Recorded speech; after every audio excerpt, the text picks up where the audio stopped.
pilots are interested in the bush pilots canoe race. Be sure you get signed up. Starting that next half hour or so, they just about set up for the course. Bush pilots canoe race.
Hello, it's Mike, and we are at the Lucid Lake International Fly-In 2022. Once again, those interested, we'll be doing September 2 rounds 10th. of bush pilots canoe race.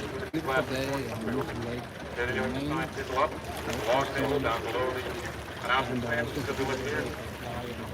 And As I at mentioned 10 before, o'clock, the we're Greenville Fly-In scheduled may to be be the only place in the world that we can expect to run. float plane competition, and we'll be seeing bushwhack canoe races, flying takeoff competitions. An impressive crowd, a number of planes, and it's in a beautiful setting. It's going to be a perfect day. So thank you for joining us. We'll do our best to bring you a good quality stream. We're using a Starlink satellite for internet. And we got it about 30 feet away. I think we got plenty of Wi-Fi signal. We got a good Starlink signal. And 2, 3, 4 planes loitering. I'll give you a picture from the action. But things will be heating up at about 10 o'clock, which is 10 o'clock is about 14 minutes from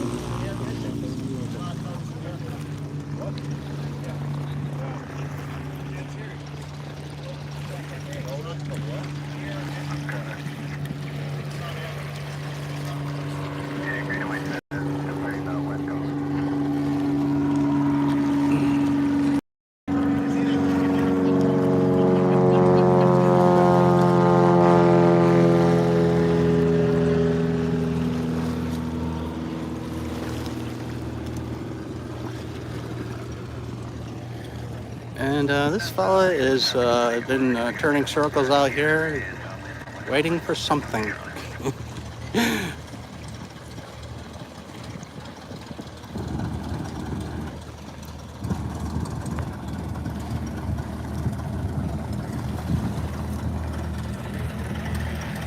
Yeah, thank you, Peter.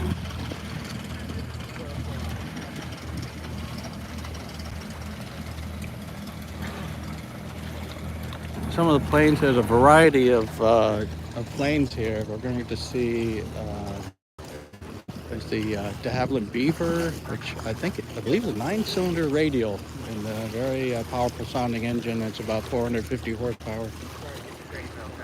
And then there's very small planes like there's some kit planes.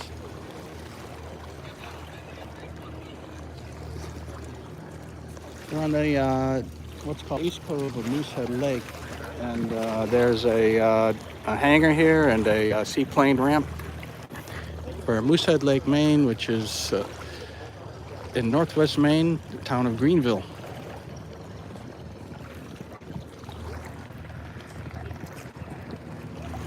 And my wife is going to apply some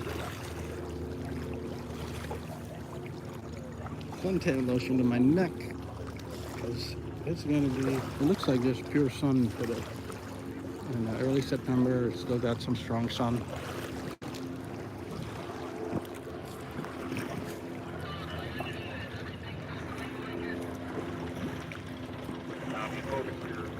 Guys, above us, I've seen the movie Bat 21, recognize that with the shape of the 7337 Skymaster, the military airplane, was a old 2A. They used it for forward air control in the Vietnam War, during time with smoke rockets to mark the targets. That airplane is owned by Mr. George Gould, keeps it up here, or out of Hampton, Massachusetts, or Silver Spring, Florida, depending on the time of the year.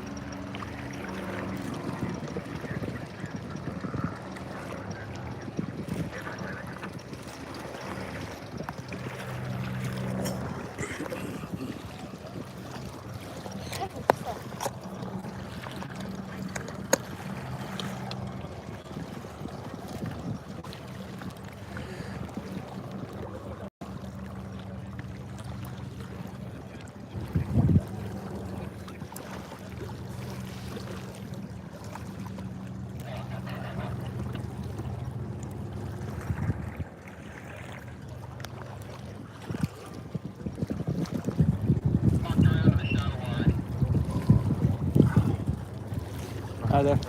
Great. How's it going? This is it. This is the time until about 11 o'clock. This is the time stop. This is the time with the best flight. I think so, This is it until about 11 o'clock. Yeah, 12 maybe. But after 12, I'm Airplane back. recovering up the ramp now, the red and white one, that is an Aviation aircraft Husky. The Husky was the only all-new light aircraft that was designed to series production in the mid to late 1980s in the United Maybe States. I'll try to sell something and find The airplane out. only exists because the chief designer, Frank This is Christensen, what I was practiced unable for to obtain yesterday, type 4 certificates hours. from the Piper Yeah. aircraft company to produce Gotta a Super scout Cub. your So the location aircraft and get was a ready. few in its Do class some design with flying. the benefits of computer-aided design software since the time it was developed. Prototype first flew in 1986 and certification was completed. The following seen year, that on YouTube, more than but I've 650 never Husky been a aircraft part were of it. sold by Aviation between its introduction Never been and the year around in real time 2008, to see someone do making it that. one of the best-selling light aircraft designs at that price. The Husky What's your features a weapon? brace, What's your high wing, YouTube tandem page? seating with dual controls. Boston and Maine Live. Structure is steel tube frames, Check that out. Dacron Takeoff covering, all but the rear of the fuselage plus metal leading edges. On you? On the wings, the high wing is selected for good all-around visibility, making the Husky ideal for observation and patrol duties.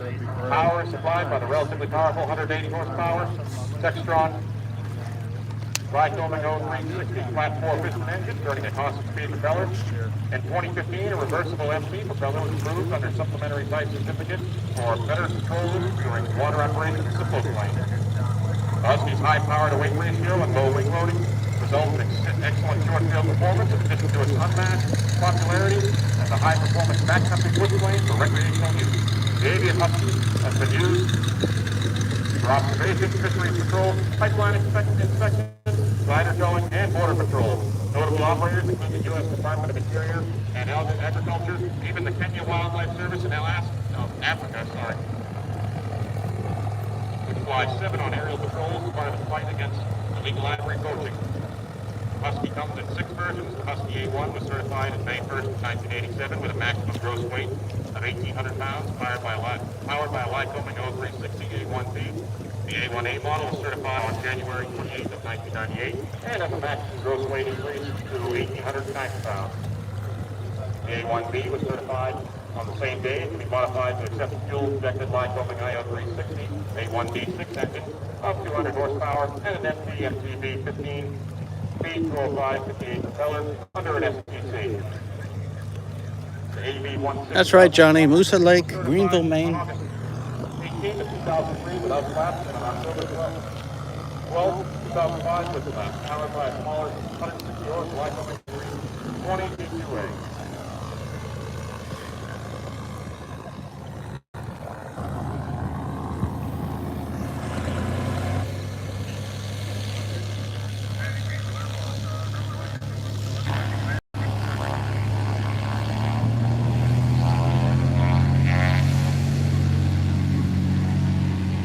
All right, he just went from lake to land up on his wheels. And this is going to be the last call for people interested in the Bush Pilots Canoe Race. We have 4 competitors, 4 teams signed up for the Bush Pilot Canoe Race is coming up, just being announced. So stand by. signed up. We also will give them first place by forfeit. So once again, pilots interested in the Bush Pilots Canoe Race, come on down. The course is set up. As soon as we're got the teams in place, we'll get the competition started.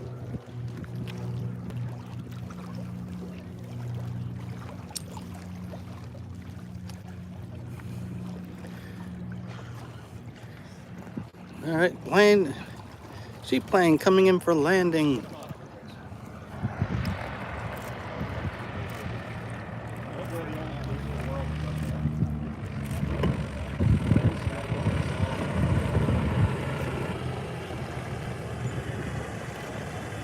Before we go on with our opening ceremonies, I want you to direct your attention over by the tree line. Momentarily, you will see a very unique airplane that we haven't had here in Greenville for a number of years. That would be a elegant hulled amphibian called the Hello, Canoe. CT. Our great moderator, CT. Thank you, CT. Started with the goose, and then continued with the mallard and the albatross, and even preceded that with the single float 5-wing drum and duck. You want to fly by first? We'll find out. Do you know how many planes there are here? 100? I think you said 75 or 80. Okay. Record number. There's a record number of planes. There's 75 to 80 is what Record number.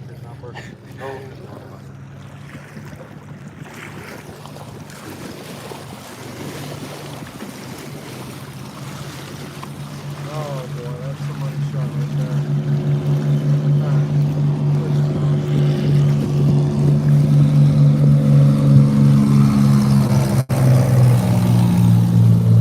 Forgive myself for more skill.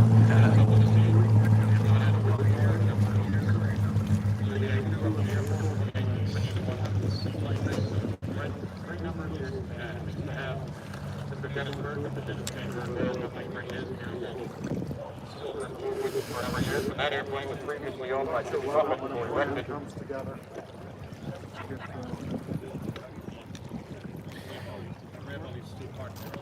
Say again? Don't you love it when a plan comes together? I'll fix it in Photoshop. I'm taking it in RAW. I'm not so good that I can get JPEG. That would be impossible. It's very gratifying. No, it's just a deeper got the image stabilization. You have to have. Icon's got great colors. With a crop sensor, it doesn't weigh much. A couple pounds. I don't need a full camera. It's 5 pounds. After a couple of hours. Yeah, mainly I've been Tony. Oh yeah, that's the best. I had one until the LCDs came out. Someone actually gave me a Sony with a 7.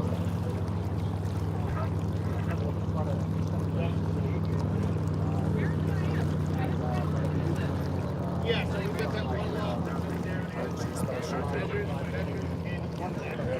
We got one lot down the parking lot that's for veterans, vendors, and handicapped. We got some cars in there that aren't supposed to be there.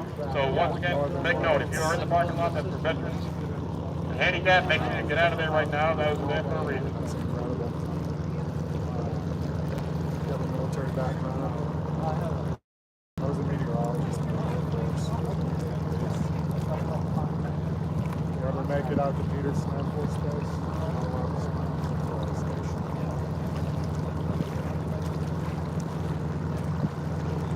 That's top secret.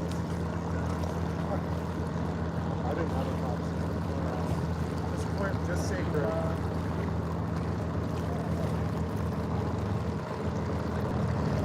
That used to be a job. I intend to stay here. Rainbow Junction.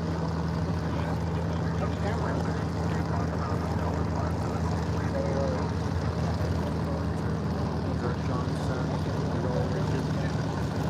Yeah, 50%. My dad was from one.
signed up. We need to have her win first place by fall.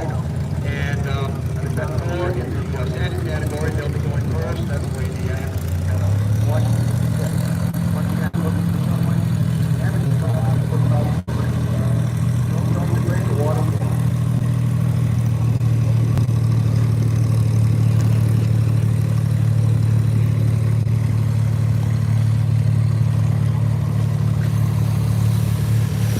Now when it turned like that, that'll put a smile on your face. Oh, yeah.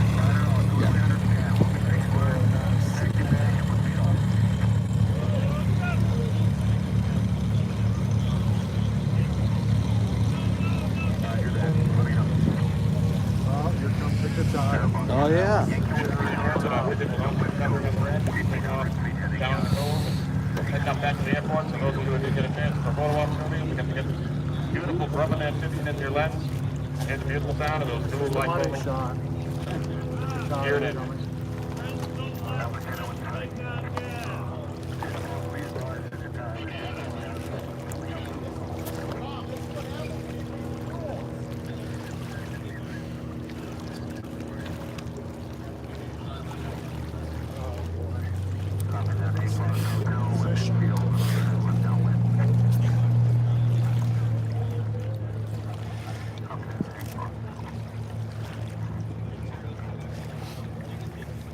Boom, here comes the...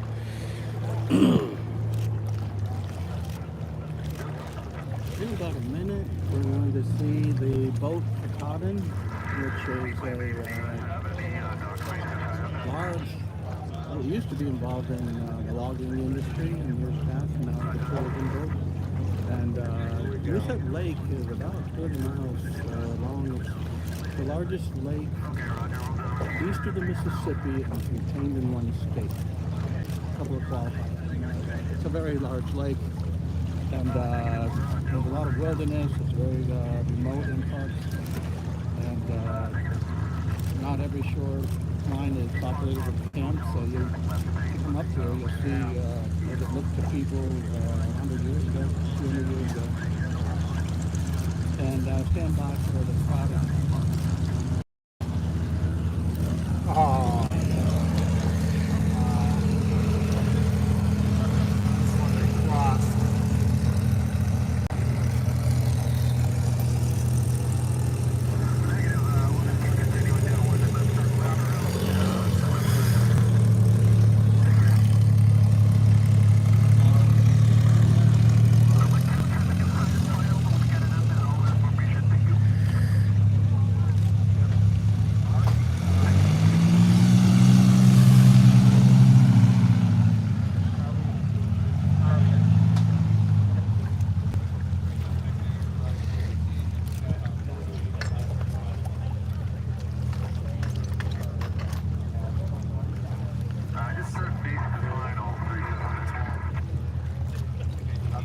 Coming right behind us. Oh, all right.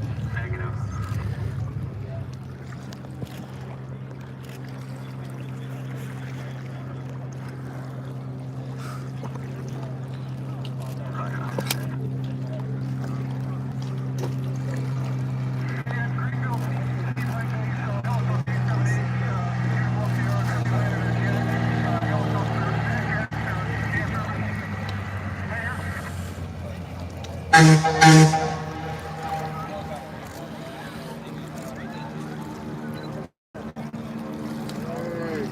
everybody waves. There you go.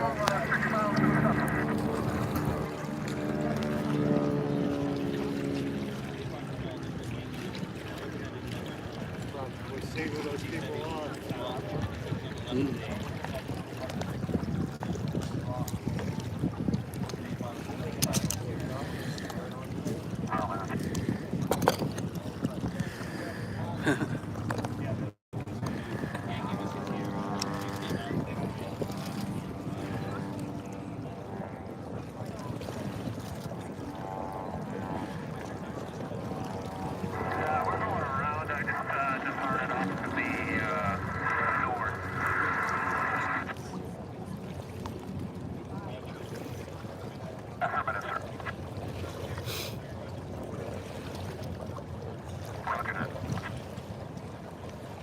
And the reason we have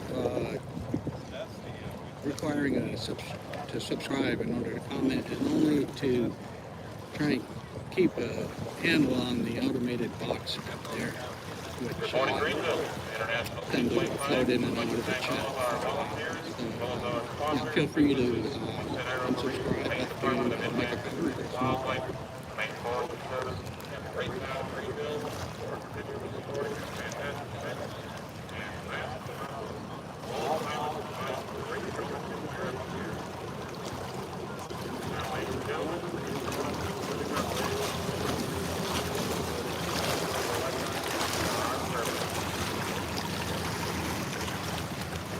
At this time, we ask that those of you who are veterans or current serving, please rise so that you may be recognized with a round of applause. Stand by for flying competition.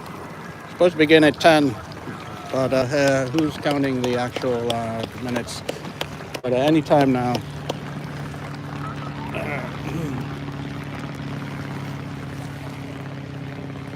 And now, ladies and gentlemen, we ask that you help please rise for a moment of silence to honor the men and women who have made the ultimate sacrifice in defense of our country.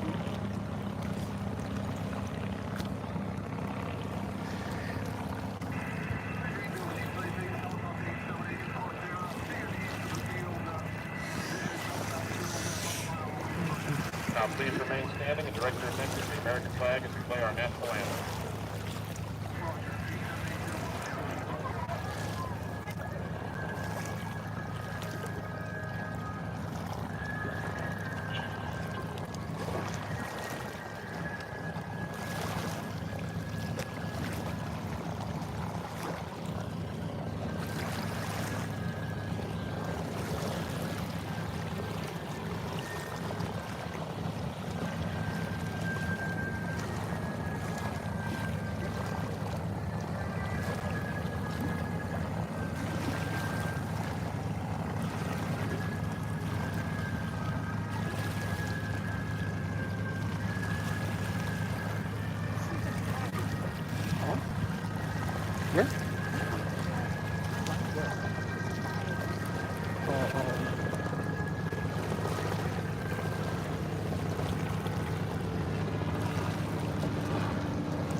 So great to be back. It's great to see everyone coming out to our fish and game hangar here on the east cove of Moosehead Lake. It's a beautiful day to be immersed in the sights and sounds of aviation. Guess what we're going to do. So who's ready to fly? Today we honor the rich passion of seaplane flying and all the fun and camaraderie it brings, as well as the innovation it has bred. We will pay tribute to the great foot flying lineage of Greenville and state of Maine. I'd like to formally welcome you all to the 48th annual Greenville Fly-In. The International Seaplane Fly-In got started back when the roads to Greenville were sparse and dirt, and the lives and livelihoods of our locals depended on the use of the seaplane. Back when the names of seaplane flying greats like Wayne Landry, Tim Taylor, Dick Wilson, Charlie Poe, and Shelford Allen Jr. Yeah, with the wire. Yeah. Wish I had the long wire. They all shared a singular vision for one great gathering of foot pilots at the end of the season after Labor Day before the lake froze up. The idea was first suggested in 1973 with plans to hold the event the following year. These innovative and hardworking Maine natives, together with David Kwan, founder of the Frederick Speedway Crowd Association, put their dream into fruition with the first fly-in taking place in the year of 1974. The great tradition caught on, and what started out as a fun weekend for the local aviators grew into something truly special. Year after year, pilots and enthusiasts flocked to Moosehead Lake, not only from other regions of Maine, but from down east, the Midwest, and north to Canada. And thus the International Seaplane Fly-In was born. The event caught the attention of industry companies and float manufacturers, and by 1995, the Flying had become a not-for-profit organization. Its continued purpose has been to promote fellowship, contact, and unification among the seaplane flying community through recreational and competitive events, as well as encouraging those interested in this wonderfully unique field to pursue their passion. And that is what we're going to do today. We've got a great day of flying ahead of us, and you won't want to miss. We'll be beginning the day with our famed bush pilot canoe race. We just might be the only flying in the world to host this type of I competition. just saw a bald eagle. Also this year, for the second time, we'll get to be up close and meet the pilots who make it all possible. Get to know them and ask them questions about themselves and their aircraft, how they got to be where they are, and able to do the things that they do. Afterwards, we'll be raffling off a free seaplane ride for you lucky people in the audience who stay after a takeoff competition. The Meet the Pilot event will take place from around 12 to 1 today, after we round up the canoe race.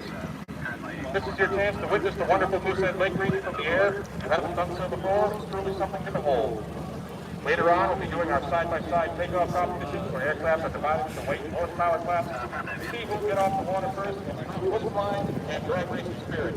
We'll be signing up for the contest right up under the announcement stand throughout the day. I encourage you, if you're in the crowd, you come here in your aircraft, maybe you're a first-time attendee, or maybe you've been watching the competition for years and never participated, to consider signing up.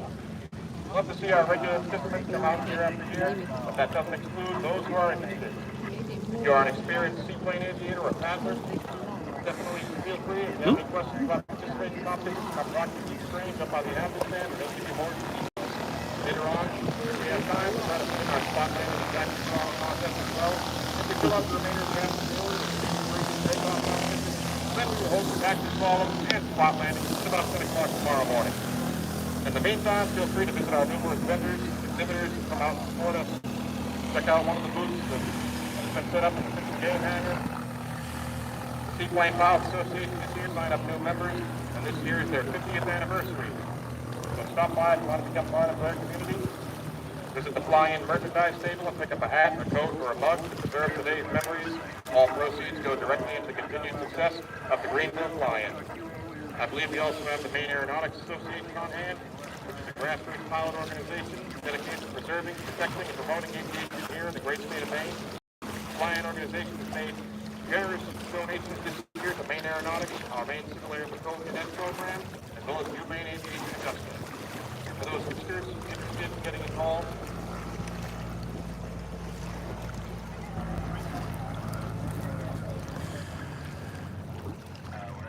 the world of aviation, Maine ACE Campus here signing people up as well.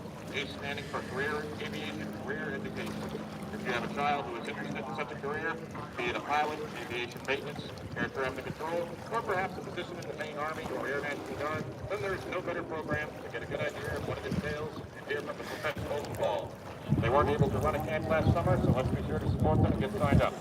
For those of you with children a bit older who are interested in aviation, University of Maine Augusta is here advertising their two options of education in the world of aviation, their manned pilot training program, as well as their unmanned pilot training program.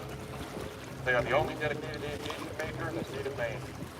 To find a nice spot off the grass, maybe up on the hill or under the shade, one of our larger display aircraft, your chairs or blankets set up, be hydrated, maybe grab a bite to eat, and be sure to reapply that sunscreen so you can sit back and be immersed in the wonderful world of flight. No, I spend the summers here. That's the only reason I'm out. Jacob, thank you very much. I think it's time to get some pilots wet. Up on the push pilot school race first will be Brian Dunn and Jimmy Dunn.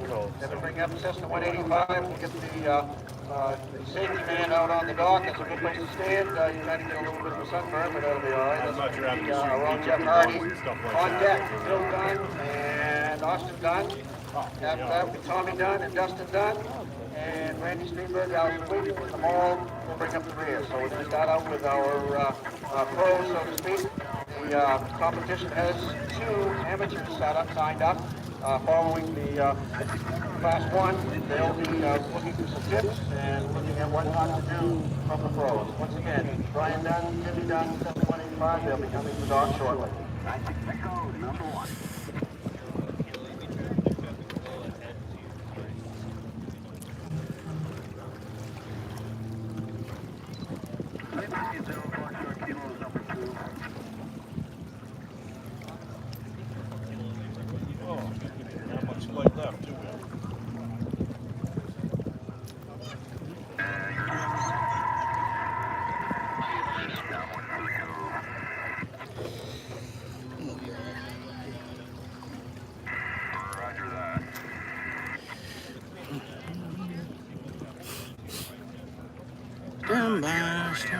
The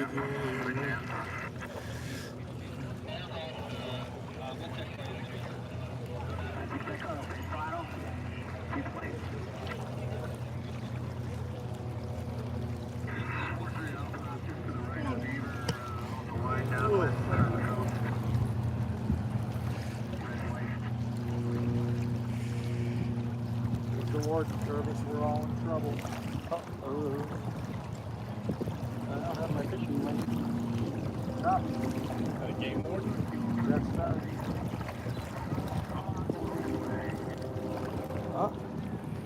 Okay, I can hear the whistle for the train from Jackman. It's going through Greenville Junction now. And if you want to watch it, go to our Greenville Junction camera. It's live at the Greenville Junction station. Google that. And that's about 2 miles from here.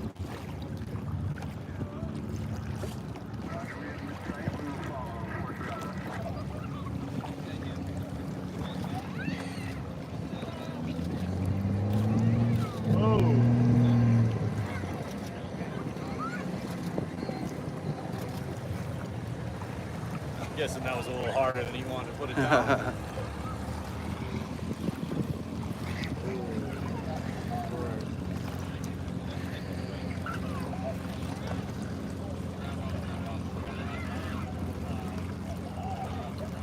I got the spray on that one. Yeah, if you want to watch it, I have a camera at the station in Greenville Junction. Oh, okay. Yeah. And another one at Dockside. They're there all year long. Oh, okay. I have another at Beaver Cove Marina.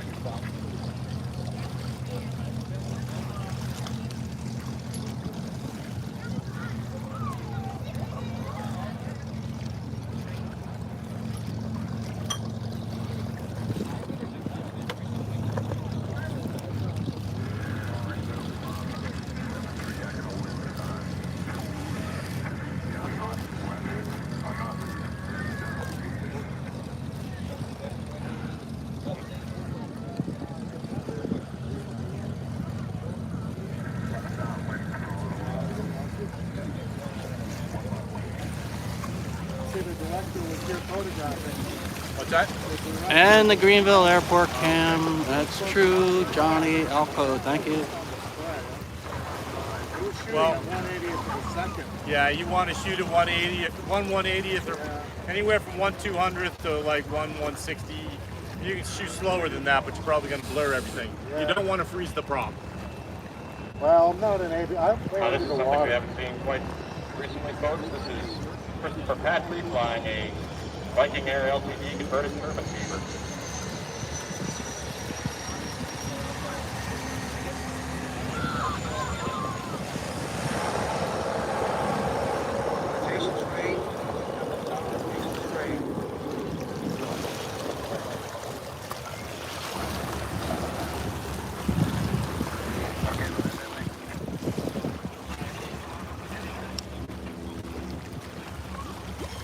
Okay, we're waiting around for the main event to begin, which is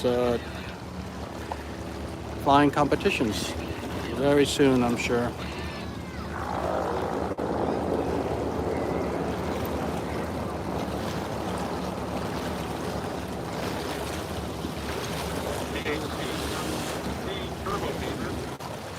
Come on down, join the party. Quite a few hours here yesterday. In 1947, the de Havilland Aircraft Company of Canada Beaver aircraft produced approximately 1,600 before ceasing production in the year of 1967, just 20 years later. Known by some as the workhorse of the North, the Beaver has been instrumental in the development of modern frontiers around the world. It's also the first single-engine utility aircraft bringing power to de Havilland producing turbine powers to de Havilland producing over 60 turbo units before production ceased. Viking became the exclusive manufacturer and distributor of de Havilland spare parts of the DH-52 Beaver in 1983 when they acquired the original jigs and drawings for aircraft from the de Havilland Canada Corporation. Viking holds supplemental type certificate and approval for replacing the Pratt & Whitney 66 A20 engine with the Pratt & Whitney 66A27. And the completed certification to increase the turbo beavers all up weight to 6,000 pounds. These and other enhancements make the turbo beaver very desirable commercial aircraft in the U.S. and Alaska.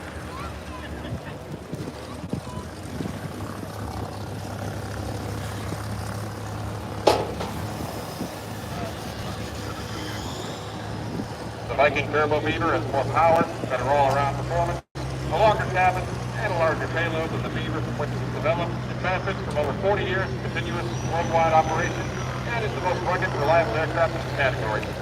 In land-plane form, the Turbo Beaver can operate from unsurfaced ground strips and forest clearings of only 1,000 feet plane. The fuel reserves operating under VFR it carries a load of about half a ton, which is more than the gross weight of some aircraft.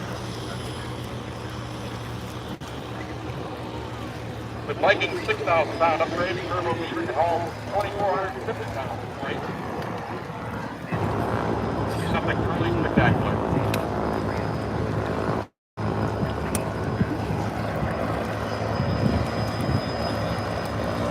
They go into cabin extensions.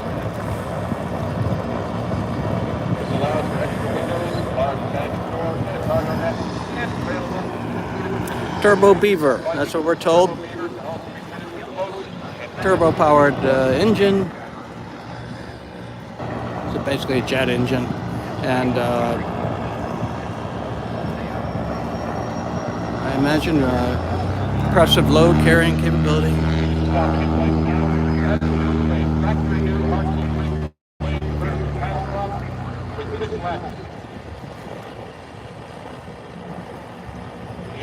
About 680 shaft horsepower. The engine produces about 680 horsepower.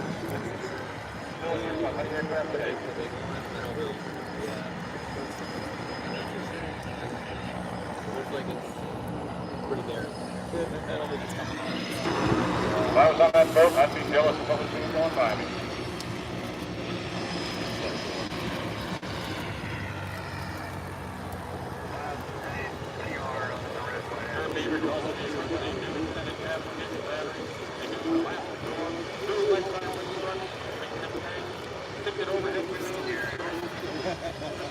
Factory new inline 6100 amphibious boat.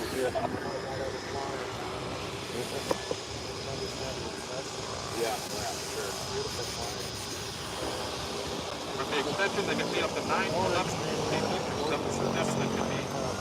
Yeah, I saw that one before.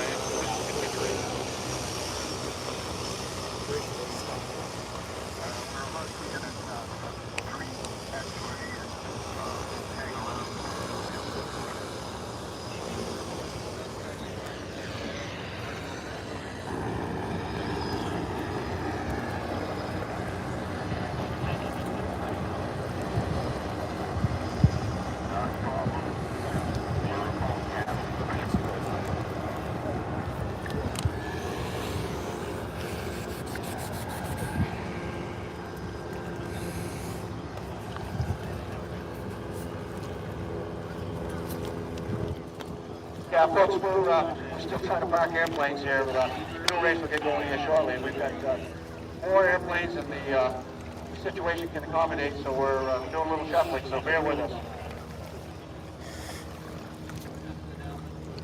It feels downwind. We're going to stay in the pattern and do a pass as requested to the flight.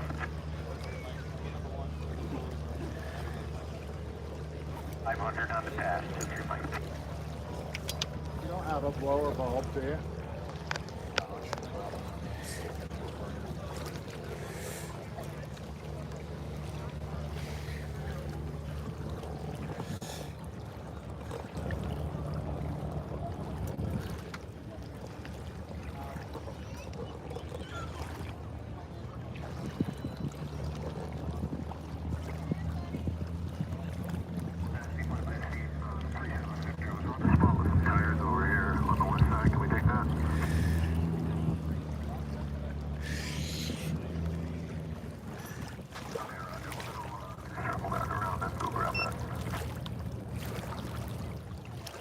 Power?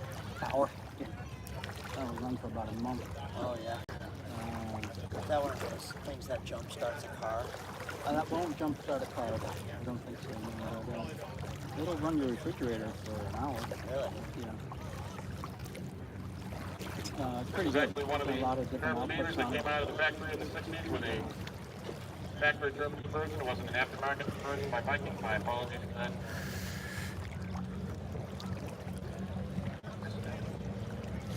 So you get pretty good videos.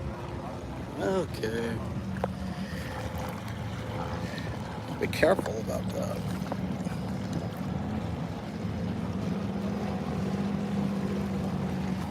Yeah, that's going live. Are you talking to me? Yeah, are you Yeah. taking stills or videos? Video. A lot going on to YouTube live. And you get pretty good video with just a phone.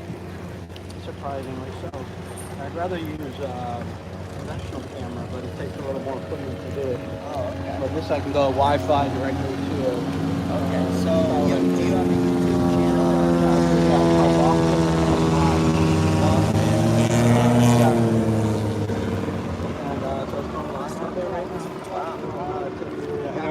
Watch the watch when they're not here. They can tune in right now. Oh, that's pretty cool. Yeah, right. Yeah.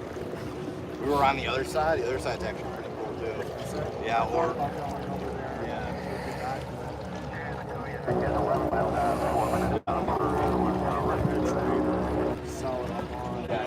Yeah. So if you're pointing this direction. All right, just heard a Kodiak aircraft is about 4 miles out, and they're downwind, which means turn base and then come in for a landing.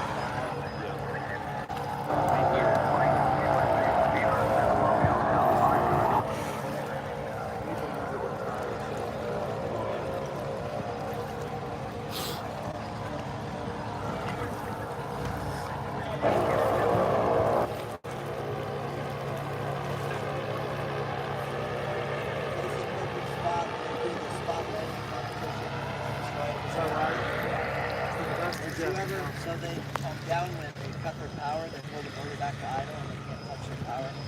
So whoever touches down past those two buoys, but closest to it. So they come in right over the water, touch the tail, they float there. It's been 5 years. I don't even remember. My buddy told me that. What about what time do you think that'll be? It's supposed to be at 10.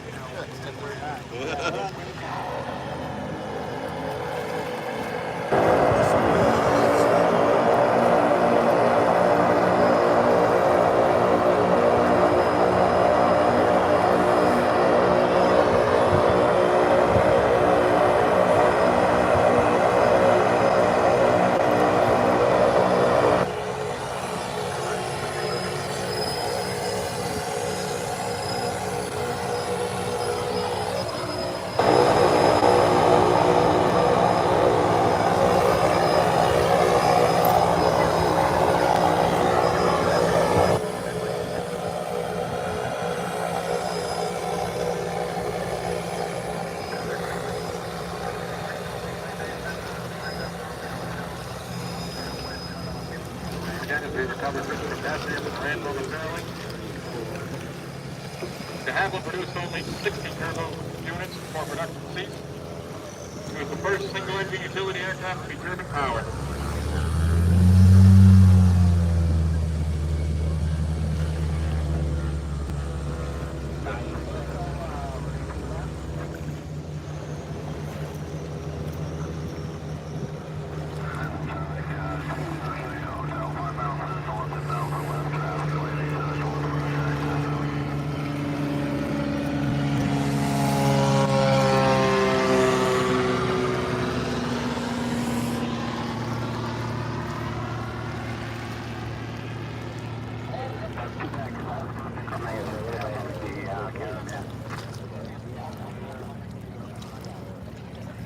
And the Kodiak is about to enter left downwind. Do you want a low pass or should we land?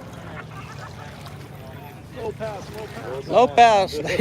Low pass. Low pass. Okay, and you want to land? No. Yeah. There you go. Yeah, landing's okay too. Yeah. We're I'll take both.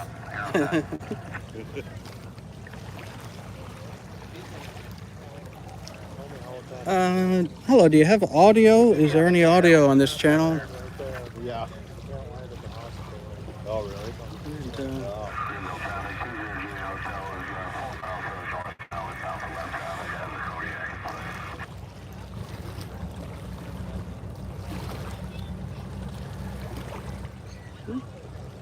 Okay, Kodiak's got the beaver in sight ahead. Downwind.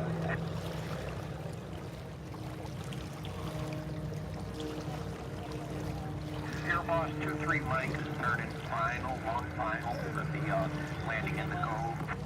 I don't see any traffic ahead of us. In a moment.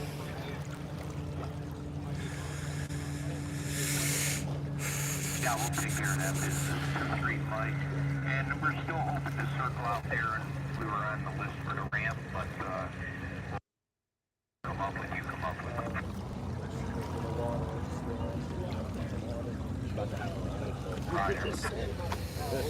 yeah. They said they would have it open. That guy over there on the second row. Are any dog trays available? Yeah. That's okay. Okay.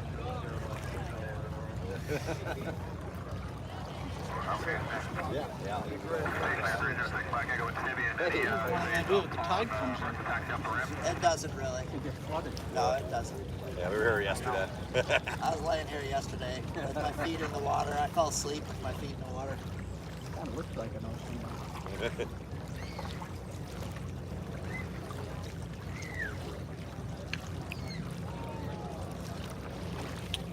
It's a good video. Just slow pass. Over my YouTube channel. Yeah, can you do me a favor and go on to the YouTube channel and see if it's I'll do that in a second.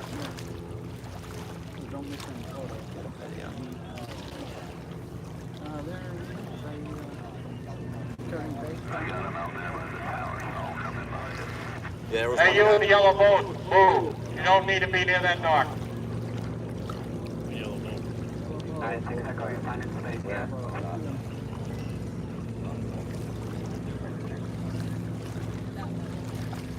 Oh, that yellow.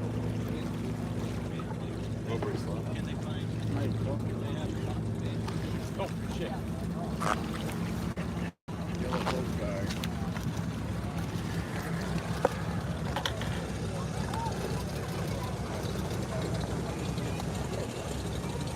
All right, that's pretty quick.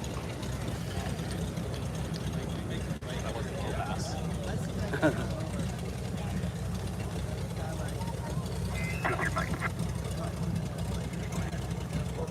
Really?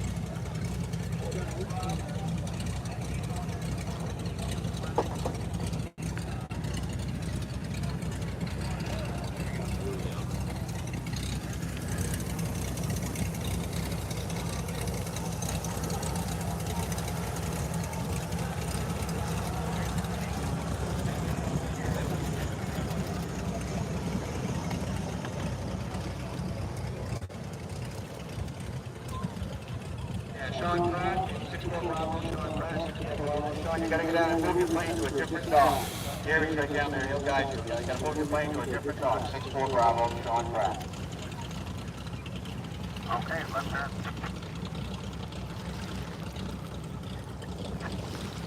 They were in my new stop here, 9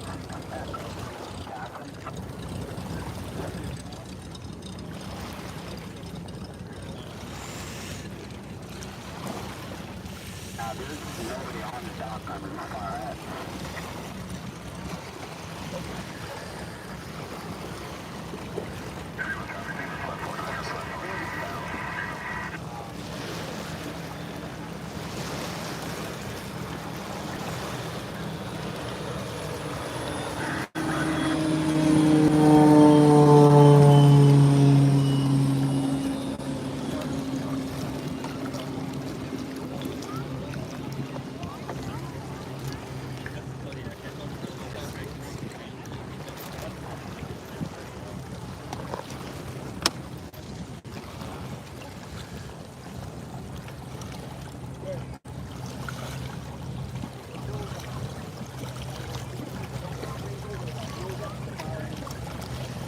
What's the channel called? Boston and Maine Live. With power search for that one, should bring it right up.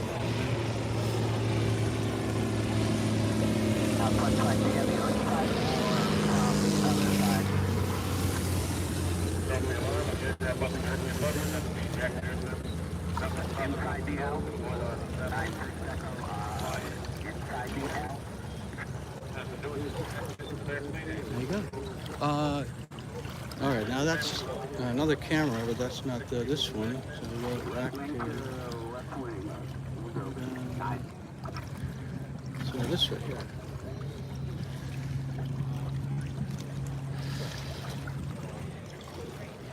Yeah, and there's audio. Good.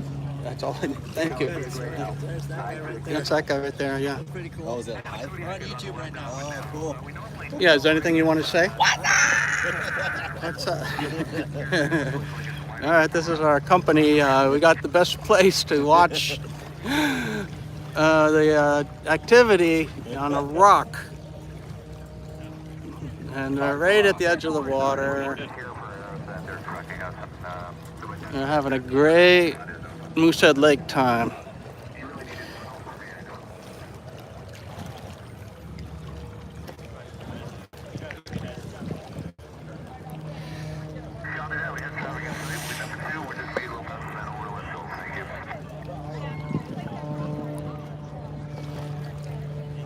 So is this normally towered or now? Like this is my base now. There's a tower. It's not a tower. Yeah. The rock. Okay. Okay, gotcha. That guy's called the air boss. He's just sort of straightening out. You know, he's going to run the competition. He's going to make sure that the boats are not in the way. They got these safety guys that just comes over a boat.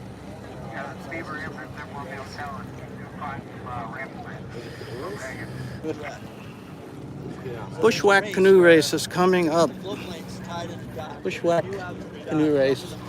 This is a race where they tie a canoe onto a pontoon. Well, you just can just have to watch to see what it's all about. It's kind of kooky and kind of fun.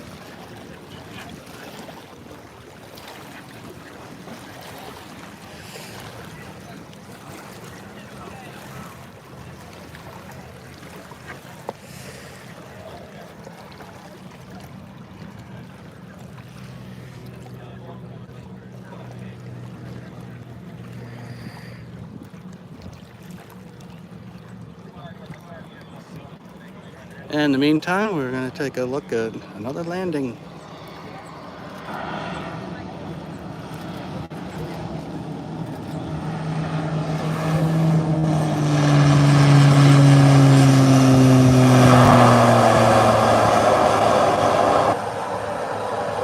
As we just recovered our brand new Western power.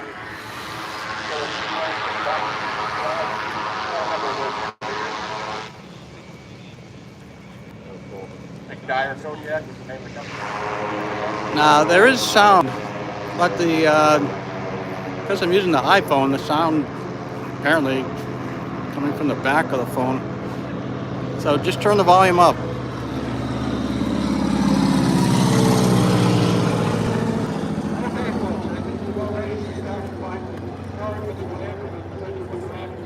Okay, we just announced that they're going to get started. Anyway, we've got Billy Dunn and Jimmy And Dunn. sorry for the delay, they say. And Jimmy Dunn out on the dock ready. Both of them have experience in this particular competition. And what we're going to do is give them the countdown when they're ready to go. Bushwhack canoe race. The boats circle the buoy, tie the canoe on the There's the dock, first contestant. back around the other buoy, There's the canoe. back on the first buoy, back to the dock.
That was the highlight of that year.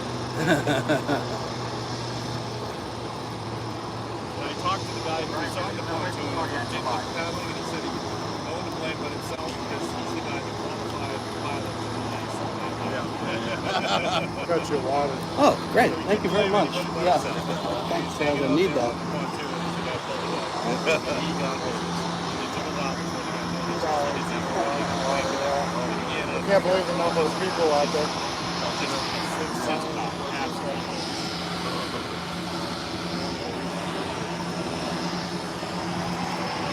don't know about that.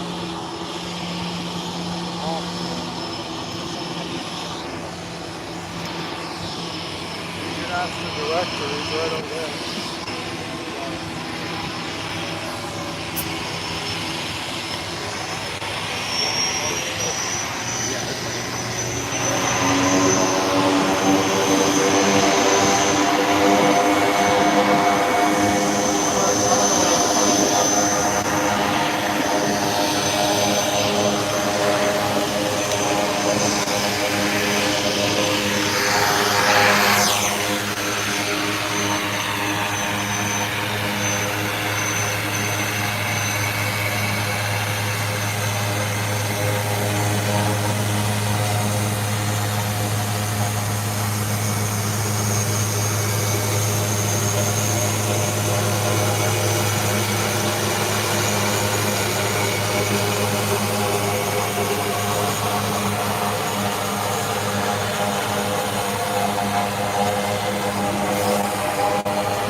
Yeah, right.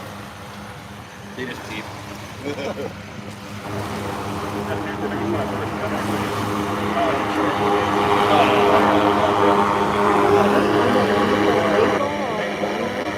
Yeah, I know, right?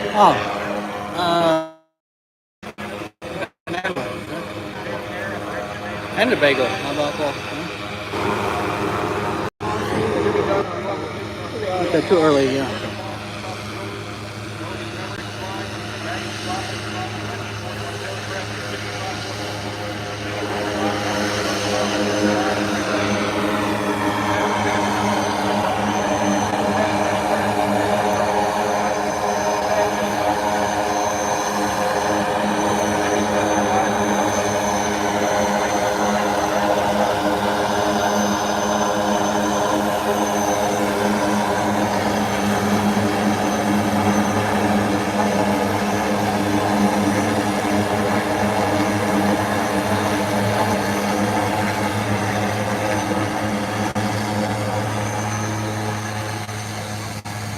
It'll be really cool if you get the floats where they come out, when they throttle up, and then out water, all that water goes straight. That'd be really cool. If he's gonna do it, I don't know. No. Like a corn maze. That'd be the way to do it, though. It'd be fun.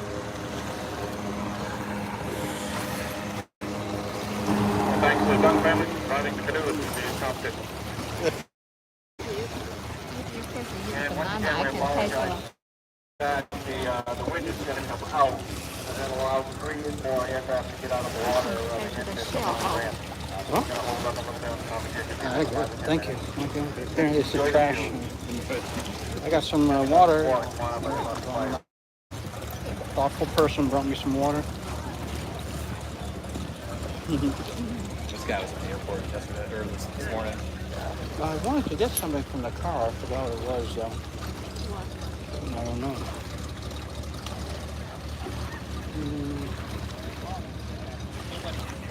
What do you think?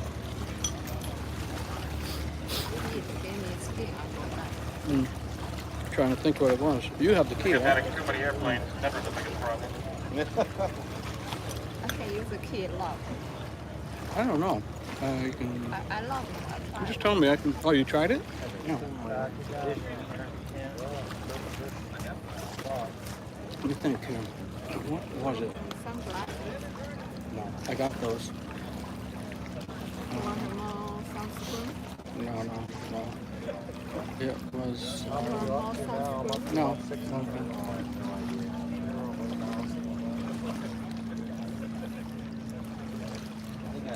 What was it?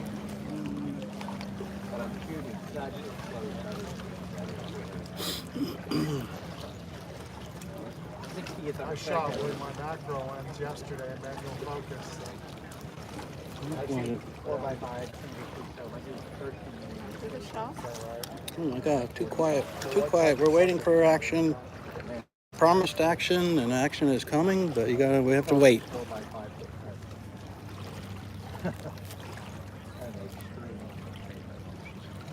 Where are you doing that? All over. Mhm. This is where you live during the summer months. In a minute, yeah, in a minute.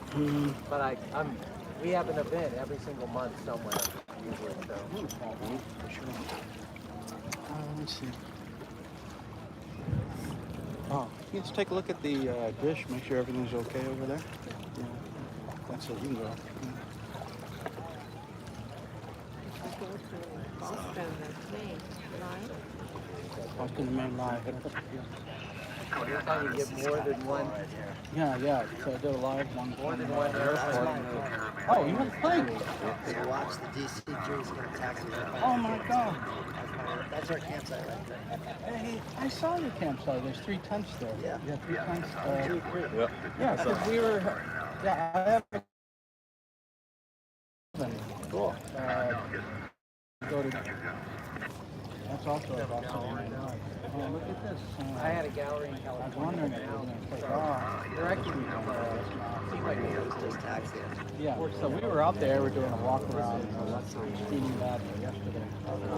So if you look at the manager's office, there's a camera up top before you go into the door, and that's watching tarmac. Oh, cool. All year. Yeah. Put that on. Where are you from? Burlington, Vermont. Yeah. Well, it's not just me. We gotta head back. I've been doing it my whole life. Probably about an hour or two. We gotta head back. Yeah. It's It's exciting. Yeah, there's a lot of planes down there parked along there. Yeah. People camping out. I won't be home to my wife for a month. You did your own stream. You have your own channel. Oh, Huh? someone just sent me this. Oh, they sent you. Oh, okay. Chris actually. Oh, okay. On YouTube. So Okay. Yeah. I don't know if you might even be able to see your plane with your camera. props fan. Pretty wide angle. No, I don't think so. It looks at the gas pump and a little bit to the left. Yeah. I don't think it's just What kind of plane is that? It's a Skywagon. Still in our space, so you might want to direct your attention to the probably window started waiting and started the ramp. That is a 1946 from a C-44A. The owner is Lost Time LLC out of Rochester, New York. Engines are dual Lycoming 0435 CV series geared engines. Horsepower is about 260 horsepower, size 135 horsepower. Sorry how much fun it was.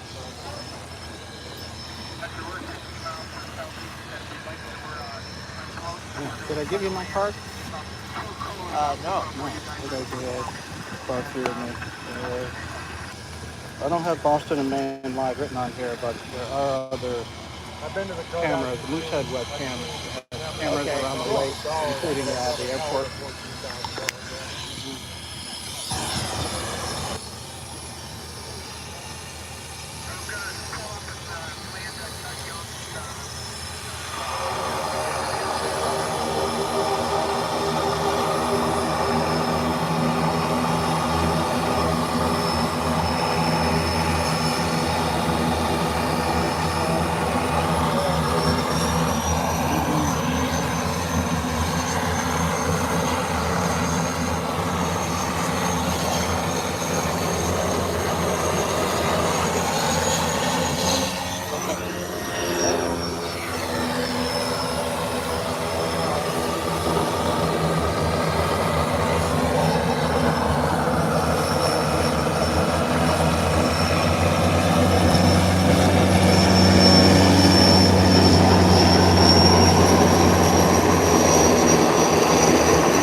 This is my buddy's cub right here.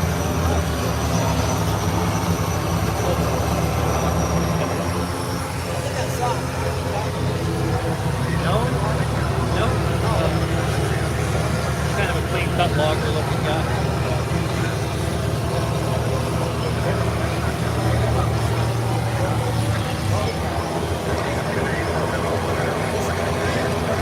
Oh, hey, Greg. Hey, Jeffy. Nice to meet you.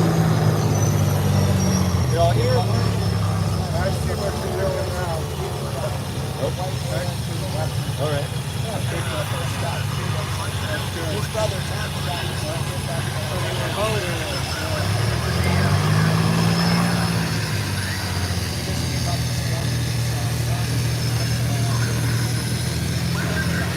Wild.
It's all there to be. Thursday afternoon early. Done. We were out the mountaintop the first night. I thought it was a dinner and drinks, but people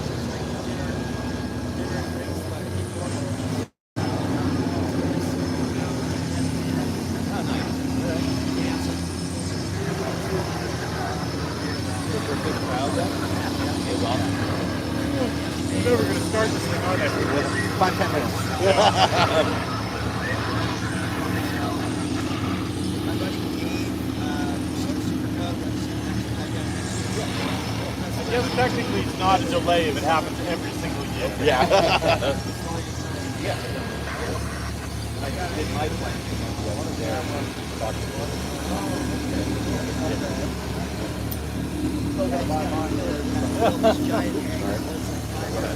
You're good.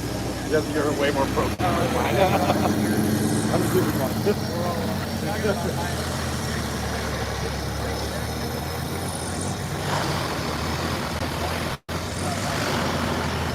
This thing's gonna be cool when it comes out of the water.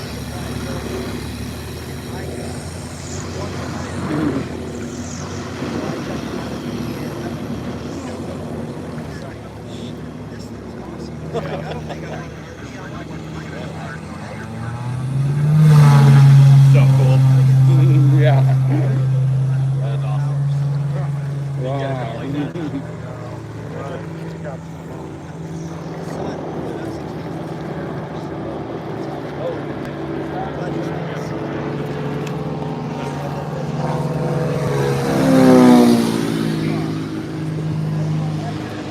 That was a nice flyby.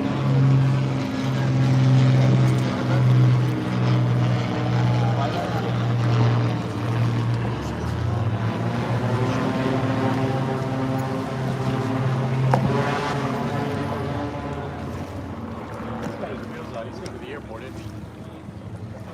Yeah.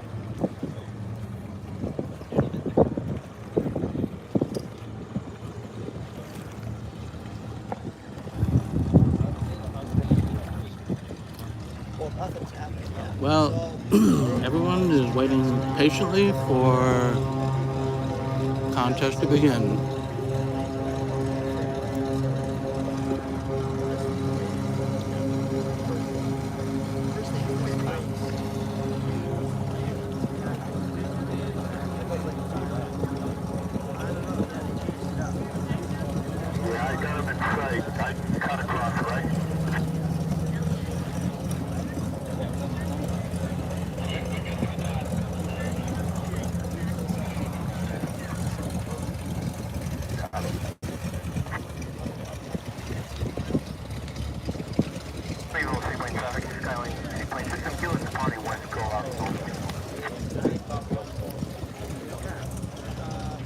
that shot, it's that interaction with something. It's like having the ocean. Yeah.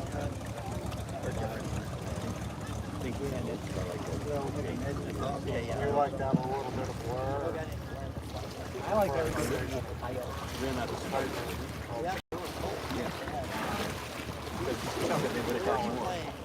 That's the challenge that I want them to know.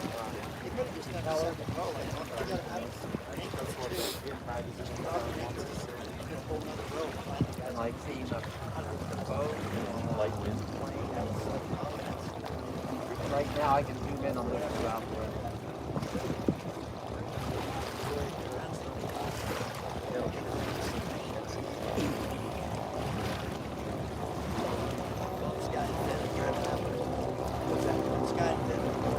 Oh, really? What's that? He's at high bullet right Him now. to beat the boat right now. Coming up on it. I didn't realize so many guys washed out. They started with 50. They're down to 32. He does airplanes. Well, there's the ferry that they have here. No, it's I don't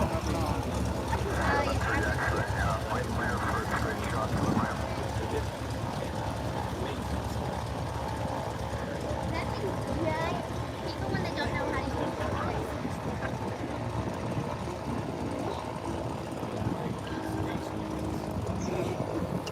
this is me when I didn't know how to use CrossFit. I took stuff like this. Brianne Dunn. Brianne Dunn, you out there? Your dad wants to see you with the dog.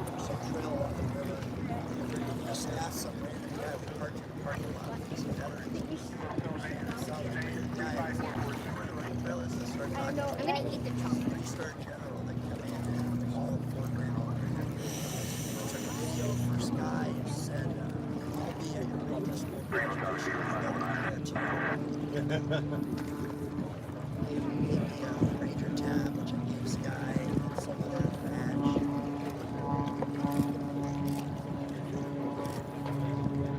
Yes, JK, so you got to get Sky. Just to the north of the Greenville Airport, over the water, and 2,500 feet. So, you gotta make it worry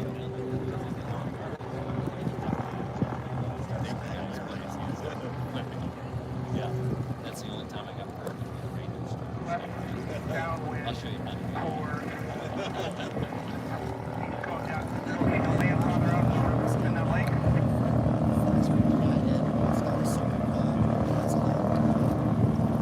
Yeah, I'm going to be 3 minutes up, about a mile and a half, and it's okay, I'll land up there.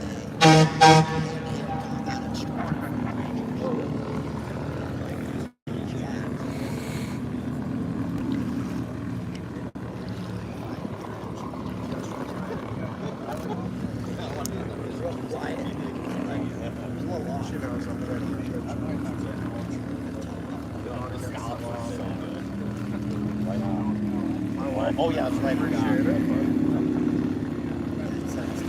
That's right.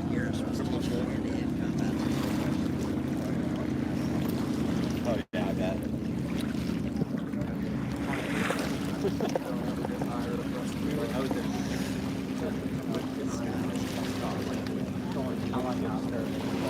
Yeah. Take a picture of the crowd. We're not gonna get up to the airport. And there with that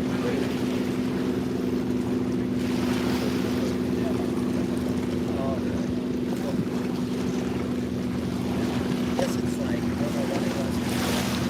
Scott was telling me something. well, yeah, that's well, that makes it do without.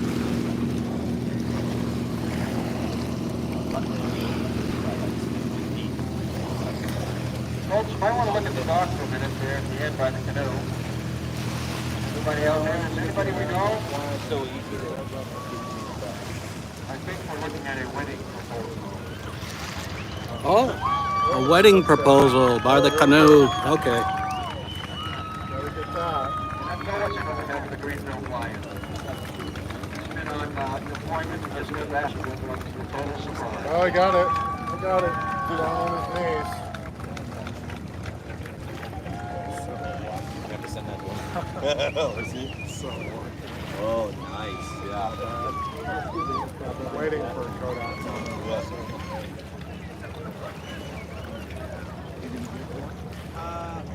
Not that much longer, actually. I Probably knew in half something an hour. was going on. So I gotta fly. No, I'm not spending the night at home. I gotta go home and do all the laundry.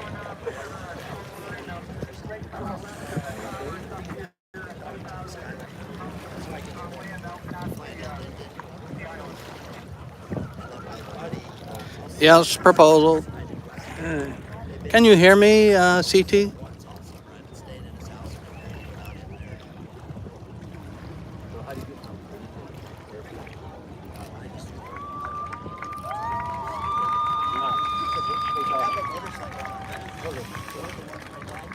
Thank you, thank you.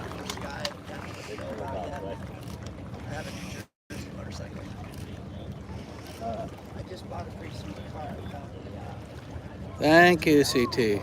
Loud and clear.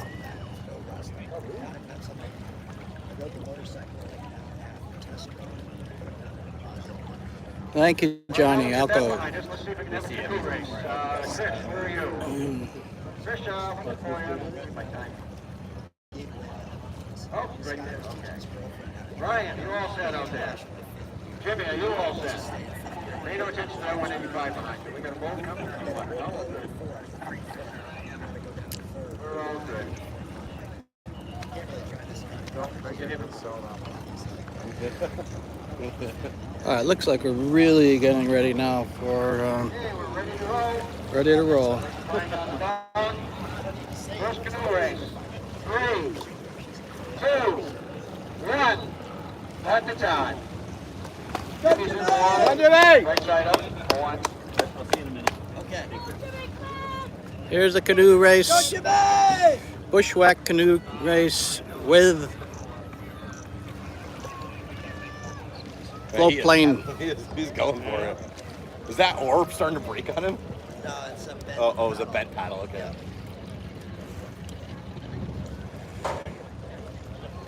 He's cruising.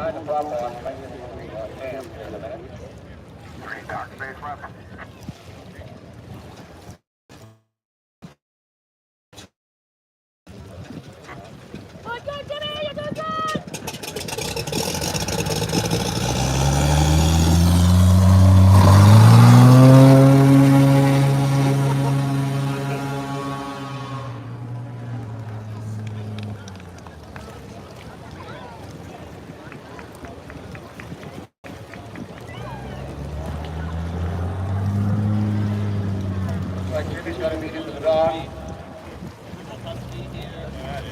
Ryan took the time to tie the rope on here first. It's legal.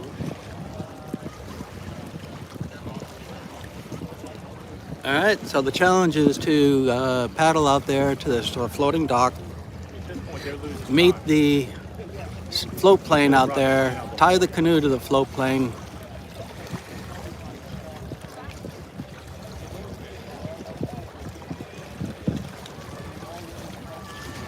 On deck, we have Billy Dunn and Austin Dunn. Oh, they switched. When you're ready, Billy Dunn and Austin Dunn.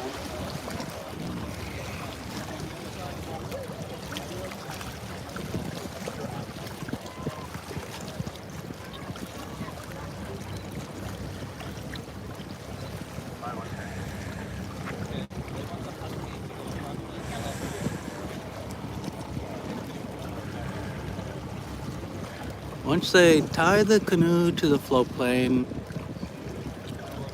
then has to taxi out and come back. And the competition is the timing. Who can do fastest? So there'll be several competitors.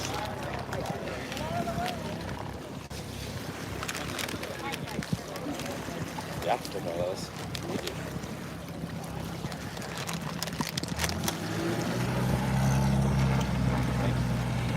Hey, feel my back.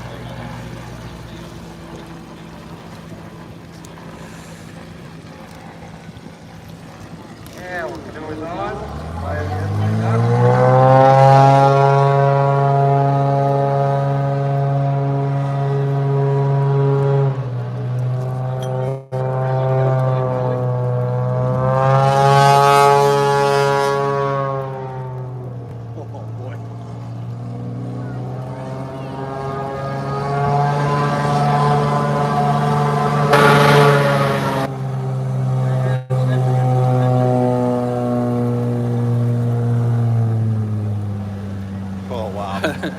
Actually, for a moment, it's coming right towards us.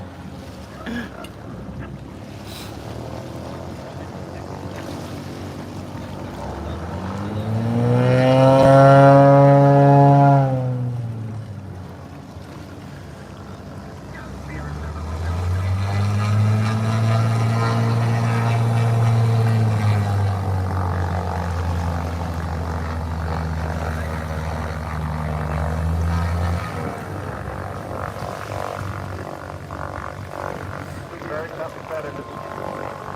So it has to be dark before the family gets out. We still got the crew with them. 9 o'clock, they're on the dock. All right, he's got to get the canoe off and on the dock, and then that will stop the clock. There we go. That was awesome.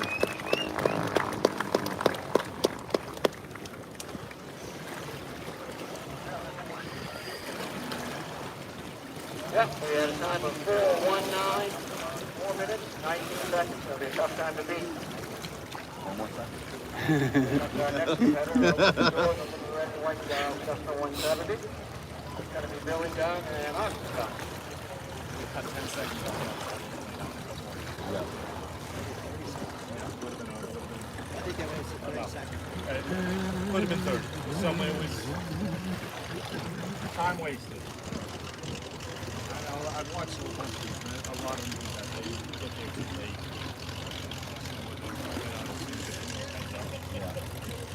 By the way, I'm going to go back over the panel on top. Maybe. I don't know. I've never heard them.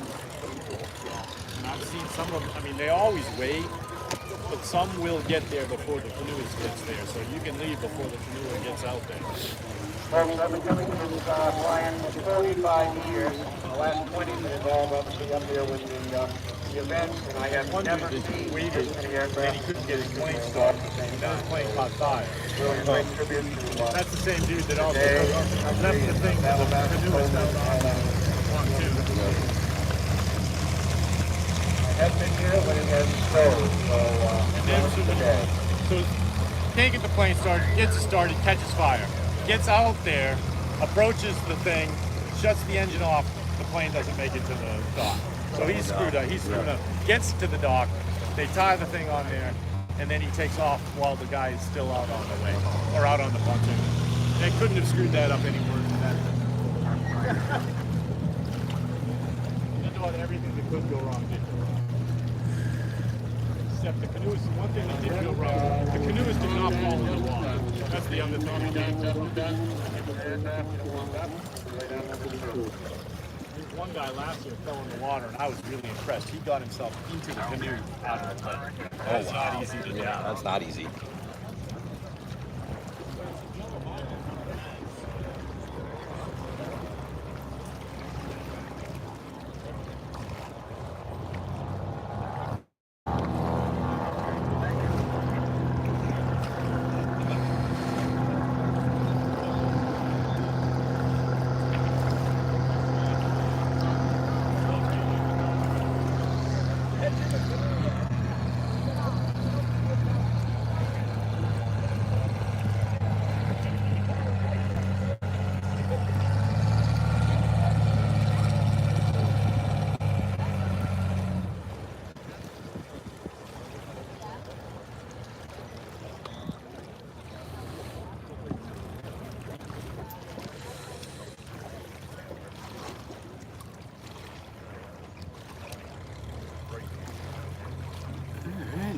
I guess he just wanted to go out and run his engine a bit, and I think this could be the next competitor.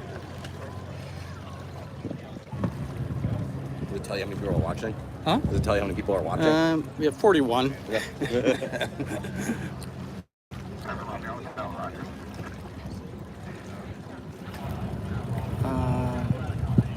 Oh, I forgot to put it out on Facebook, so...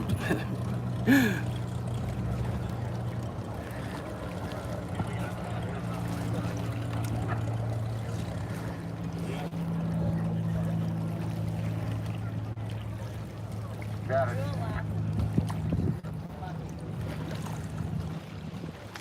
All right, here we go. Here we go. They're going to be setting up. There's the second competitor for the Bushwhack Canoe Race. Feel the tension in the air.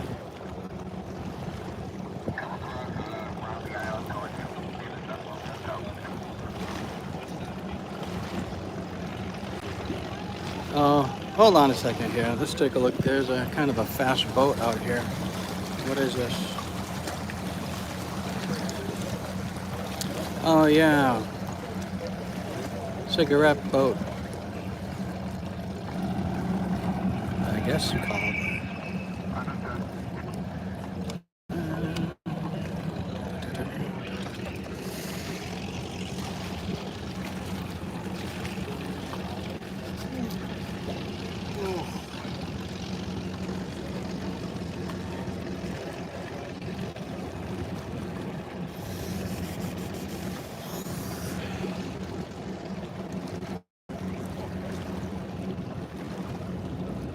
Billy, all ready?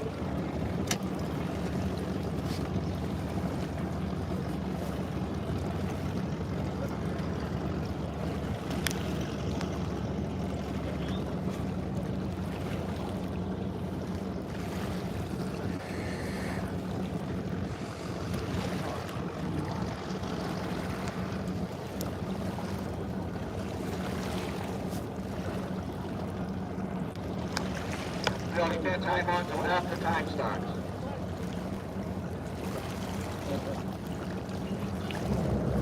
No practice in doing this one.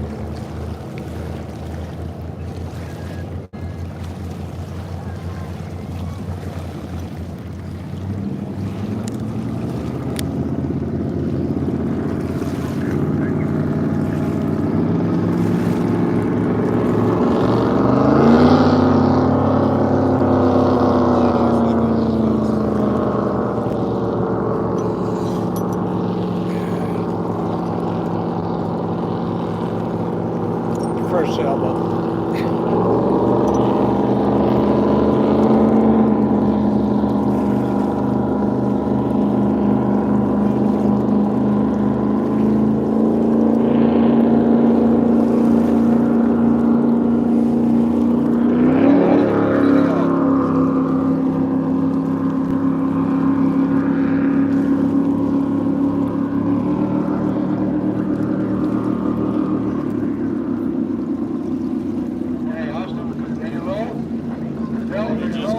Gas than I did in my truck all week. 3, 2, 1, go! Oh, that almost got badly.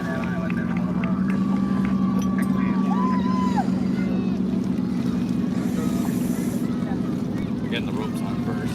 Yeah, Probably smart to do that. Yeah.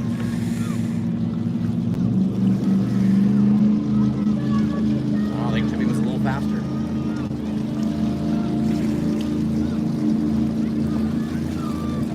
Yeah, so he's got to get the plane out there in time.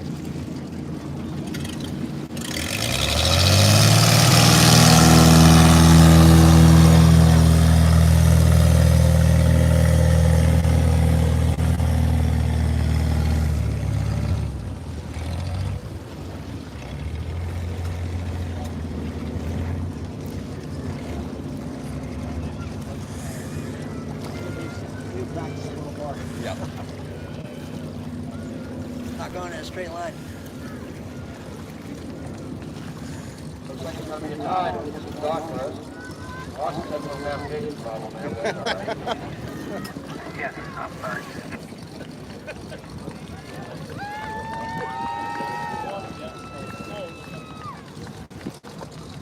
You got it, thank you.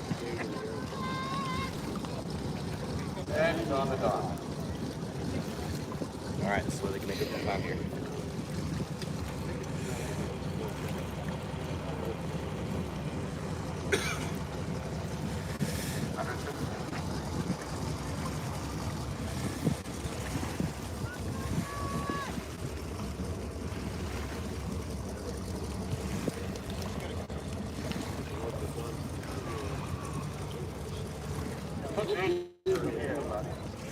out there is not.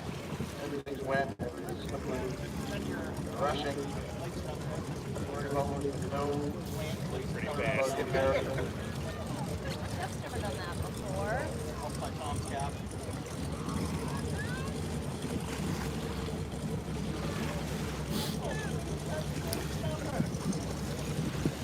Okay, they're strapping the canoe to the pontoon.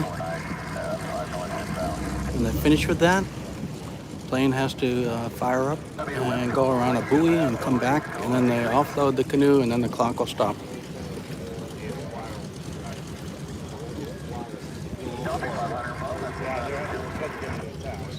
Looks like they're having a little trouble. There they go. He boarded. Clear. They're gonna start the prop. There they go.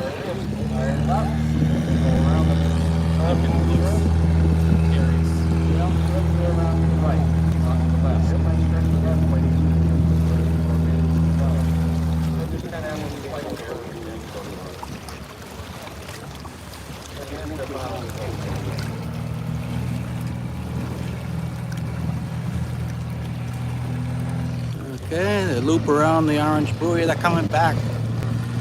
They're coming back. They're heading right towards us. My God. Turn. There we go. Okay.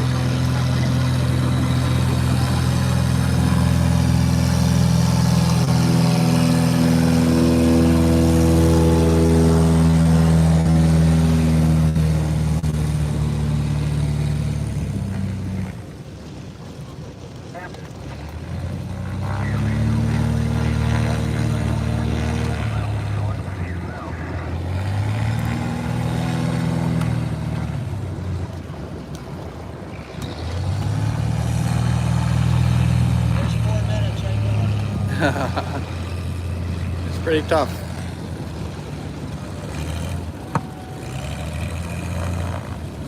Time it just right. Once again, the propeller has to stop before the paddler gets out. Looking good. Okay, propeller has to stop before passenger gets out. He's going to jump out onto the dock, secure the plane, unwrap it. Don't let the plane get away. Down. There they go.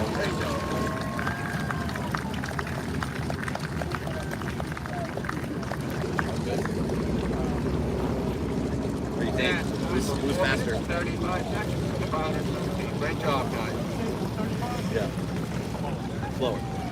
The other one was what, 411? 419. And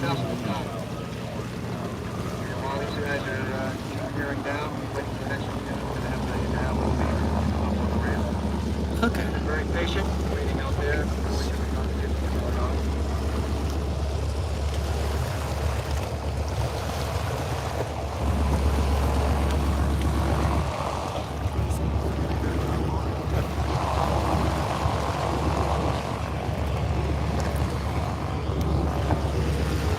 Okay, let's go for a walk. Let's go mobile a little bit and explore our surroundings. Oh, but first, I believe this is de Havilland Beaver.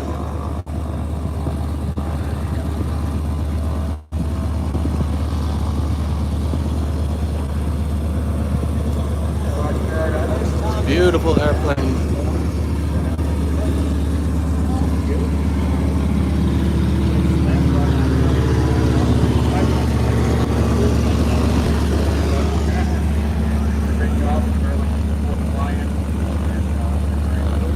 Looks like he's been waiting for to get a place on the ramp. He's gonna bring it up on the shore.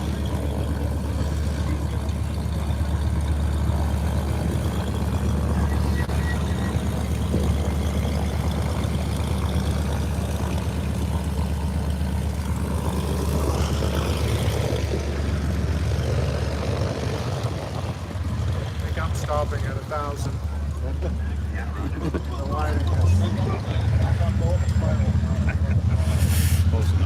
Excuse me.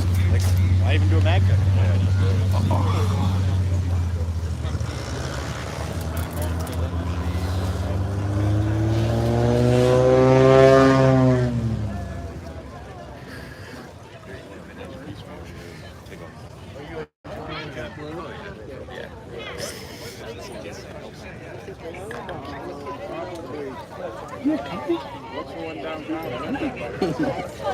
There's a nice dog here.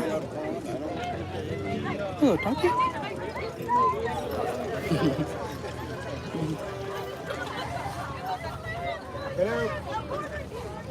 And once again, this is going to be Tommy Dunn and his son Custer.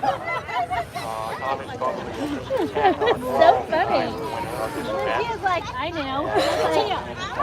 Take it. very strongly with this. They currently have their the younger sibling, Danny Dunn, is down in Boston getting some very serious cancer treatments, and I'm sure he's weighing heavily on everybody's mind. We wish him the best and in our prayers. But these boys thought it would be good to come here. Excuse me.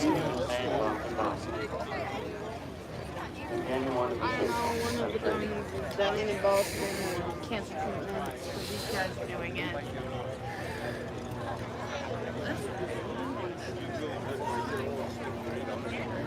We so good. I said, well, you guys are not going to do it someday. And then my wife said, if you look over here at the control tower, there's a green or the blue trim banner that you can scan, and that will send you a slip that you can do a DNA swab and send it into the national database, which is used to help out cancer patients, is finding donors and that type of thing. It's just one of those postings, just scan with your phone, and you can do the whole story on what's going on. So once again, right here, that's where we go. Yeah, that's the age 18 to 40. So just 1 year beyond that. That's okay. All right.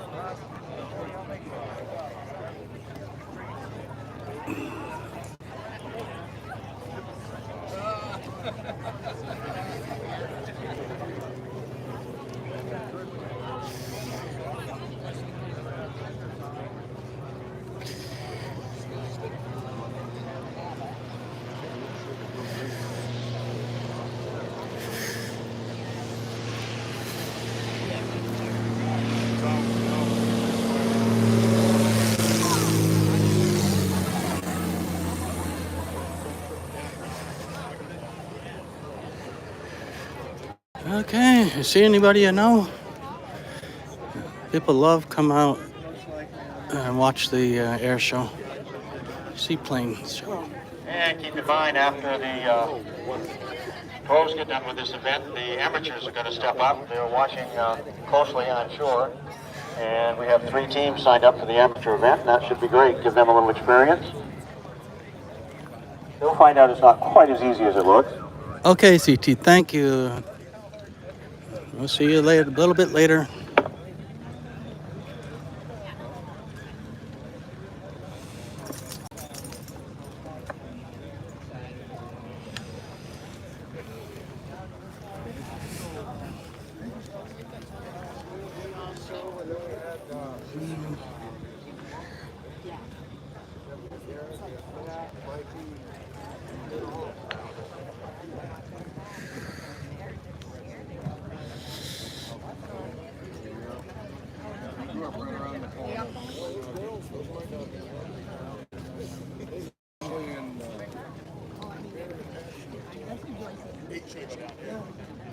Yeah, no, I think some more commercialized now, and so off they go. And you know what? If they can get paid for them, you know, I guess.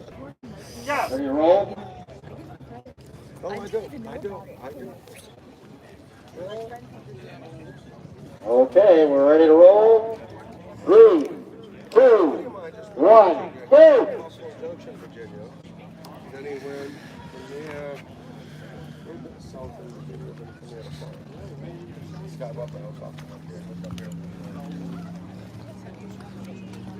No, I live on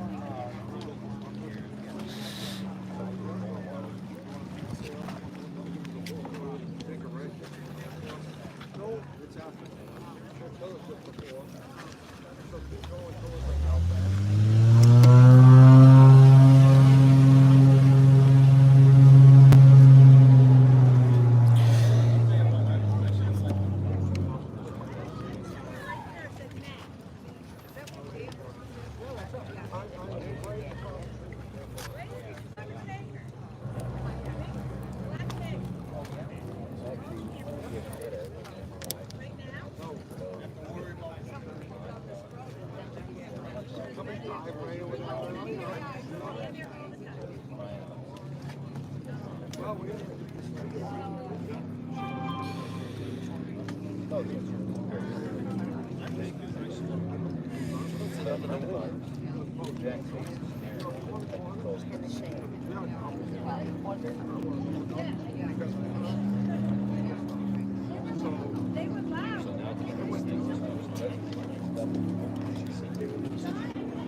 Checking both fronts twice. It's all embarrassing when we see you halfway in. And it's time to get back home. That was it. Tommy's going in. And a push off. Ready to roll. Oh, they have a really good time. Find out Tommy, the right-hand turn up, it'll be rather abrupt.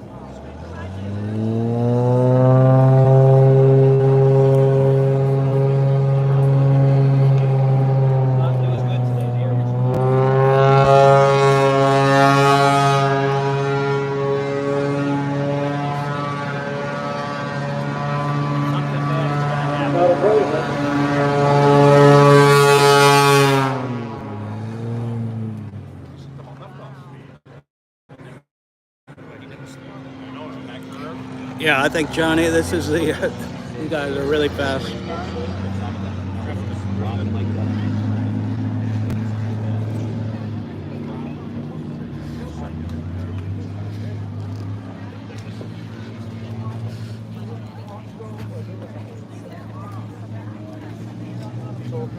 Let's get over there and watch them land.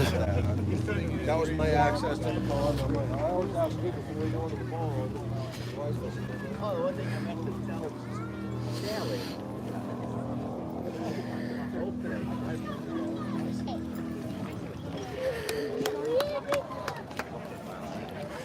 It's slippery.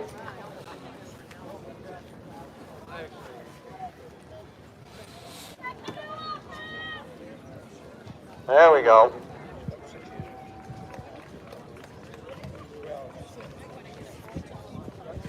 Time stop.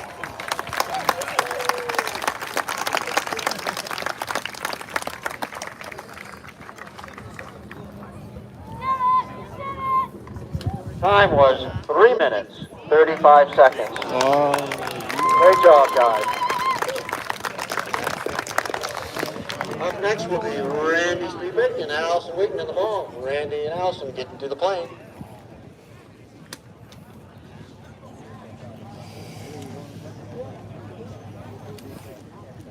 All right, we're coming to you from space. We have our Starlink system set up.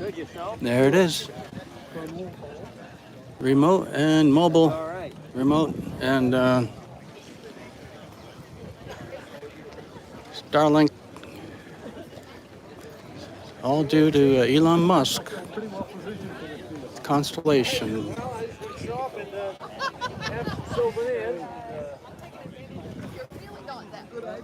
Oh, I'm sorry. I'm sorry.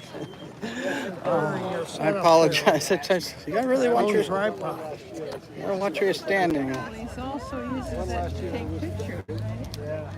Yeah. Yes, you got a very beautiful spot here. Yeah. Yeah, Navy veteran. 22 years. Yeah, also. Yeah. How about you? Tommy always wins the noise contest. Defense contractor veteran. Excuse me. That's as close as I can get to. All right. Mm-hmm.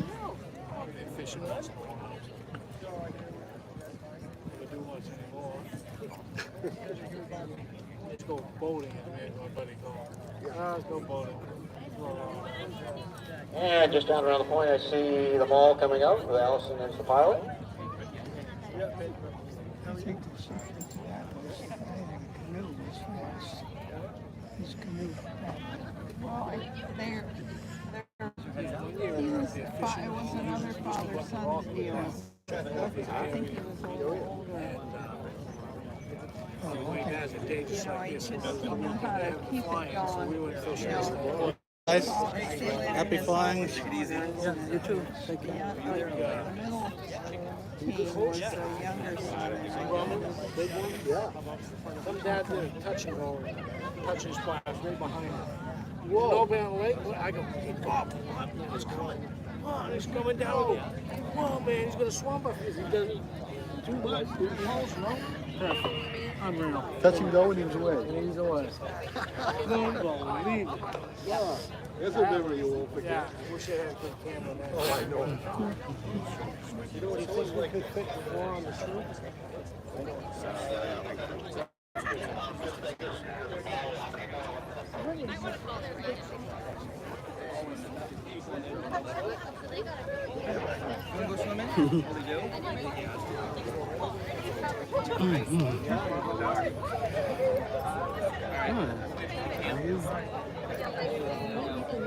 It seems the paddle is The other half is down there. I'm gonna go get it. Oh. Yeah.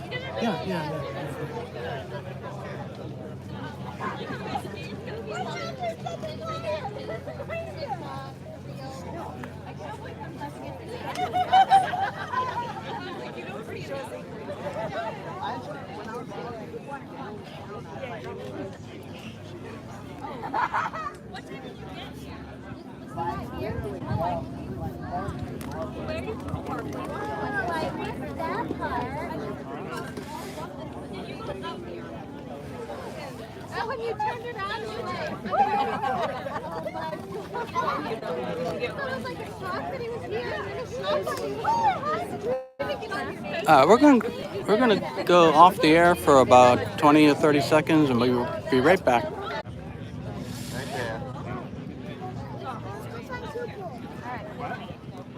there. Or you get out first. I can't push you both. Okay, please stand by again. Hold on, I'm gonna be right back. Okay, and we're back.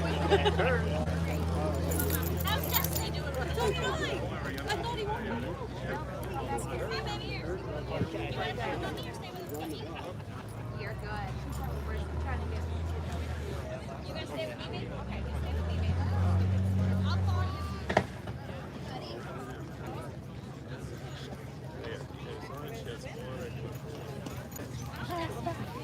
All right, buddy. What you got? He got actually 3. One of them's in with his mother. So 2 P51s and a 5. And they're at the dock.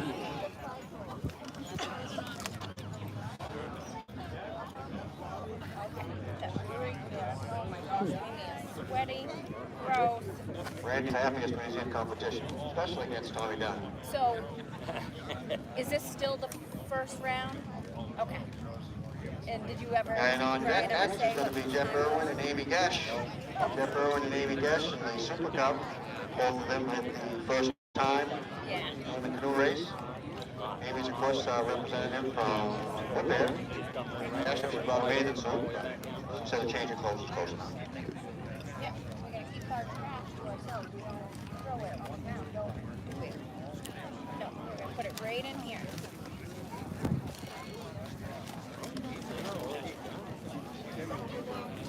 You have to be careful of that because you know that there's And trash. they're up. That's the time. Quick time on the dock.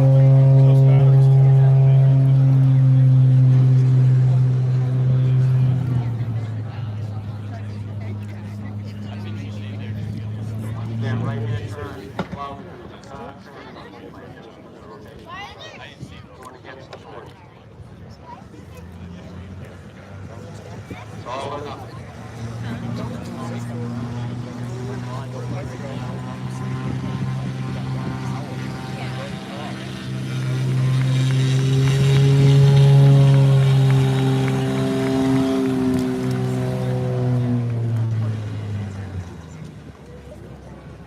That is great analysis.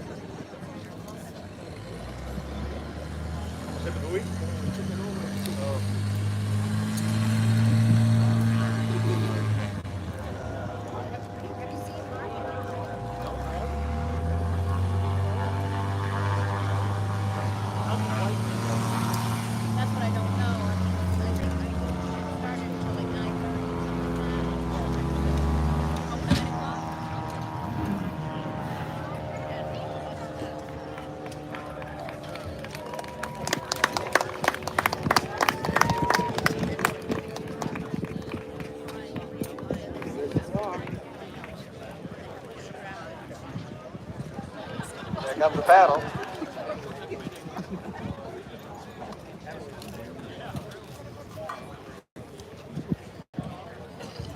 On the dot, time start.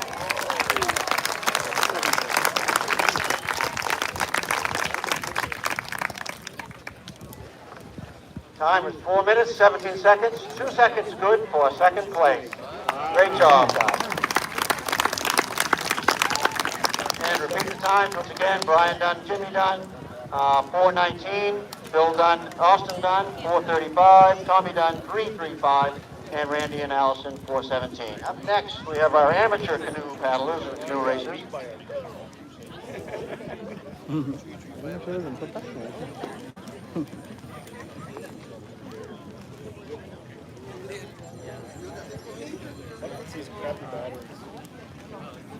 Well, we're going to stabilize this. Hold on.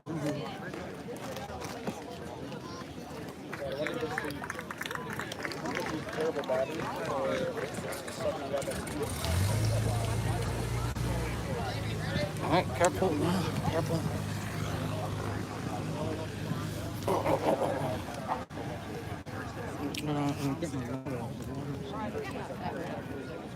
I got bottled water on it.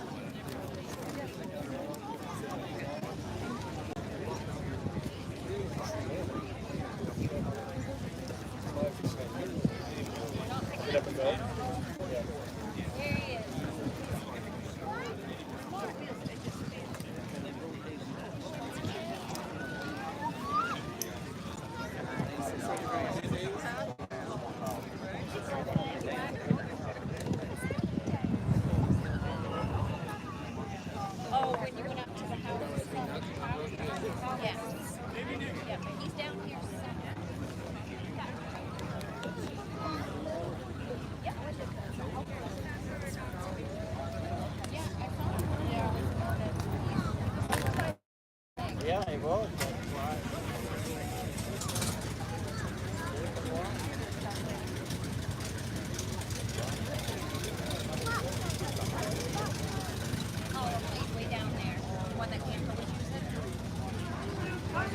Now, Randy, no coaching.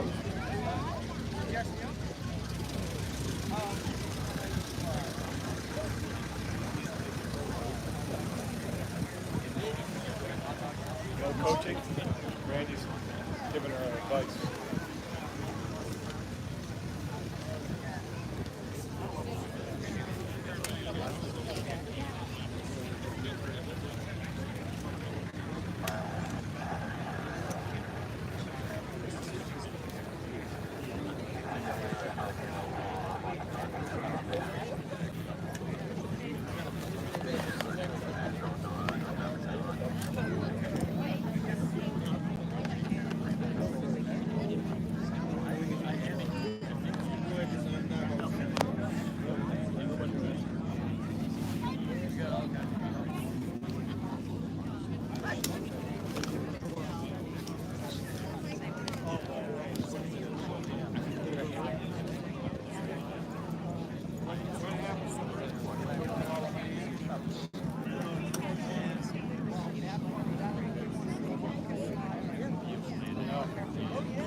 She'll be right back.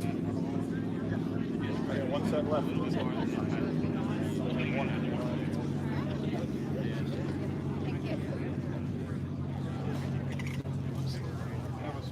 So that's not that thing will quit it too. It goes 2 hours. It went more than 2 hours yesterday.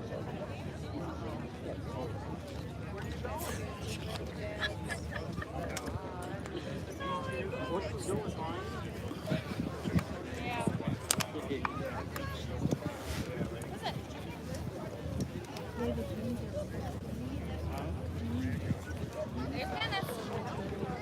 Say hi, Dennis.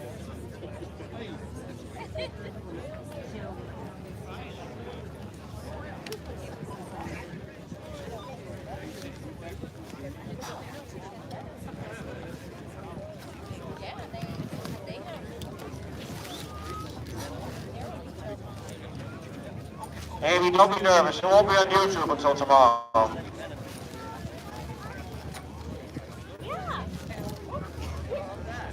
Jeff, you ready? Still getting coaching. Your planes that you bought?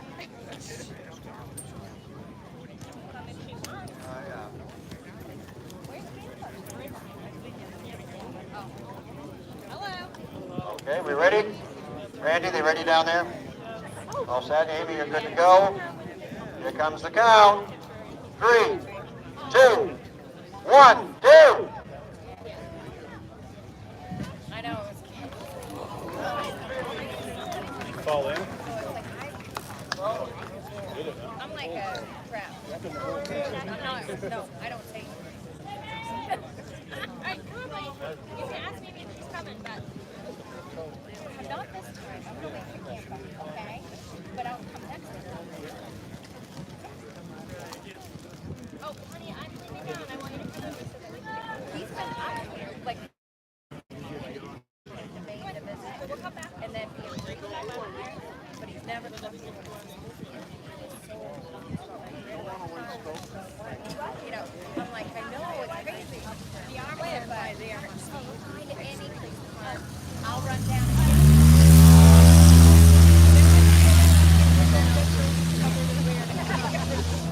And so, I'm like, run. I'm like, come on, cowboy. Come on. David. Yep. David Russell.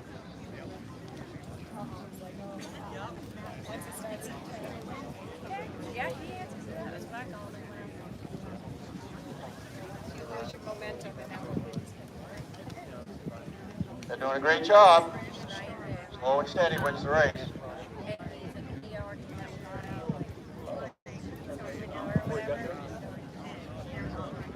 Because I'm not sure the Cup's going to make the dock. Nope. I'm pretty sure Amy is.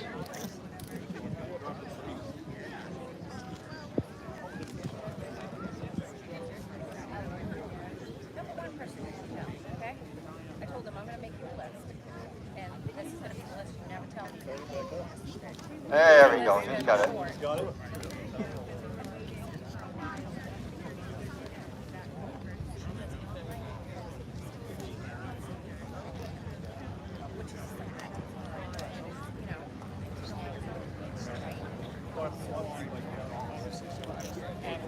Not sure, but I think the canoe's back in the water. But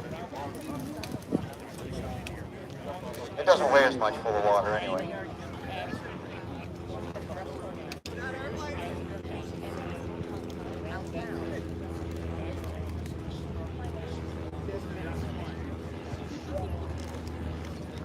Where did you find those puppies?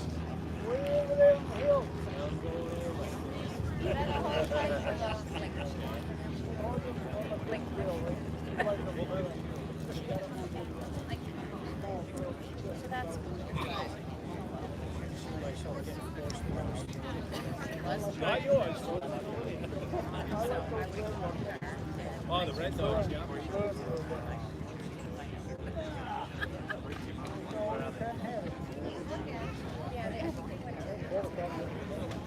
Nope. All the way over. Over to the truck.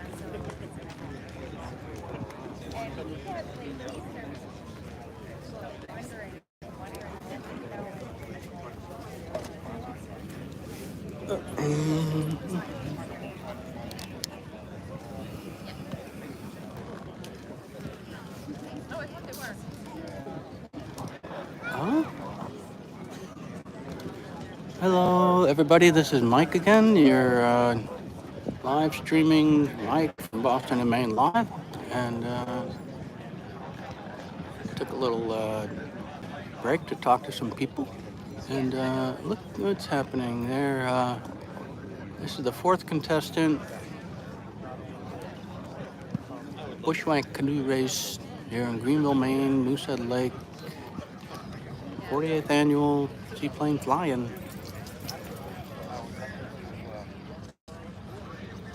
And they're supposed to be strapping the canoe on, firing up the motor. There they go. And they're off. Good job.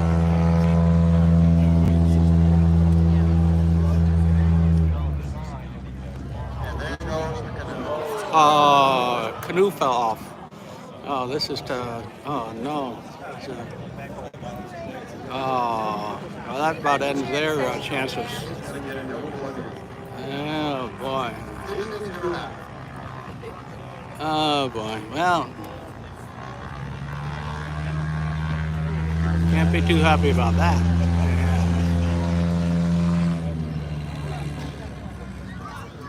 Can't be too happy about that.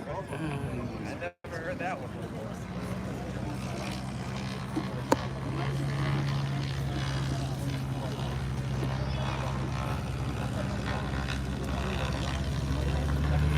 They're gonna come back in and get a good try applause, I guess. Let's see.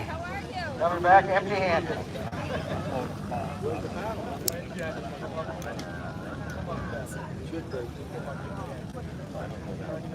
Hello there, Martian illiterate. There we go. That's a good try. Good try. Well,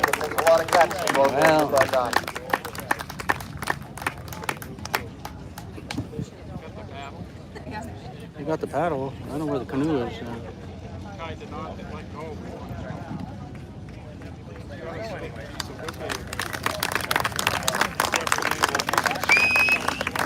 Great job, Jeff and Amy. Great job, guys. Thank you very much. Up next, we have Del Thomas and Perry Virgin somewhere. No, I think there's two. There was three, but I didn't want to drop out. Dustin up there.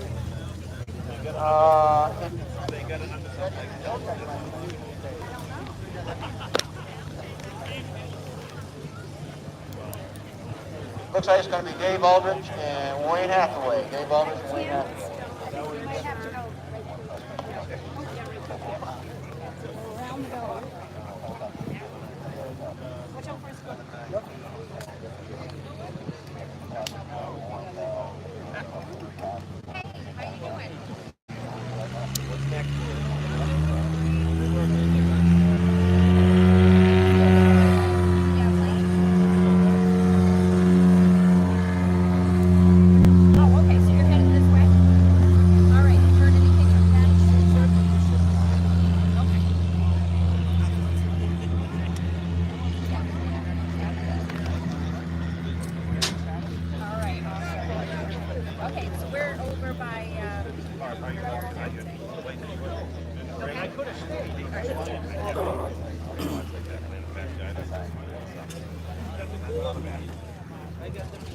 Oboes. I've got a pair of oboes, not the high ones, the low ones.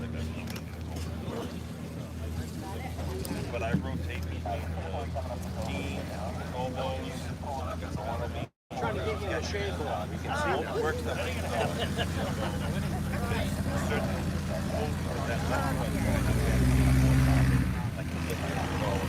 You gotta move down, Bob. Come this way. The other, right? Go that way. And then I'm gonna put Deb in here. And you guys are gonna relive your honeymoon over there. Nice.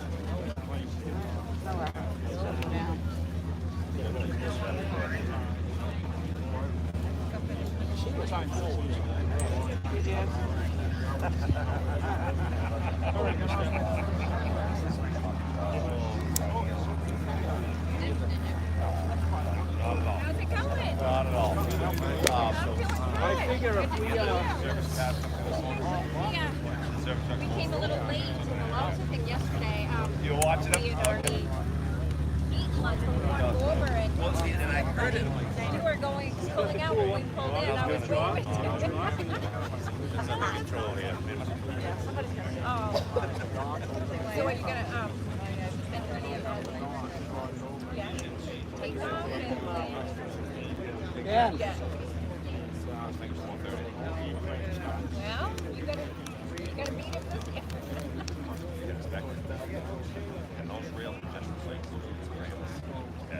well, it's like we played in last year, right? Almost. We're gonna have kayaks. Yeah, well.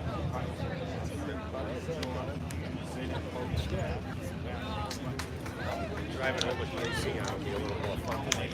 How long would they be? local. It's just they were long sections that were along the side.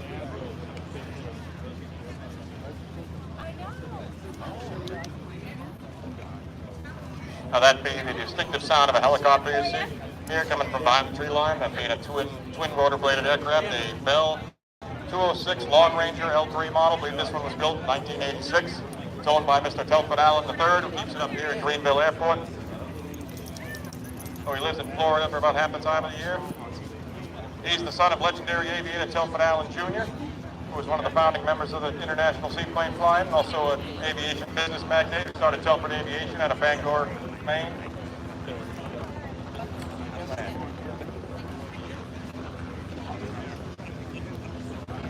We didn't get to see a helicopter last year. No.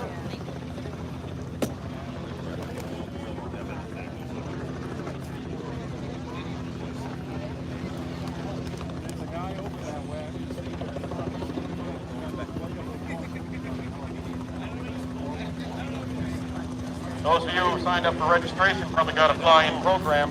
Oh my God, you know who that is? If you want to end up in a picture from next year's program, give a wave to the photographer who's hanging out the door. Yep, there he is.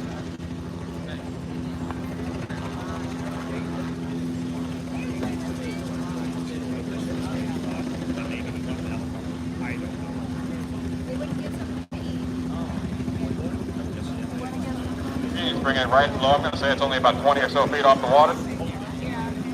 That airplane's about 30, or helicopter I should say, is about 39 feet in length with a 32-foot rotor width.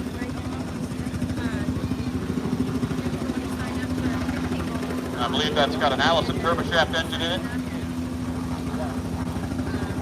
Bell Helicopter also made a twin-engine variant of this particular helicopter. This one, the L3 of the Bell Long Ranger, has strengthened fuselage fittings and attachments. The lengthened fuselage to accommodate, I think, 7 passengers.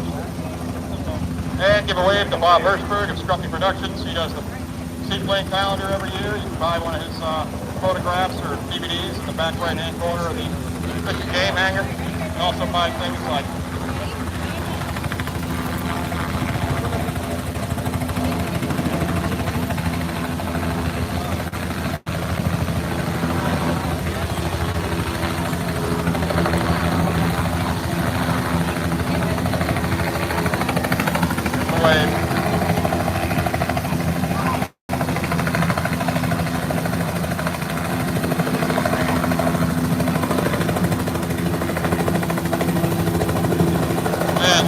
being sprayed up around below the rotors.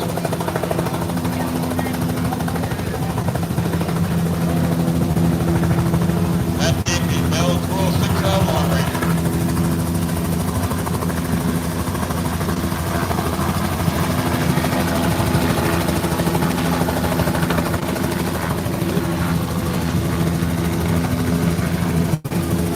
That's up close and personal, huh? Hold on to your hands.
Okay, David, Wayne, you guys ready out there? Canoe in position?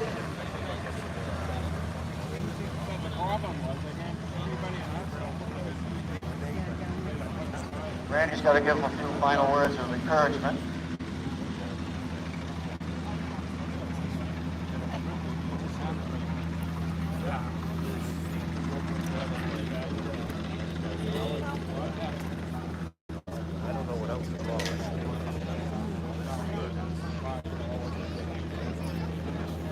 Okay, looks like we're ready to go. Ready on there, under the dock. Oh, wait for the timer.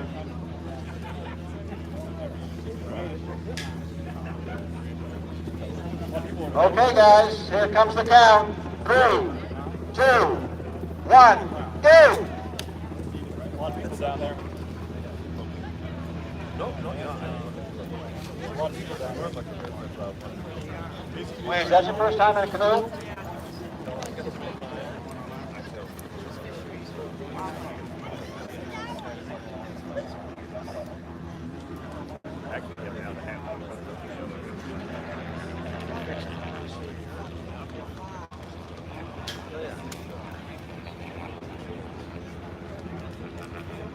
There he goes.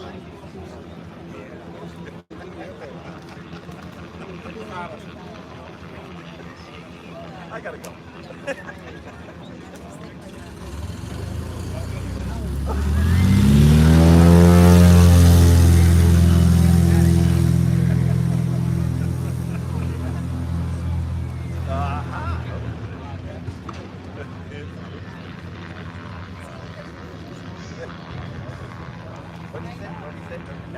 What did he say? And he sent me that text. Did you see him?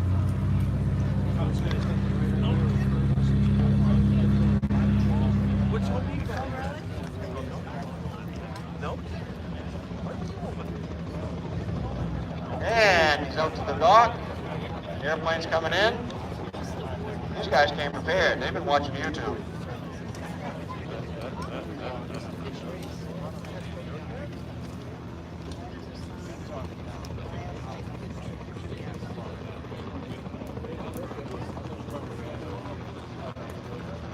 They dropped the canoe.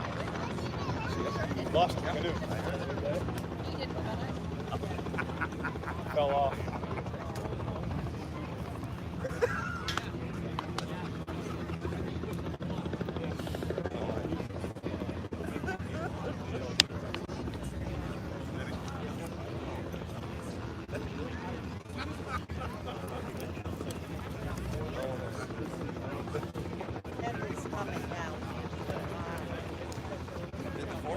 I think they're trying to figure out which end of the canoe goes forward.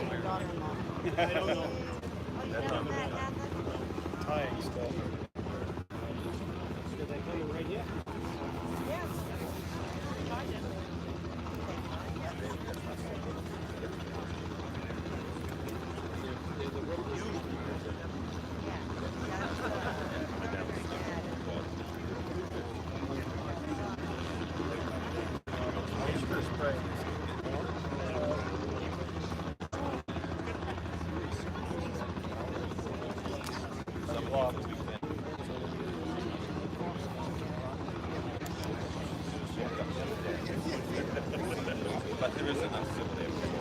I think they're using the old theory, if you can't tie a knot, just tie a lot. No, it says lock.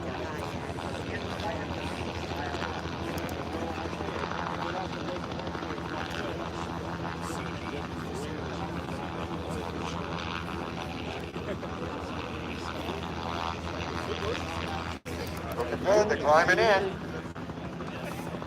They must be happy.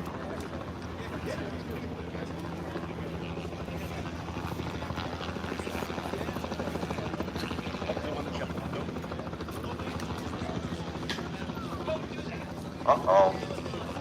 Oh, there we go. That was close. Gotcha.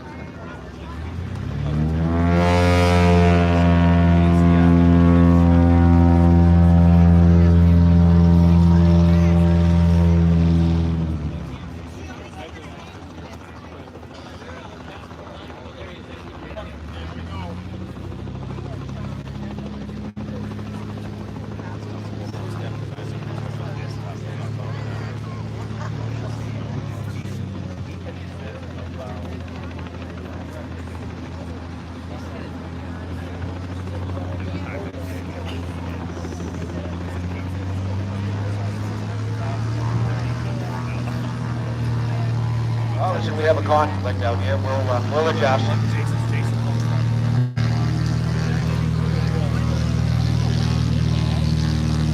Probably they didn't know anything was going on.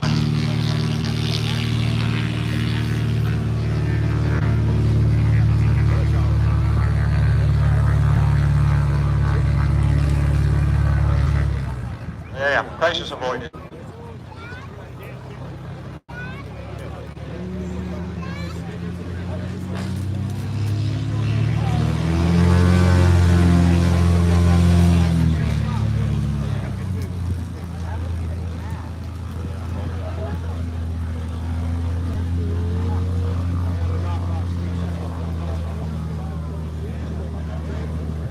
That guy went right through us. So that one.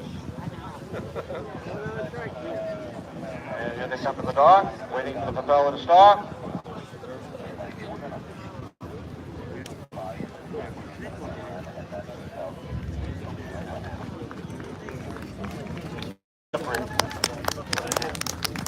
Oh, they got it.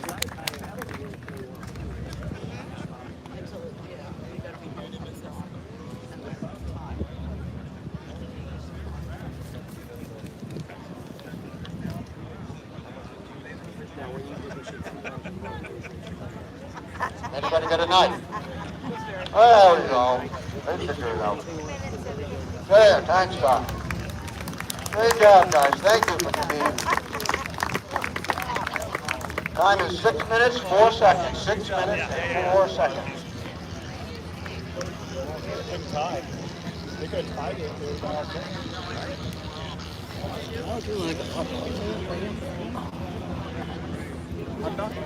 So where did they play?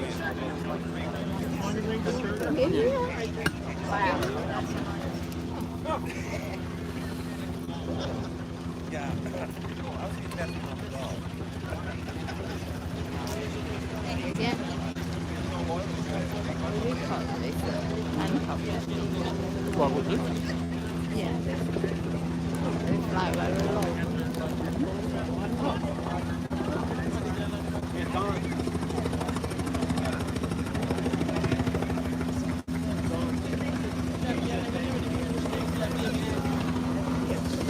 Now that's the distinctive sound of rotor blades you heard again. That was the Delphin Allen III, or T3 as it's known to locals, son of legendary bush pilot and aviation business magnate Delphin Allen Jr., who was a founding member of the International Seaplane Fly back in the 1973-74 time frame.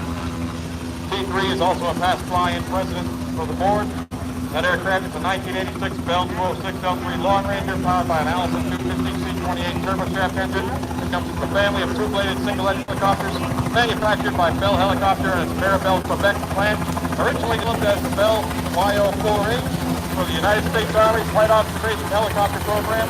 It was not selected by the Army, so Bell redesigned the airframe and successfully marketed it commercially. First is a 5-seat Bell 206A Jet Ranger, of which bought by the Army called the OH for exchange per hour. The hour. While others not on helicopter agreement, the United States Navy 206L Long Ranger was produced as a stretch version with a total fuselage extension of 30 inches and proceeding of 7. Since 1975, Bell has produced more than 1,700 Long Rangers across all variant types. The original 206L used an Allison 250 C20B engine with a series of model upgrades to replace the engine with a more powerful version. In both applications, this engine is D-rated from 650 shaft horsepower for takeoff and 520 horsepower continuous.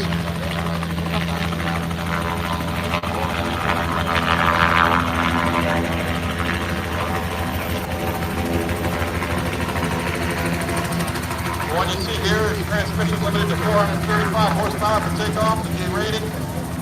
Produces an advantage in Monterey and high altitude operations that has been used the rated horsepower at higher altitudes and temperatures or applications that use the maximum rating in the sea level suffer accelerated performance deterioration with increases in altitude and temps.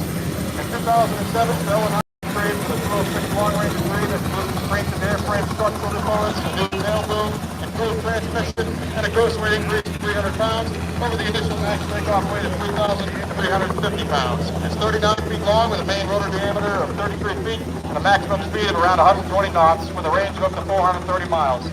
In the back seat with his camera lens aimed is the Fly-In's official photographer, Bob Hirschberg of Strumpy Productions, a photography business out of Glenburn, Maine.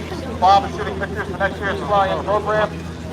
From 2007 to 11, Bob produced the Fly-In's official program and continues to contribute images each year. Bob's photos from events all around the state of Maine appear on calendars, canvases, framed art, and even on silk pillows. All of these are available at his Strumpy Productions booth located in the Fish and Game hangar, so be sure to stop by and pick one up.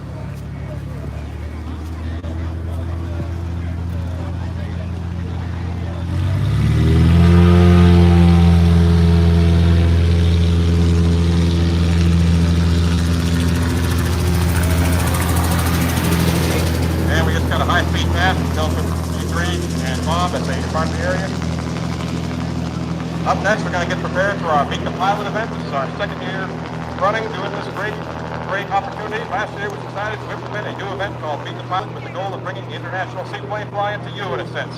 It was greatly well received, and therefore will be continued this year. While we take an hour break between competitions, a number of the pilots who have been gracious enough to donate their time and attend are going to commandeer the Forest Service Seaplane Dock and the Antwerp ramp area to be present with their aircraft to meet and greet the Greenville community, as well as visitors alike. This idea was born with the goal of getting all of you the opportunity to actually get to know some of our pilots who you may have seen compete over the years. So come on down and bring the kids. They'll be able to ask some of these esteemed aviators questions about how they got to be where they are and do the things that they do. This idea was the brainchild of one Randy, the tireless director of the Seaplane Pilot Association for the state of Indiana. Randy's approach of goodwill education and public outreach in the field is truly unparalleled, and has allowed him to open up various bodies of water for seaplane use in his home state.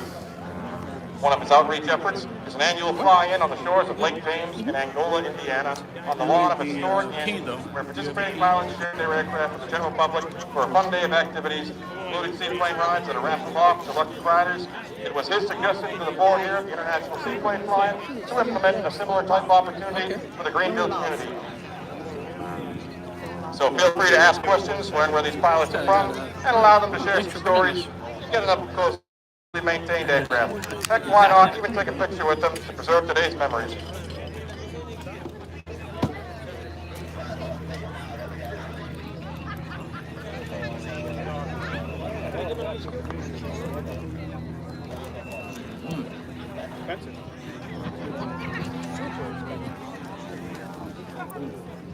Okay, final competitors in the Bush Pilot Canoe Race Amateur Hour. We had Alton Thomas and Perry Virgin in the PA-11, 90 horsepower. This aircraft is not equipped with an electric starter. As you'll see, the pilot has to start it by hand, which is very common in the older days. There's no electrical system to be concerned with, that type of thing. Plus, it's a lot lighter weight without a starter and a battery, etc. This is their first attempt at this, and it'll be interesting to watch. Once again, this is a PA-11, and Alton Thomas, Perry Virgin. We'll be ready to go shortly.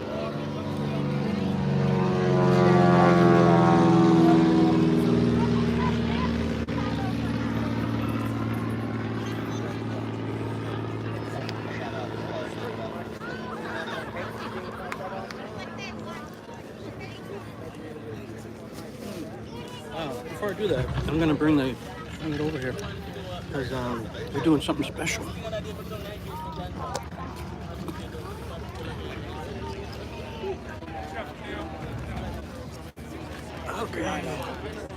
Okay, friends. Let's go down and take a look at this airplane. We're gonna start it by hand, and that's something kind of special. Let's go take a look.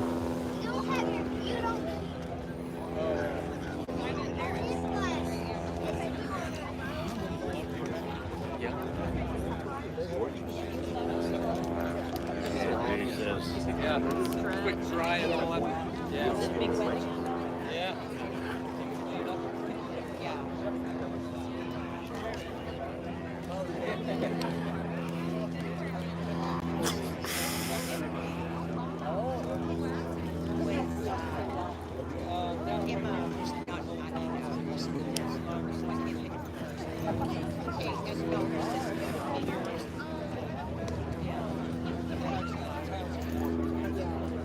So this plane, they said, is a little different. It doesn't have a starter. He has to start the engine by hand. And he saves weight by not having the starter motor or batteries and so on. Okay. Guys ready? It's an old-fashioned way. This is how they used to start them. I guess he's ready. He's on the paddle. Now, you all set to go? Ready for the count. Where's my timer? He's ready. All right, we're still doing the bushwhack canoe races. Count again. 3, 2, 1, go! All right, so first Canoe. He's going to paddle out there as fast as he can. Oh, look at that. He started it. Yeah. He can start it and then jump in. That is amazing.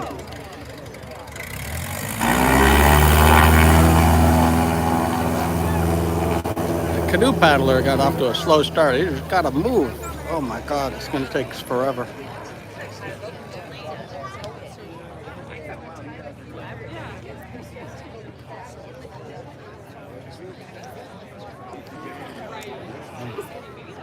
All right, there's a leisurely paddle out to the float. He'll get there. He'll get there.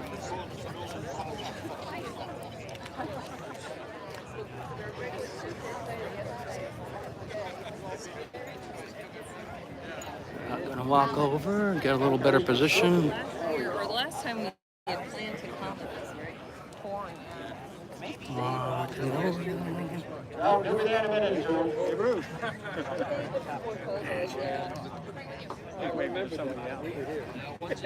Okay, so the airplane meets him out at the ramp, the floating dock, and then he's got to pull the canoe out of the water and strap it to the pontoon or tie it with a rope. And then he gets into the plane with the pilot, and then they drive around another buoy and come back and then offload the canoe. And participant with the fastest time wins. I don't know what they win, but they're going to win something.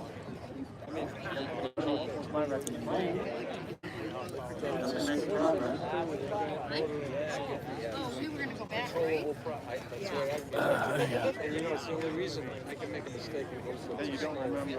I still get out of there. Yeah. I shouldn't depend on you. What? Yeah, I should. Lash it. Okay, yeah. I don't like those using it. I very seldom exceed 26. The reason is because that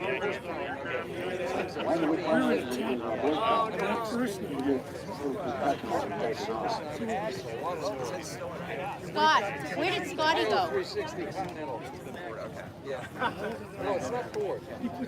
No, it's the mixed master engine. Familiar with the 337? Push pull on the same axis. Cessna twin tail.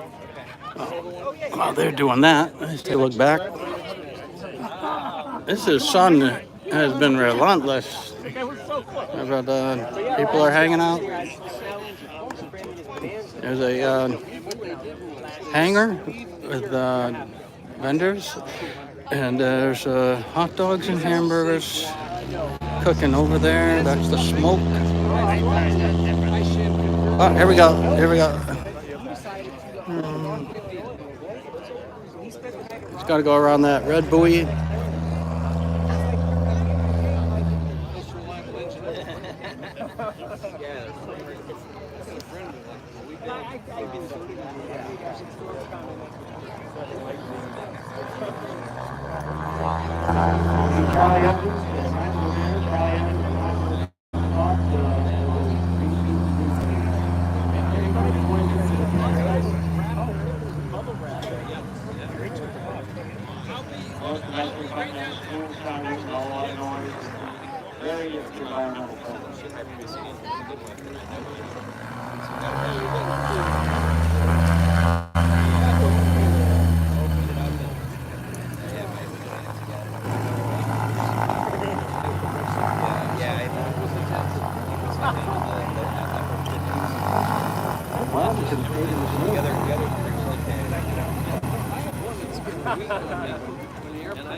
down around 68.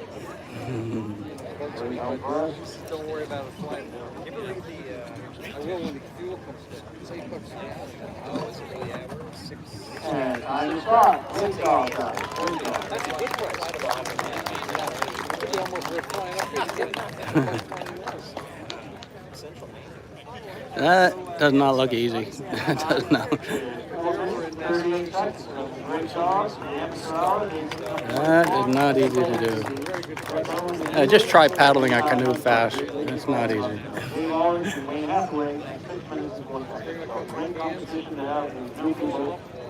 Next year, they're all experienced. They can get into the top level. Once again, thanks everybody that competed. We'll be moving on to some other activities. We've got the meet and greet on the door. There's planes that are going in and out. We'll start signing up for the kickoff contest. It's 89 now in an hour. And we got the contest. All right, next up, takeoff contest. The planes, 2 planes at a time will line up out here right in front of us. And they'll, on the mark, they'll both hit the gas and try and get off the water into the air and stay in the air quicker than anyone else. Their biggest problem is figuring out which leg to sleep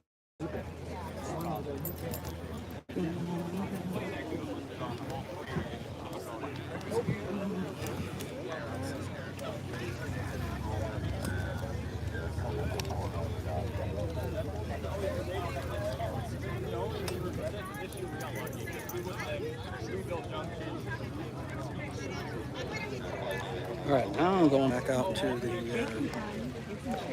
there we go. I remembered what I was looking for in the car. Huh? You gave it to me, right?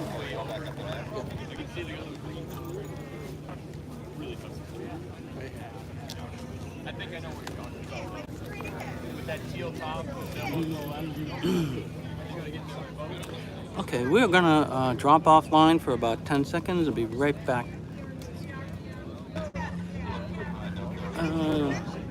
Because if it had switched to a lower quality, it'll pop back into the high quality when it comes back. So I do that once in a while.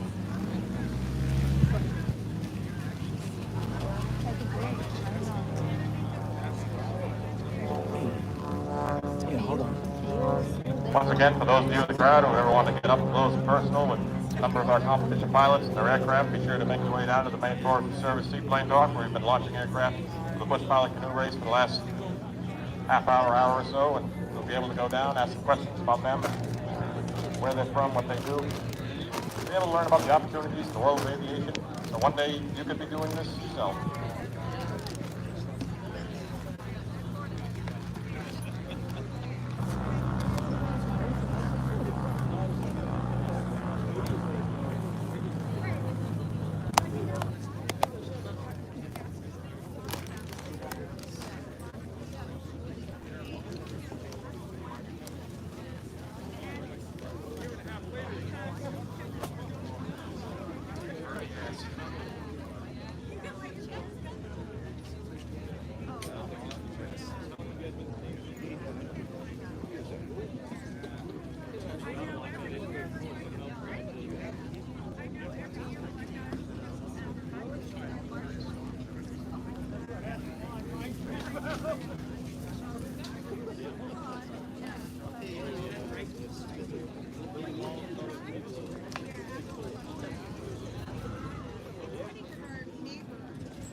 As I mentioned, last year it was decided to implement this new event we call Meet the Pilot with the goal of bringing the international seaplane flying to you.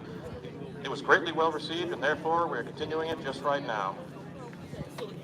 As I mentioned, while we take a break between our competitions, a number of the pilots have been gracious enough to donate their time and attend. They're going to commandeer the Forest Service Seaplane Dock and Amphibious Ramp area so they can be present with their aircraft and meet the great Greenville community. So all of you in the audience that get the opportunity to actually get to know some of our pilots who you may have seen compete over the years. So come on down, bring the kids. We'll be able to ask some of these great pilots and aviators questions about how they got to be where they are, do the things that they do.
Once again, our Meet the Pilot opportunity is just getting underway on the Seaplane Forestry, the main Forestry Service Seaplane Dock, which is the same dock we've been launching people off at the Bush Pilot Canoe race. So once again, if you're interested in meeting any of these aviators, come on down, bring the kids. Get to see how they got to do what they do and be where they are. Allison Wheaton, who's in the first airplane, the Mall, soloed when she was just 15, and later on after college went down to Florida to get her instruction and instrument ratings. She got her seaplane rating at Jack Brown's Seaplane Base in Polk County, Florida, and taught seaplane flying at Jack Brown's for many years. Her father signed her off on her private pilot license while she signed him off for her seaplane pilot rating. So what goes around comes around in a sense.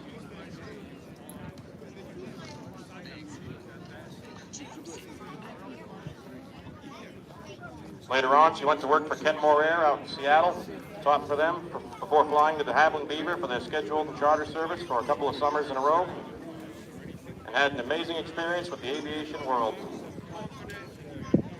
Nowadays, she and her husband, Randy Stribig, are in the field of seaplane outreach all over the country, including attending events just like this one here. And behind her in 291 Delta Charlie would be Tom Dunn. Tom Dunn has been flying legally since, I believe, 15 to 20s. He flies every chance he gets and has spent days giving people rides. He helped the department in the past of water surveys for the remote lakes up here in Maine. Today, Tom is flying for his son Danny, who is in Boston going through stem cell replacement and wanted his dad to be here.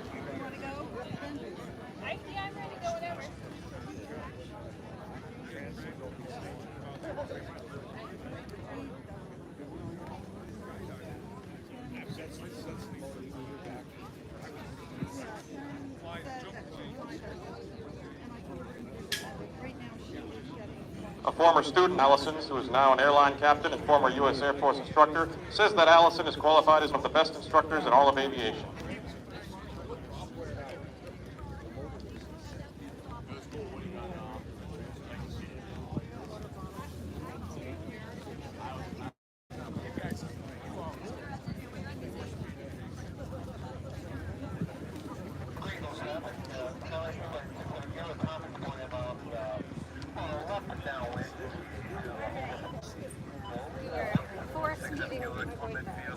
Looks like we're anticipating the arrival of Mr. Jeff Hardy in the Cessna 180. He will be the third aircraft for the pilot meet and greet. He'll be pulling in right behind Tommy Dunn. So, once again, if you haven't made your way out there yet, start heading down to the Seaplane dock for the Forestry Service, where we've been launching and recovering our bush pilot canoe races. So, come on down, ask these pilots some questions, get a picture with them, and ask them how they got to be where they got to be, and so maybe one day this could be you. One day this could be you back out. Break out the checkbook. One day what? This could be you flying. He said that. He said just break out the checkbook, that's all. Give me a plane ride later this fall. Once the plane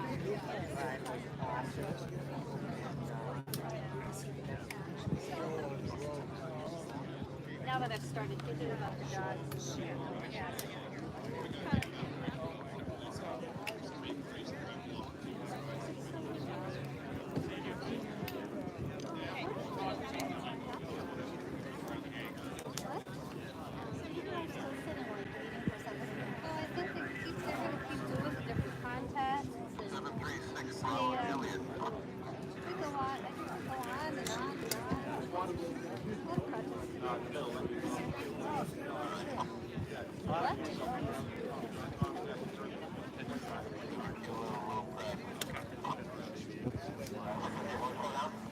Also up on the main ramp, the little blue and yellow carbon cup on amphibious floats, Jim Crane, he's also doing a meet and greet up there. Feel free to go right up there. I know the dock gets a little crowded sometimes, but right straight on, right in front of the black and white caravan, you'll see the little blue and yellow carbon cup. Jim Crane from Corinth, Maine.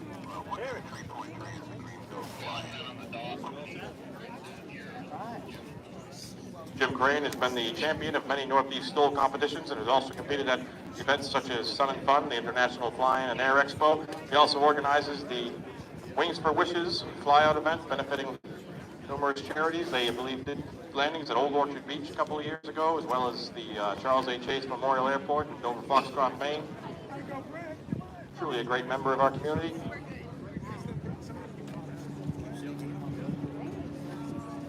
As we get a high pass from Pete Thompson of Fletcher Mountain Aviation, they're a sightseeing Part 135 operator. They fly out of the West Cove of Greenville Junction.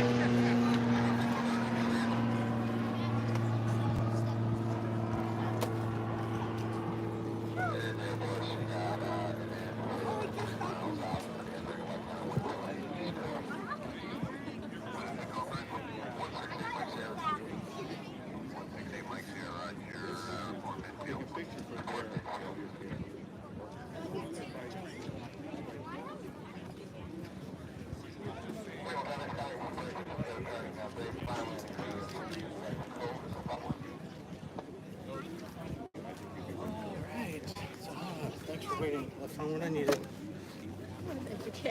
You know you want to make mess. I didn't know that. It's been in there since for hiking. Oh, really? Okay, now. That, oh, you know, this is Okay. Yes. Once again, our takeoff contest will be taking place probably after 1 p.m. once we get through these pilot meet and greets that are going on. So that's a wonderful opportunity to go down, meet the pilots, get to know where they got to do and how they got to be, where they got to be, and ask them a number of questions, take pictures with them, and later on we'll be raffling off some tickets for Hello free everybody, seaplane rides. this is And Mike available again, somewhere around here. and Boston Main Line. So there looks like a 20-minute break. Come back and do the takeoff competition. It's at 1 p.m. local, so it's 12:40 here right now. And so we stand by for that. We're gonna hang in there. We'll just keep going as long as we got battery power. And, I don't think we're gonna run out of battery. So finally found this little part. So a lot of things have to come together to put it on to do this, and this was part of my tripod, but I had left it on another camera. Sometimes happens, but I found it, and so hopefully I can stabilize and be able to pan tilt a little more smoothly.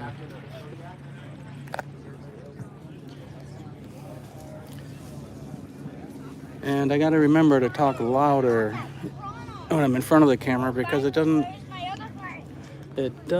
the direction of the microphone seems to be to the back.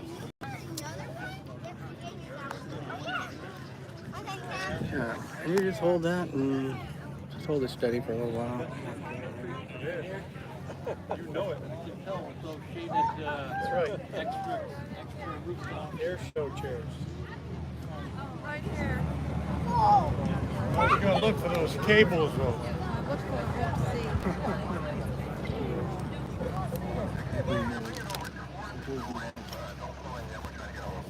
Moved it.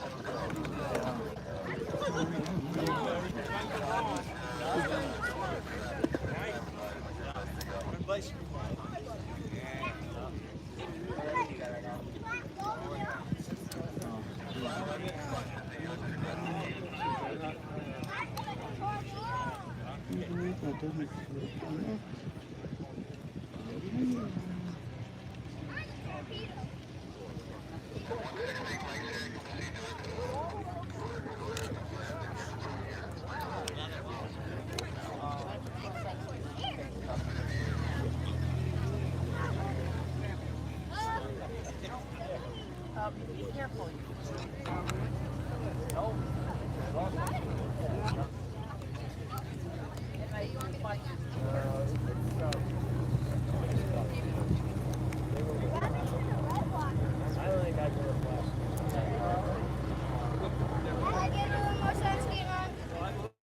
Get back to our battle.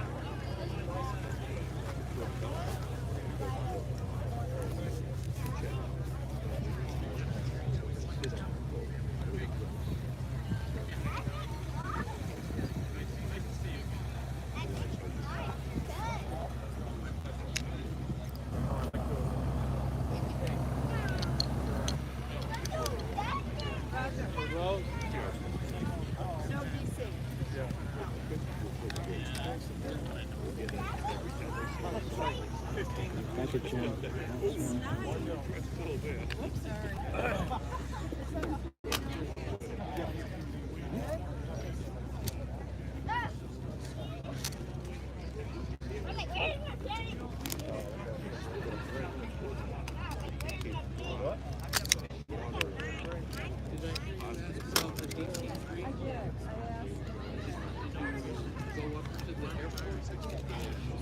Once again, Martin Robert will be present by his aircraft at 172 Aviation. You won't be able to bring it out to the Seaplane Fly, but the other three being behind the beaver, but he will still be present with his aircraft and open to visitors.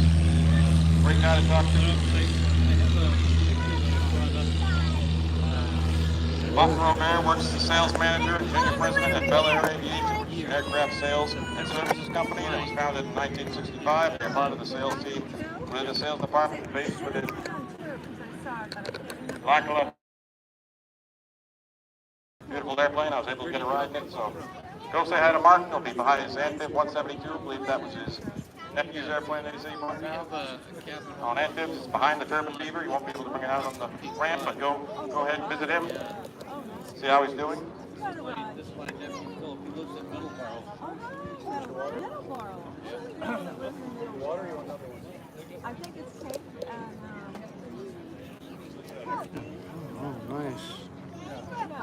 Christine,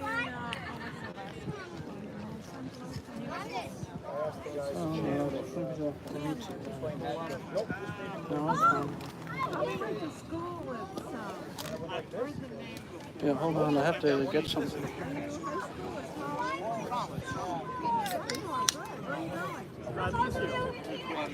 Okay.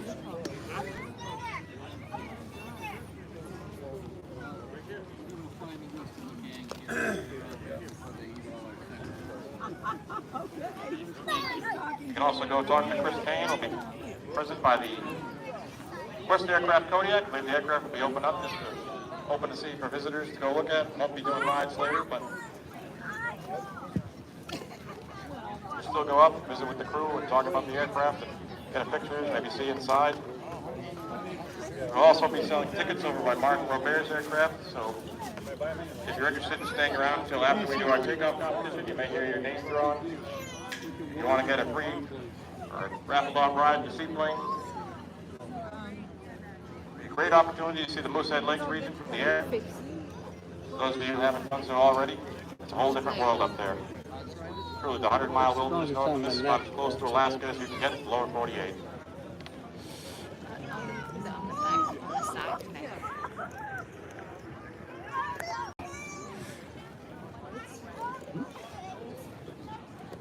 The Kodiak here is a brand new one built by Dyer Kodiak, but is here representing Aerosset Floats. They were out a little late today, but still great to see them. That is an amazing stall platform, very good for hauling cargo and passengers. I wouldn't even know what their last name is. Do you? Just another reminder, Mark Robert, so 172 aircraft is behind, I believe, the Turbine Beaver. We'll be able to get him to the Seaplane Fly.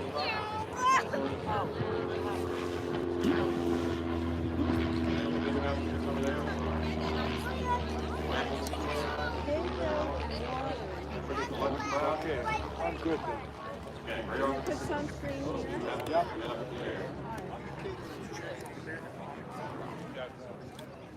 Look at these little tiny chairs.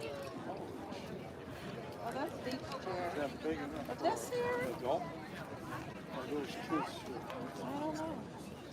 They just fold up easy to carry, that's all. It's cool.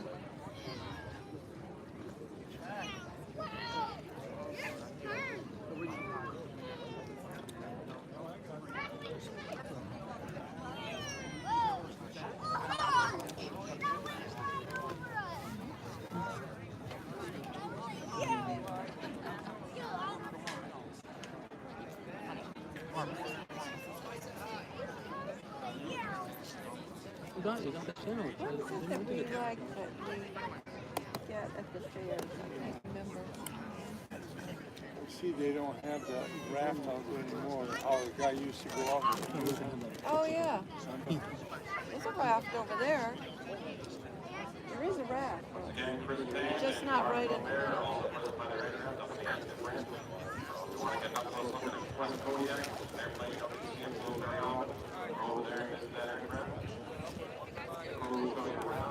Same with Mark Robert.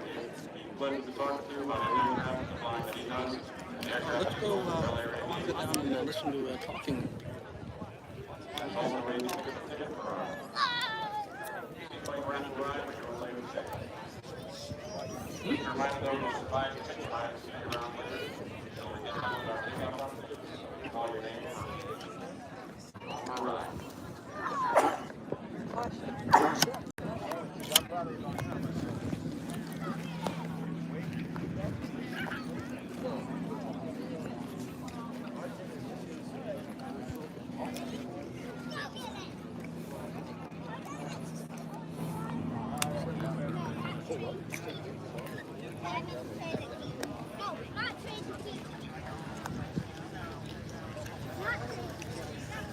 I'm taking straight to the key.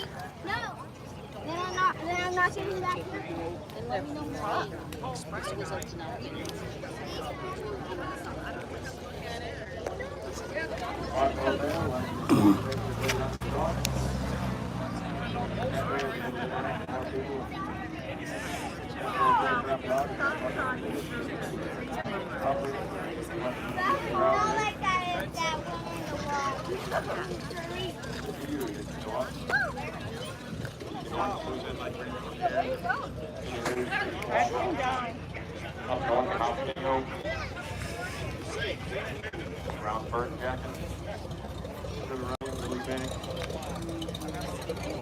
Now do all the beautiful places.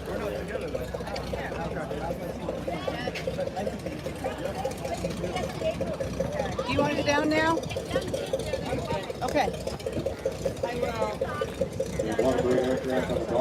Okay? Huh? Do you want to go down? Sure, yeah. Thank you. Okay, good. There we go. And now you're doing that. Good Canoe by Randy Cribbett.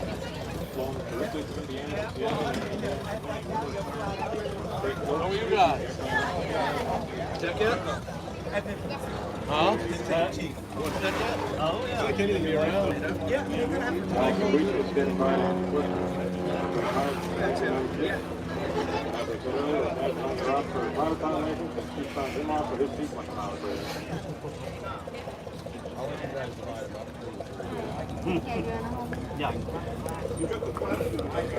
Okay, let's get a lottery ticket for. You want one? Yes. Go for a ride? I'd even pay for a ride. No. You can't do that. Can't do that. You know, donate to your favorite charity. Okay. Kids are having a good time today, I bet. Yeah. It's hot. I was out on that float for a while today, but there's a breeze out there. Came in here, I was like, no, there's nothing in here. Can you say something about your plane? What's that? Tell us about your plane. Oh, it's a 69 Cessna 180 Just, yeah. with a what they call an 0470 Continental 6-cylinder engine. Yep. 230 horse. Yep. And then it sits on what they call Edo 2960 floats. Edo. Yeah. Yeah. Edo floats. Had. That's a brand name, I guess. Yeah. Yeah. Yeah. Spelled EDO. EDO. Yeah. Nice. Yeah, we're live streaming onto YouTube. Oh, yeah, no kidding. all day. Nice. So it's at Boston and Maine Live on YouTube. Oh, nice. Oh, Boston and Maine Live. Perfect. So the recording will be up there too later. Yeah. Oh, so you'll leave it up? So We'll just leave it up there, but it's live now. So, perfect. That's awesome. to all 39 people. 39. 39. Because you'll get a lot of people that will probably watch it. Later, I think. Later Yeah. on. So. Nice. Well, great. So it's Glad a lot of you're fun. doing A lot of fun. So look, you're going to do the takeoff competition? it. A little later, yep. Yep, I'll put her in. So. All right, we're going to give you a special mention if I can identify you. Yep. All right, Marina. 19U. Thank you. Yeah. Like you say, I remember seeing you. Yeah, right there. 10,000 people later.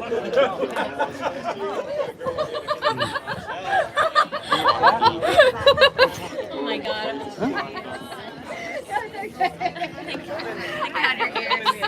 You can tell I'm a little like sleep deprived. Right? All the time. Yeah. It's been all day looking for something, and it's like, oh, okay. Yeah. This one here, flaps. You use this for landing and taking off.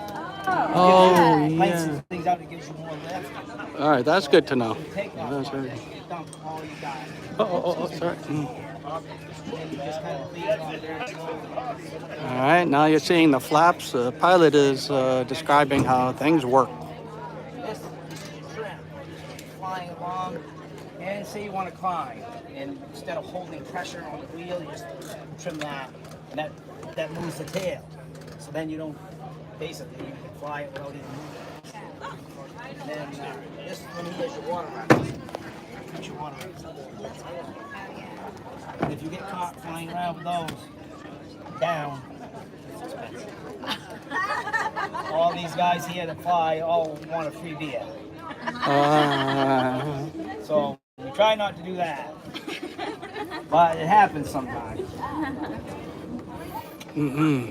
But That's basically, and then you have your foot pedals, run your rudders, run your tail and your water rudders.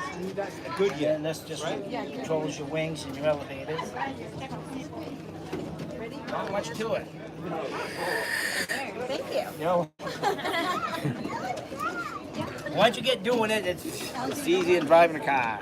I mean, it really is. Once you know what you're doing. Once you get used to it, it just, you don't have to think about it. Hi. Hi, how are you? Good, how are you? I'm great. My name's Shannon. I just started my private practice. Oh, wow, where? Out of Laconia, New Hampshire. Oh, no kidding. Yeah. So, have you ever landed on Lake Winnipesaukee? No, I haven't. No, you gotta come over. It's not quite as big as this lake. It's still open today. No, it actually, didn't they try closing some of that? I don't know how it works. They didn't go. It didn't pass. It didn't pass. Oh, They how can were you trying close to it? close 19 mile cove or something. Oh, I Anyway, remember it heard didn't- something about that. It didn't Yeah. pass. So you can still land. Oh, okay, good. No, wow, jeepers, creepers, you'll be doing this. I can watch you here pretty soon. Oh, I hope so. It would be cool to learn how to fly these ones. I was interested to see, the water rudders and stuff and see how that's Jump in. controlled. Go on the other side sweet. there. Awesome. Can I just leave this on the dock? Yeah. Well, put it in the plane. Yeah, for the bungee cords.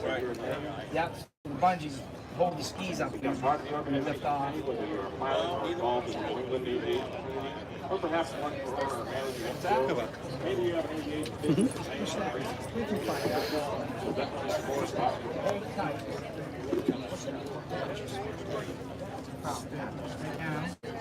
That lets your water rudders down so you can steer on the water. You'll know if you don't have them down because you can't. So the rudder alone. Do these, It is if you get power enough, like when I was out there, here was doing a lot of. That's why you keep a lot of air going over. I bet you that thing pumps enough pressure. And then these ones are flat. They're taking off just like. What are you in for a plane? Piper Warriors. Oh yeah. Yeah. Yep. So same thing at the truck down here. This is a little different. This is a constant speed. So this one actually controls your RPM. And you don't have to, once you set the throttle, the manifold pressure, you don't have to touch it. The RPM just always stays the same. A little easier than pushing the ball We're down all going on to YouTube live. Oh, wow. All day today. Plane does it all by Okay. itself. Austin and then live. Okay. The channel. All right. All right. Well, I'll have to check it out. Check it out. Yeah, or you can share your friends. Well, I won't check it out right now since I'm No. seeing the same. No, thing. right. And Oh wow. Nothing, huh? Wow. I don't know if it's just because it's old or what. But it's just like Here's a 13 last time I went up was a day like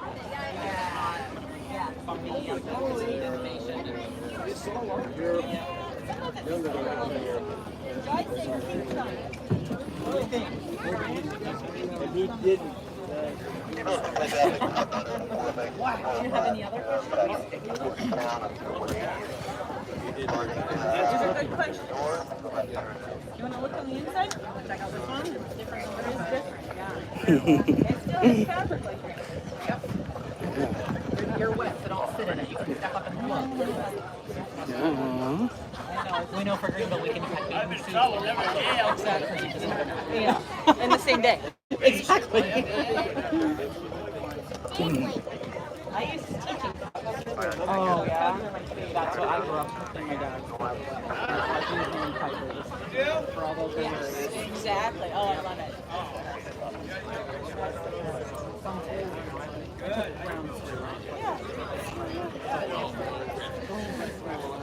Yeah, exactly. In a million different directions. So many things. Exactly. Now I'm like, yeah, that's really good.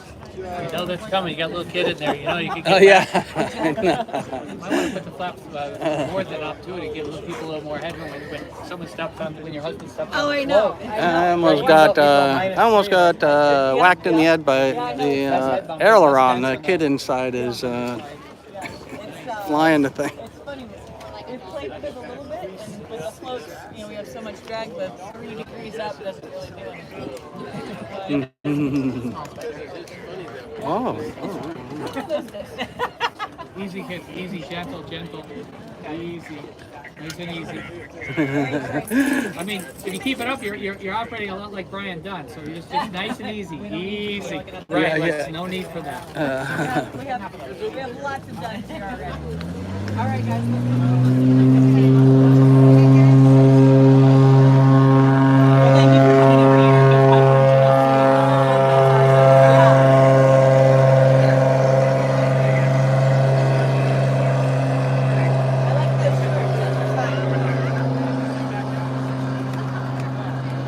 Anyway, I'm Tom Mace. I just want to say hi. Nicely done, you guys. Yes, thank you. Thank you. And you're who? I'm Alice. Hi, Alice. Tom Mason. My dad was an examiner. Oh, fun. A lot of Yeah, I like your. My dad was Sit your butt right now. I think these people found the best place to relax on shore. It's very warm today. Oh, I get your mom. I didn't get one for. Oh. Oh, there we go. I saw tickets. You should all have tickets to Canoe, right? Well, here.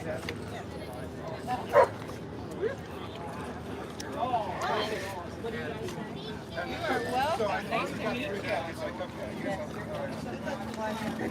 That's great. Oh, that would be epic. That would be epic. On it, like in all seriousness. That would be fun. Like a first female. Yeah, I like it. Yeah. You come every year, right? Mostly, yes. Yeah. Yes. I'll look for you. Okay. That'll be fun. Do you have? I can take your number. Oh, perfect. Yeah, sure, yeah. That's like my own. We did it once, but it was. Thank you, Martin, illiterate, and we'll see you next time. Thanks for stopping by. Or no, I guess we got second. Randy and I got second. Randy and I got. What's your first name? Allison. A-L-M. I-S-O-N. T-A-T-O-N. And myself.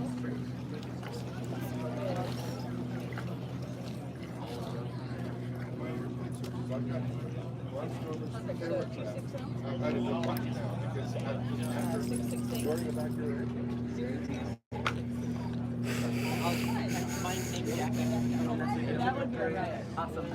Excellent. I hope to see you again in the future. Have a great weekend. Thanks, you too. Oh, this is your plane? It is. Beautiful, huh? Thank you. Yeah. Thank How long you been flying?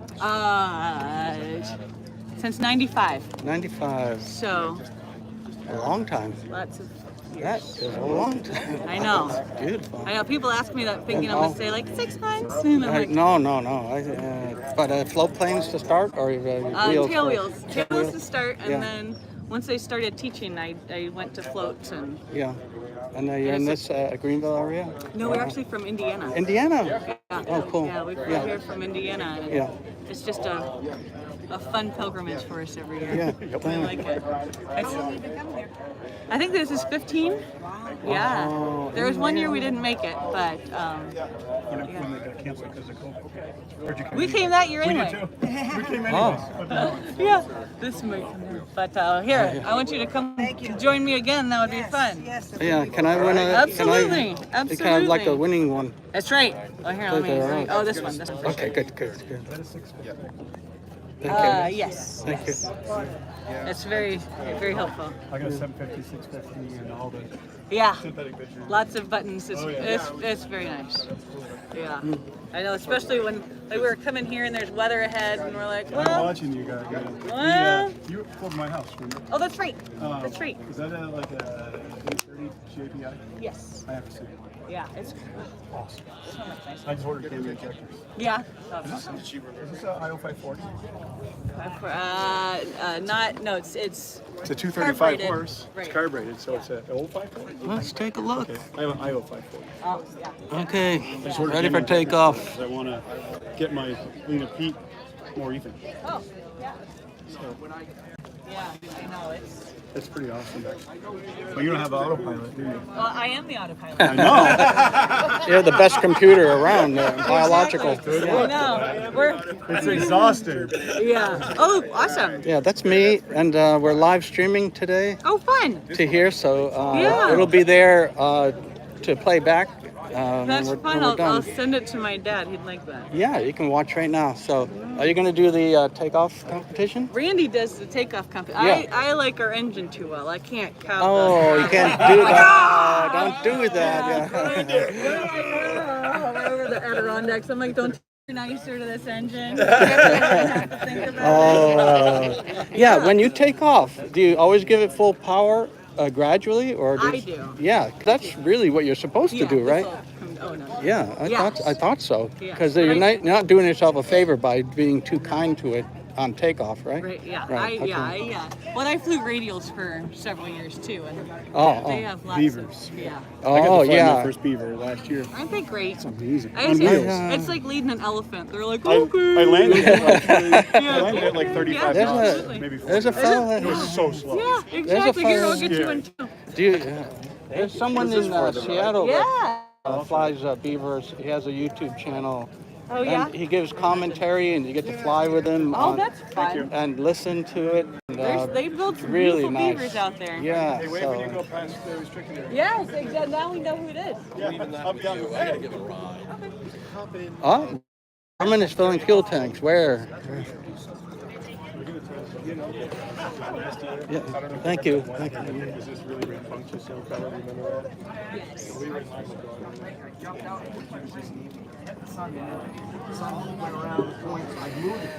And there was a rock, then I straddled it, came up through. Shut it off, jumped out of the plane and went right through the ice.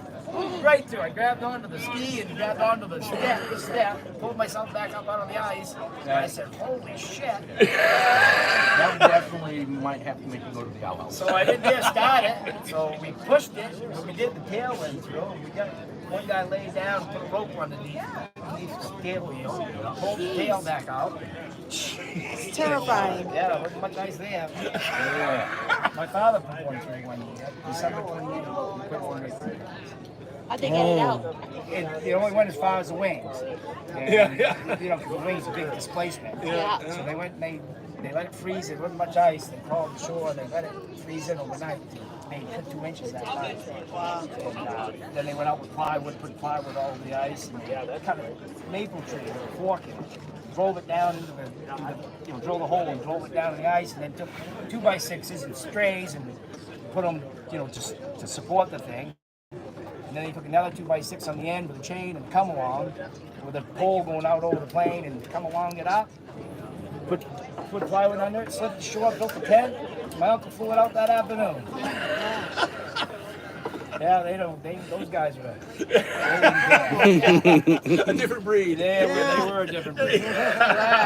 We knew Dick Folsom really well. Yeah, he's 89, still going. Oh. That's awesome. He flew himself up there last year, 88. Wow. He was coming, he got COVID. So I was talking to him, he says, yeah, I think I'll drive up. I said, you tested COVID this morning? Yeah, he said, but I won't tell anybody. I said, no, you can't do that. You can't. That's the old time. The old Yeah, time. old They timers, don't yeah. believe in it. Right. I don't believe in that stuff. Well, they got it. Yeah, come on. He's still working. He's not slowing down. Is that? Is it May I? Thanks. Ah, How you doing? good. Ticket? Yeah, I don't think I got one from you. I've got the winning one, so you might. I might as well just give up. That's a good souvenir, though. Now they're going somewhere over here, huh? Yeah, especially right now. I wasn't going to come up at all, and I got, something. Everybody else. The rock and hard off for an extended baggage department, this is time for easy installation. With their extended baggage, we might have vehicles with either a cargo lift, or a black door closure, rubber point fast flooring, side outs, built jacket, large removable access covers, special pages to inspectors, and access to the fence. Oh, I think that's your plane up there. Yeah, go in the back. I remember yesterday talking to you. Have another one. Why not? How many planes can you have? Boy, it's all on this dock. Displayed on one of the aircraft.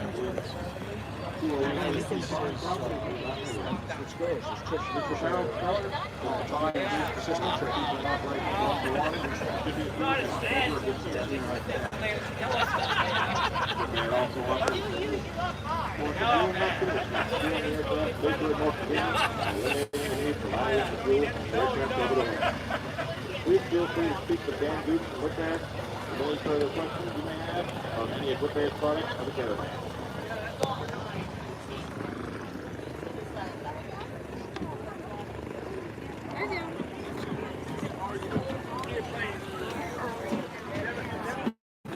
Dan is the product sales director for the U.S. Caravan and large boats.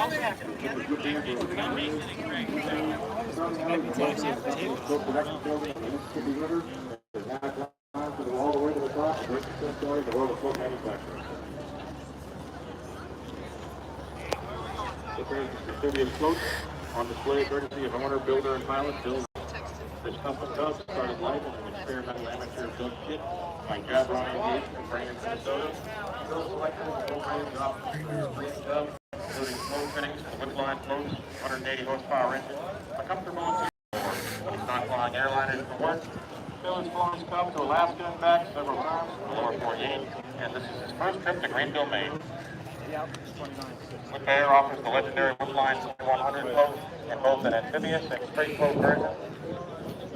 The Woodline 2100 is available for certified aircraft like the Piper Super Cub and Super Cruiser, Cub Crafters Top Cub, and X-Cub, ADM Husky, and American Champion Scout, as well as the experimental aircraft like the Cub Crafters Cosmo, John Ross Super Cub, which you see over by their display, Atlantic Airways, all Woodline 2100 floats, large diameter head here, wide flat top decks, and a custom paint allowance to match your airplane. If you are interested in purchasing small boats, those Woodline 2100s, or the number of aircraft for sale by Whitbear, then talk to Amy Guest, product assistant aircraft sales manager at Whitbear. She has an amazing knowledge and passion for what she does, and great photographic memory to visit the company for more than 10 years as well. Look at this Jaguar.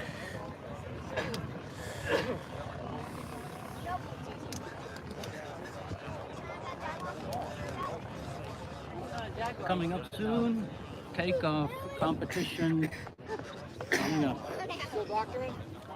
Although it seems like nothing is happening too fast here, but it will happen if you hang around, hang in there. I didn't know, but that's apparently the mantra.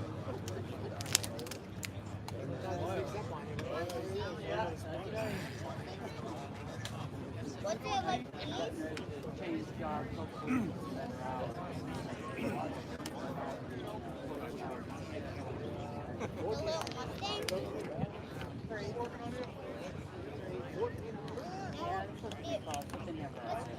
We need to go to the racetrack first.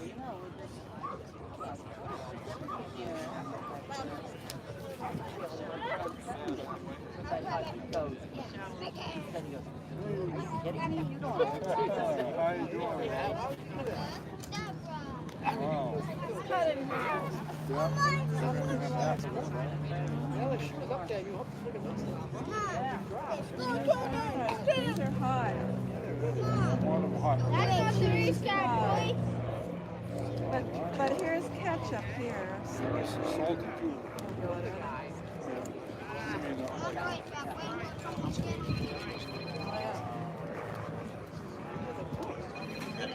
They're tasty. Different. Right. Got it. Good choice, Rose.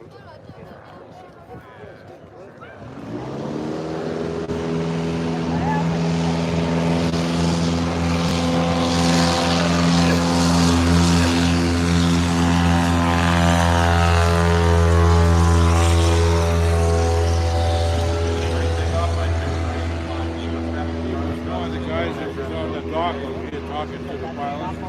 Yeah? Just a thought.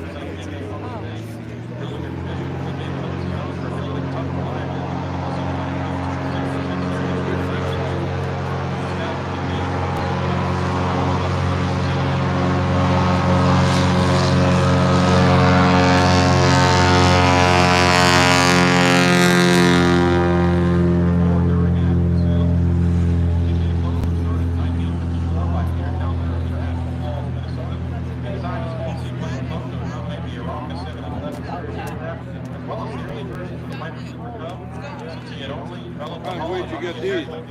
Peter was able to get FAA to use existing float attachment struts and finish They need a lot of help. floats on the aircraft. They're not union.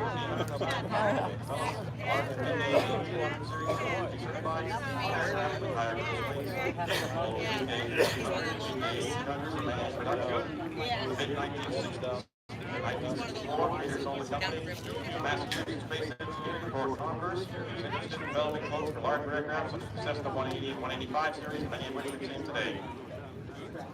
The systems of Nemo Aviation I'll hold on to that. laptop deck is certified Seaplane Series 3500 total.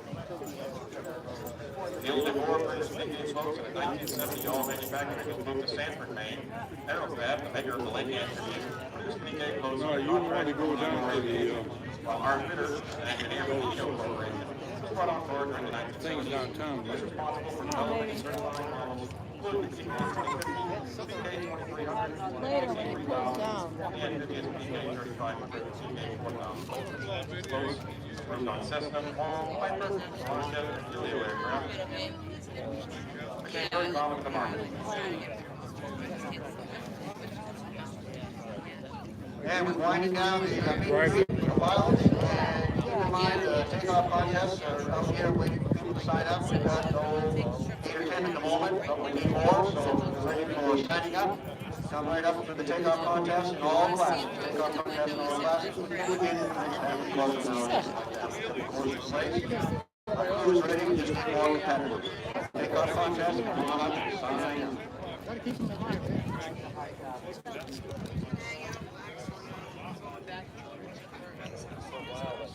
Slowdown generally in the late 1980s prompted Seymour to the production of new PK floats, and all manufacturing was moved to Albuquerque, New Mexico. Continued to produce floats and related parts on made forward basis. So in 1999, one of Seymour's longtime float dealers in Old Town, Maine, purchased PK floats, moved everything to their manufacturing facility at Lincoln Regional Airport just a year. So this time they designed a simple float model. The cost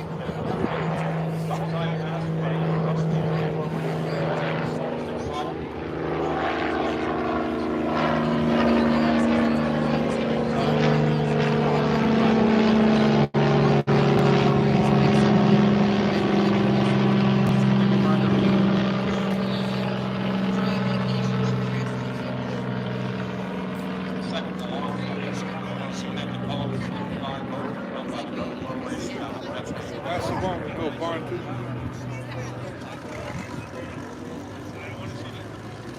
starting out with roughly largest drum and albatross.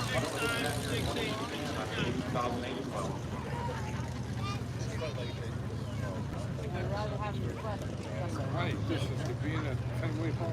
Yeah.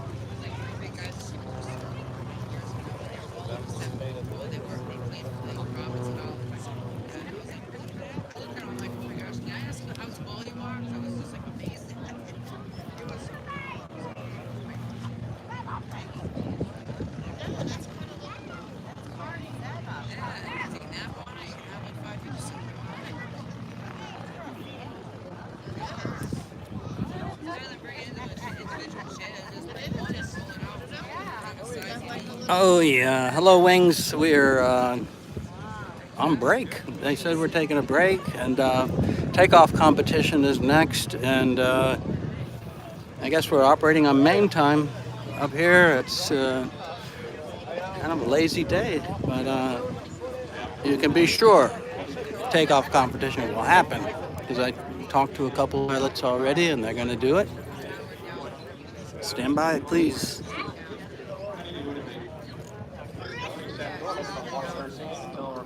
2015, when it was purchased by SR Aviation, this purchase company. Back into the company. Many of the former employees returned, including Mr. Keith Strange, our flying director. And in the fall of 2015, PK floats were back in production. 3 years later, in 2018, a group of local investors purchased PK floats from SR Aviation. All of these investors are pilots, including the president, Patrick McGowan. McGowan says we believe in aluminum because it's light, rugged, repairable in the field. Aluminum is going to be around a very long time in airplanes, and floats because it's so light and so durable. We've got floats in Alaska that have been operating for 40 years in salt water, and they're still going strong. In 2020, PK Floats developed several new floats for the experimental market, including the PK 2058, its carbon dub, and the super electric dub. Now PK Floats is busier than ever, with more orders coming in and more floats going out. The owners and employees are focused on building the world's finest seaplane floats and growing this legendary brand and the company.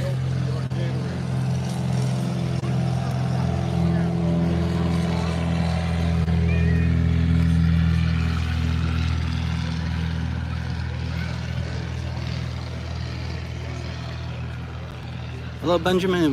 You are very welcome. Thank you for watching, hanging in there. This is the south end of the lake, right at the town of Greenville, and it's called East Cove. Owned by Dennis Fisher-Dyer, which has been owned 170 And downtown Greenville is in the center of the picture, right there. With the help of Bob Balford, they rebuilt it, put a new paint job on it. Today it's being flown by Mr. Bill Dunn. Bill, being the baby brother to Tricia, he spent his lifetime growing up in a plane. From the baggage compartment of a tailcraft to a KC-135 with the Air Force, which was in the 101st Air Refueling Wing of the Maine Air National Guard at Bangor International Airport, formerly Dow Air Force Base. He is now retired and now flies for FedEx. The BeTheMatch.com banner that we saw on the plane this morning is the organization with which you can go to get a kit to possibly save a life. His nephew Danny just received stem cell treatment this week for his cancer.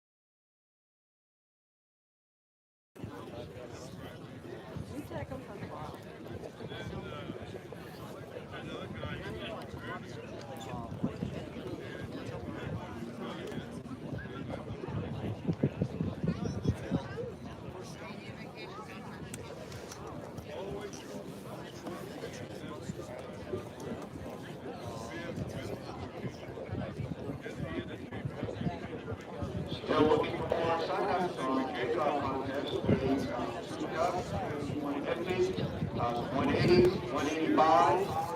Both entries are straight. We've got some special guys signed up. Whole handful of other regulars, but if you guys know, feel free to come on up and any problems with them. This is very easy. There's no competition. Sure it's fun. Sign up, takeoff contest soon. Saturday, very well. Okay, if you didn't hear that, they're requesting more planes to sign up. They have a number of regulars that have signed up for takeoff competition, and they want to match some more plane types together and see if they can get some more competitors.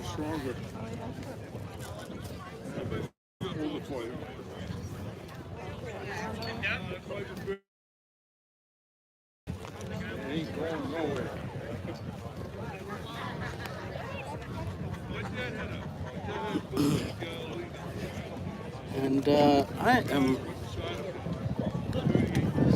I'm going to step away to the shade under a tree here because it is just so hot. So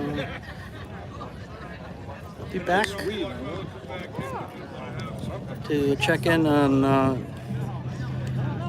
any chat messages.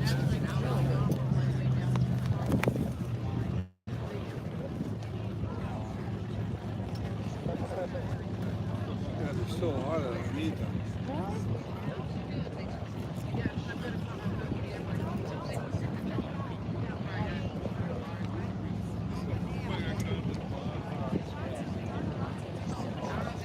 Oh, look at that cigarette smoke. I know it.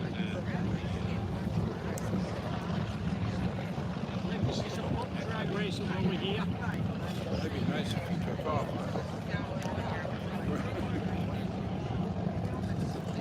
I wish the trailer's like 50 feet behind it.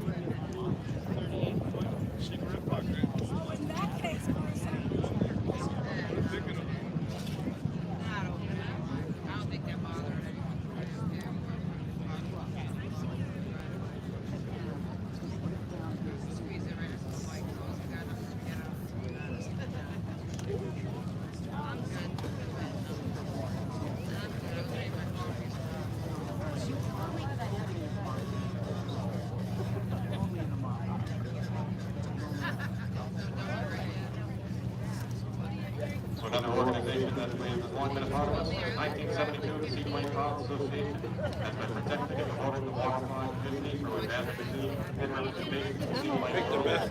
Located in Winter Haven, Florida, the Seaplane Fly Association celebrates its 50th anniversary in 2022. Its founding members, David Plum, Paul Murray, Hal Lynch, William Hoover, will be proud. If you are not already a member, consider visiting the Seaplane Fly Association booth, fishing game area. Doesn't matter if you're an owner, operator, or provider, probably a fan of seaplanes and wants to know more about the unique and amazing world of water flying. Membership benefits include annual subscription to Water Flying magazine and further insight into the organization's nationwide advocacy. Take advantage of seaplane access to waterways as well as seaplane insurance programs. You will have access to both waterways directly and the seaplane flight directory. We'll even have discounted seaplane events this last year. And even larger aviation training such as Sun Truck Flying Air Expo in Lakeland, Florida. Even our coveted scholarship program, seaplane training.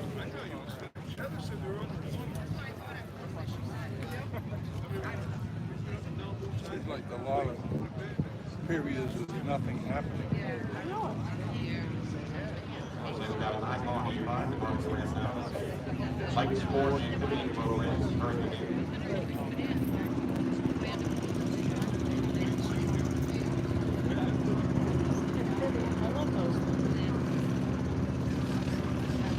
Icon E5 reinvents recreating aviation. Unconstrained exhilarating from flight to flight like never before.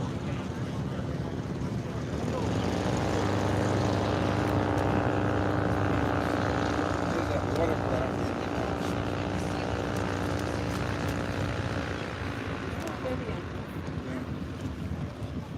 Has a name, but I forget what it is. It's not a... Well, I said yes, it was the big one that so-and-so flies. Like what did Jimmy Touchscreen displays have customizable display modes, 3D ratings, maps, sectional lines. Secondary flight planning systems, PBSP, upcoming standard ASP is also available.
Like many aircraft in the state, fuselage. He's a big kid, but he's very good. Welded steel tubing.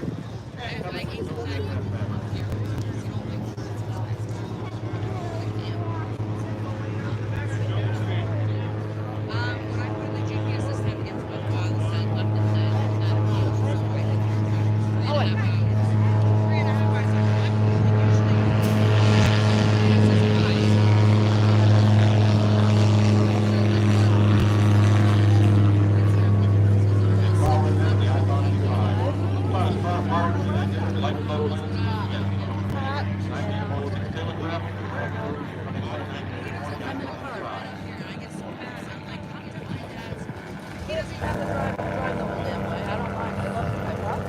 love driving. I'll drive all day, all night.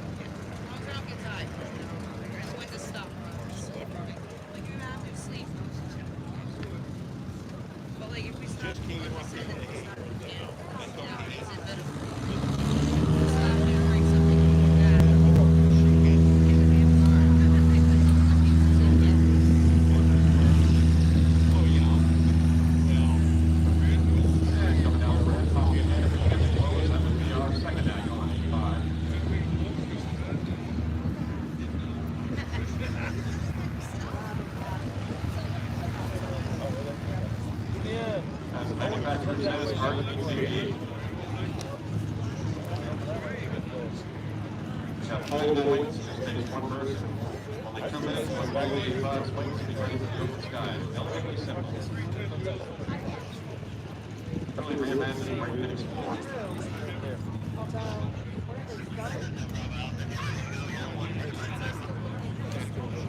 Think that's another boat access. Light car and fire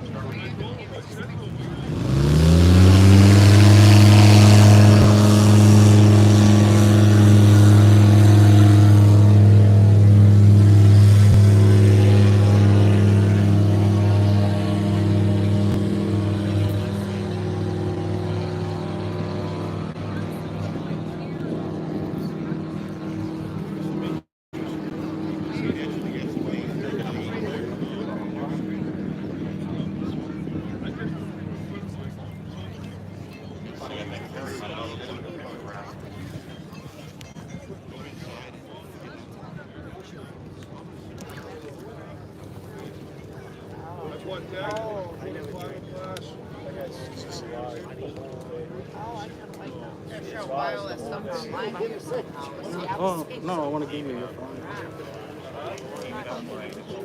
Oh, no, you see a little bit. Like I could have done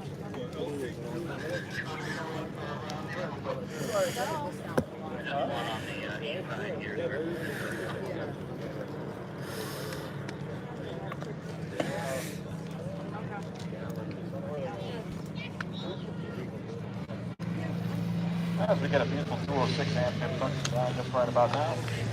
I'd say if we get 85 is the pickup truck.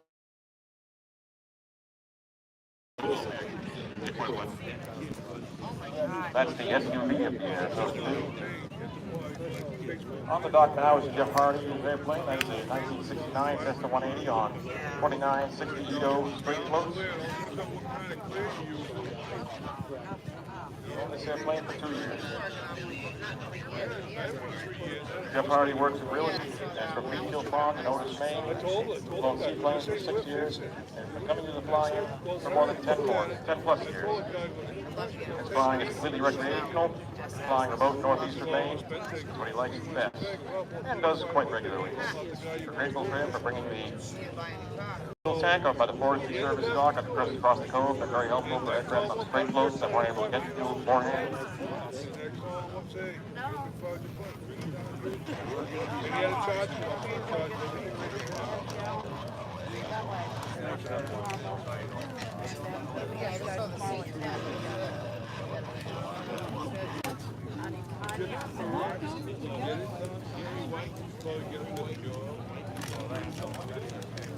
Oh, no.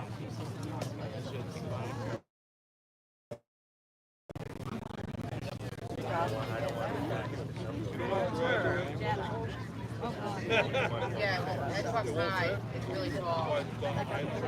Yeah.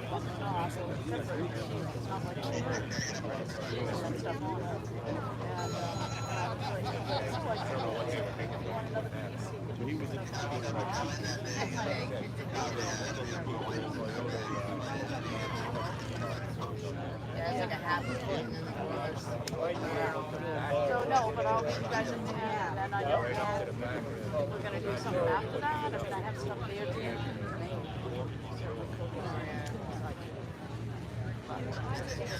That first, then we'll figure it out after that. Okay, so I'll see you at 10? Yeah, I'm fine. I'm up usually 6 something.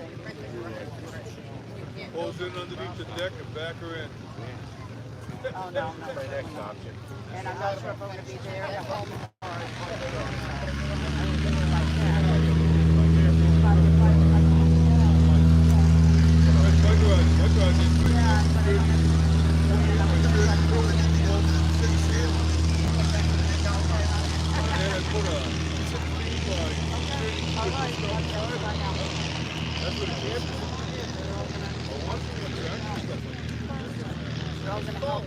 I built a 60-by-60 shed.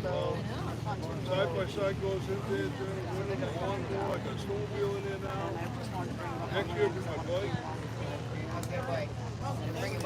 I was bought one of these. I was bought an Indian. 7,000 miles. 1,000 more. It's too big for the guy bought it. It's too big for it.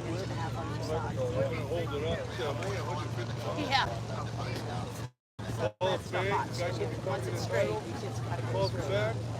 What the drawing my son-in-law, Dick always did. Wesley knows right by it. All he has to give I said, this guy don't know what to do all the time. You get electric ball. Yeah, and he's the only one that's not like that besides Dick. Something big, electric ball. I've been looking at road kings too.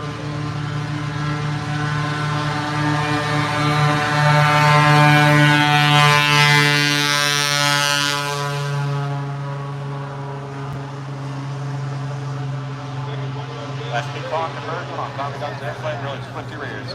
As you may know, the deafening sound you hear that's produced by the propeller turning faster than the speed of sound. You don't actually hear the engine until it's already past it. That noise primarily is made by the propeller. Cessna ads proclaimed 1953 as the golden year of flying. Of course, as it marked 50 years since the Wright brothers' first flight, amidst all the fanfare, Cessna proudly unveiled their newest and most high-performance aircraft at the time, the 180. More powerful, beamed up than the 170, and more rugged than the 172, the 180 was initially heralded by Cessna's marketing folks as the businessman's airplane due to its cross-country performance, but the airplane quickly gained a much wider reputation for solid dependability in the backcountry of North America.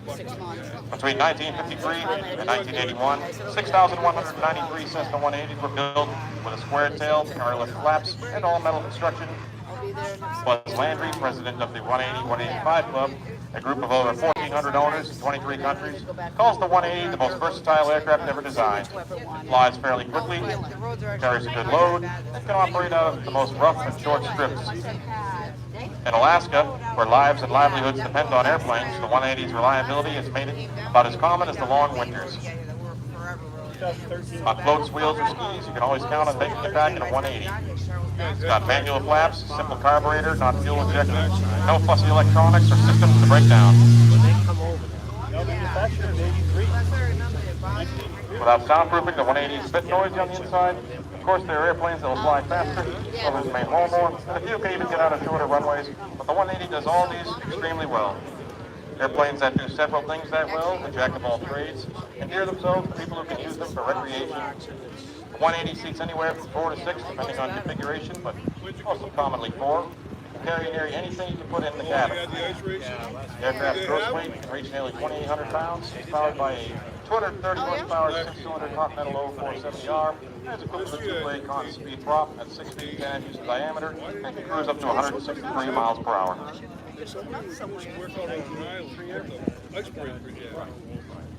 Everybody's pissed off. I'd love to have a little house on island. It would suck getting back to shore, you know? Leave me alone. I want to know what Nanny what's going on. Something. But what if the ice isn't safe? That 170 owned by Dennis and Trisha Dunn Dyer, currently making its landing there in the cove. Beautiful airplane with those ground and control surfaces. Cessna began sales of the 170 in late 1948. The 170 was a 4-seat improvement of the Cessna 140 and featured a metal fuselage and fabric-covered constant chord wings. It is powered by a 145 horsepower Continental C-145-2 and has larger fuel tanks than the 140 and 150. The 170A shares the fin and rudder shape of the larger radial engine Cessna 195. The 170B, like the one you just seen, was introduced in 1952, featured rearward traveling bower flaps which deflect up to 40 degrees. This wing design was off the tandem seat 305 Bird Dog that Cessna built for the military. 5,174 Cessna 170s were built for production ceased in 1956 with the advent of the 172. Today, though, over 2,000 are still registered across the country, and they can cruise at 120 miles an hour with an endurance of about 4.5 hours. Like 3 months later, I had them back, and I can't do it. Well, she got me for my birthday. She gave me gifts to me. So wait. As we get a nice slow pass by Mr. Jim Crane, give him a wave.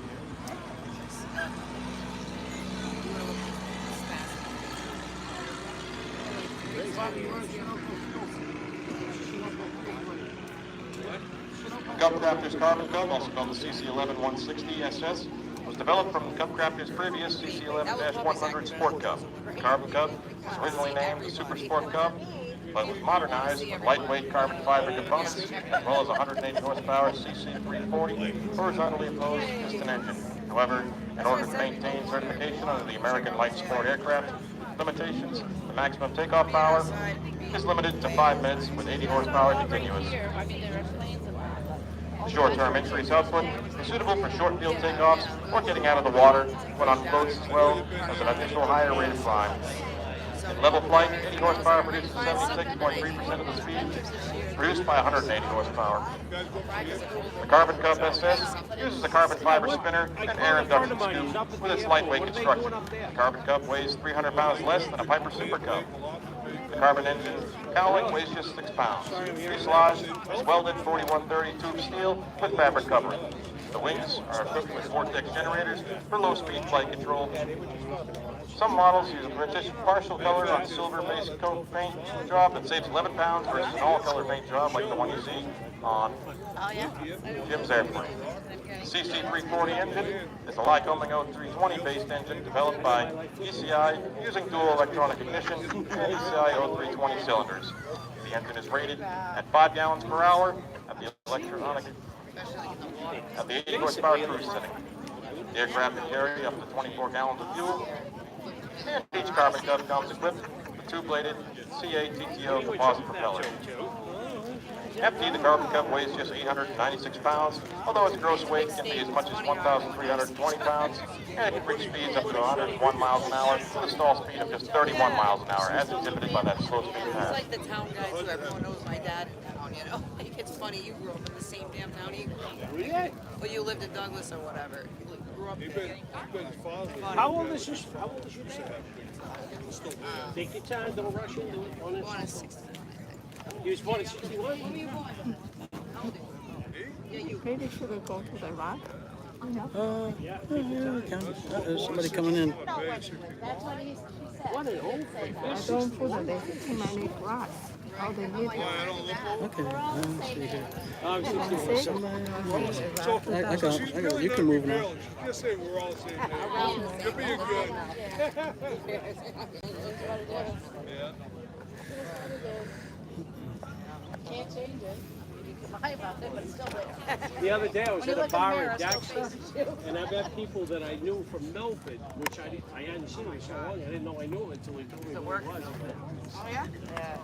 We were at a bar one time, and right down at Dexter at the Motor Lodge. There one night, my father and I, it was in November. I looked over, that looks like a guy from the Cape in front of us, Gus Crosby. He's doing Crosby Junkyard down in the Cape. What town is that in? See, I still haven't made it out from Cape. That's one of me and Jen's next missions. And I guarantee I can just... I've never been out. The only chance I had a chance to go out there was with my brother, and I'm just not Yeah, going to go on vacation with her. I'd rather go on vacation with dirt under your feet. I went there and then went down to the cabin because I should. Yeah, fishing wants my friend wants to break me. Yeah, she's like, if you don't go now, you went out to Yeah. visit a friend first, you don't ask them. Yeah. And she said, no, it's start there today or tonight, you're never going to come back here and go. Yeah. So we're going. You never know that. So we did. We came down, Yeah. we ended up there at this gathering. You can just have this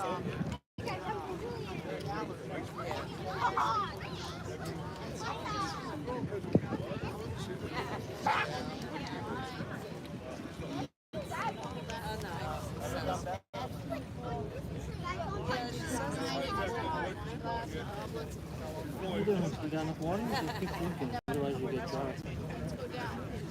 Oh yeah, of course. It's different. Yeah.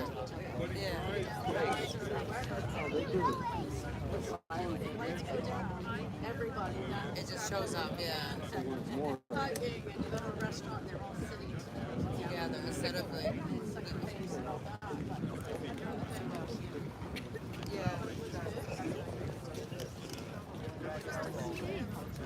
Yeah, that's what she said. You gotta go up and check it out. It's very different.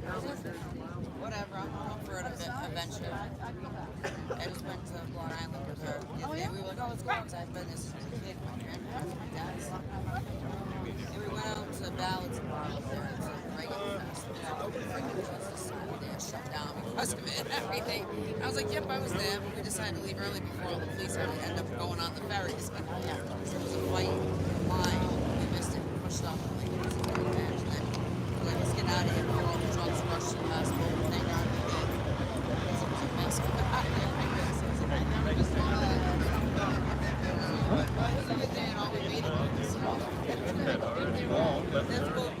I think it's a complicated thing. Too late today. Sun's Driving down to Galilee, and we figure out that she's never idea. I'm like, all right, we're an hour from my house.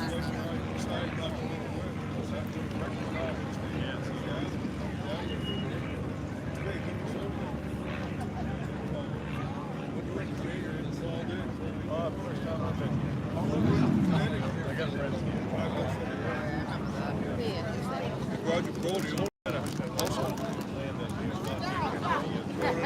Brought on the beach drinking, right? She's on my shoulder, screaming up and slapped the pole right in the face. And she was screaming like decades, right? This guy standing behind us. Where are you going to go? Okay, we're going to start cranking up the takeoff contest. I'm going to be Perry Virgin, Doug Thomas up first. If they're not available, we'll go to Jeff Irwin, Jeff McManigo. In class 2, Jeff Irwin is going to be 18-150. Jeff McManigo is going to be 12-150. So you guys can just start getting to your aircraft if you're ready to go. I'm going to send the starter boat out in place. Once you get Perry Virgin, Doug Thomas, you guys can get ready. We'll start heading down that road, and we'll see who else can get in line behind you. We've got half a dozen signed up in each class, not in each class, a couple classes, and then we'll split them as it goes. So we'll make some fun out of it regardless. I just remember that bad storm coming back from there when I was on Grant's boat. I just went because they're going behind us. The waves go down, you can't see the boat. I'm like, oh my God, I'm freaking out. Oh, you did? She didn't see too good. I did. What do you see? I don't know. I don't know if I see too good now. You picking up what I'm saying? Did you have the no, I had my on the sides. I'm actually smaller than I look. Oh my God, hang on a second. And so I was like, what do you mean I can't see out to the side? He said, exactly. A little parts. A little bit. Bobby, you near the cooler? Well, the green's Are you not near the looking cooler? the green's not looking too good. Oh, my. Look at that landed in my hand like that. Look at that happen. Sorry, guys. Never this long. So they did that. You gotta sit down.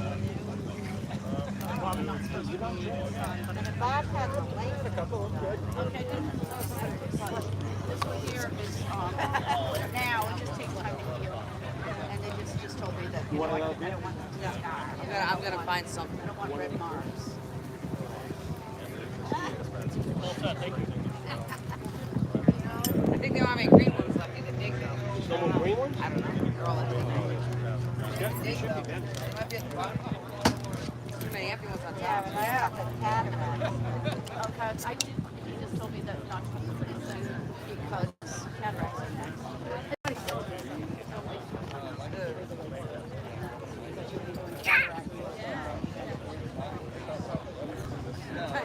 Eventually you're gonna have this, so don't bother. Oh, thanks. Thanks, I appreciate that. Bobby, Being you so guys can honest. hang out for a while, right? Yeah. Because after this, I gotta clean up. And I gotta see if I have a house right now that the dog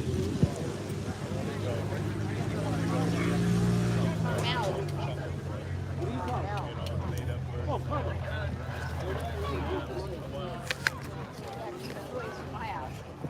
That's close. And Jeff Manigo, PA12, 3670 November, get ready for your takeoff run. Get your aircraft out there, we'll be in touch on the radio. Jeff. I didn't know that when you thought about it, that it wasn't going to happen. Usually if you think about it, it doesn't happen. They might be perfect. Just trying to help. This is so new. I saw it. Just joking. Hey, we gotta go to the dinner party here tonight? That we got invited to? Yeah. They have an exchange at the airport. Oh, yeah. We're with the Dave Aldrich expedition. We should get right in with each other. You know? That's 28, 29. That's what he told me. The number's 28. I used to make salmon.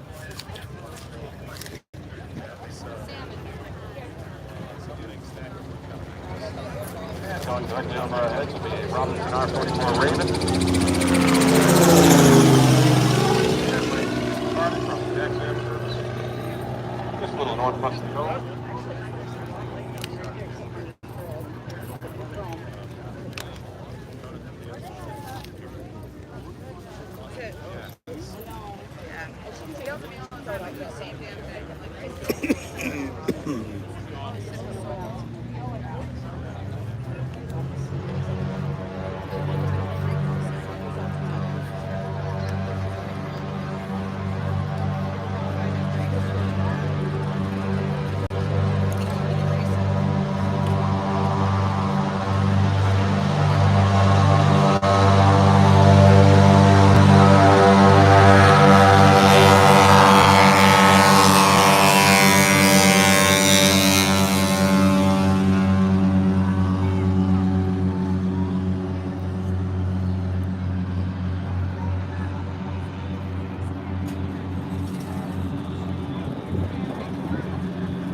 Hold on a minute. I want to.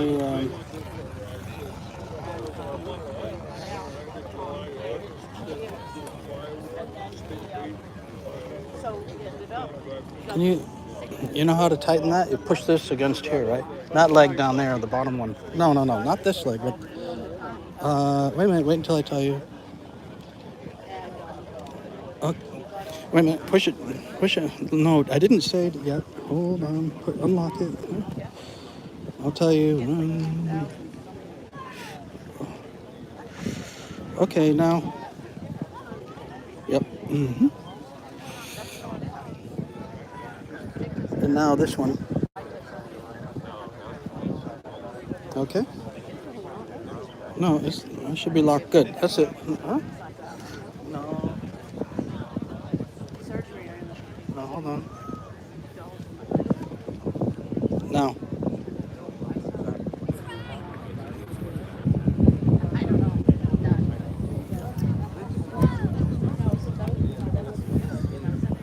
Good. Okay, up first in our takeoff contest, we've got a couple of Cubs, Jeff Irwin and the PA 18-150. That's going to be 82398. I believe he's the one with the belly pod. And Jeff McManigal and the PA 12-150, 3670 November. That's trying to make it square, so it will adjust We'll properly. run them off, see how they do. There we Swap go. sides. You'll take the set time off, and the time will run them again. Jeff Irwin, Jeff McManigal, both like the Cubs. They'll taxi slow up towards the orange buoy. Start a boat, we'll keep them under control, left and right. Give the green flag, first off the water wins. There we go. This is takeoff contest. You can see the two planes lining up.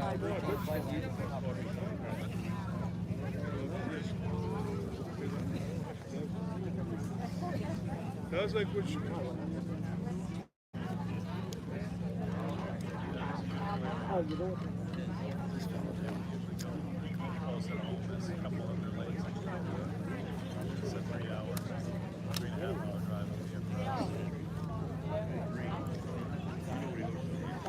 Somebody really don't want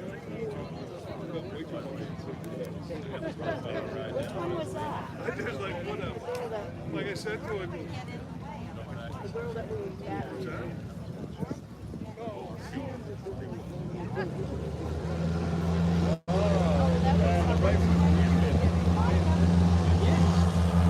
Oh.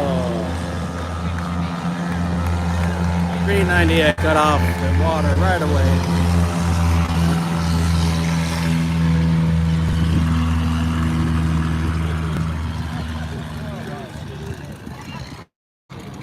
That was a no contest.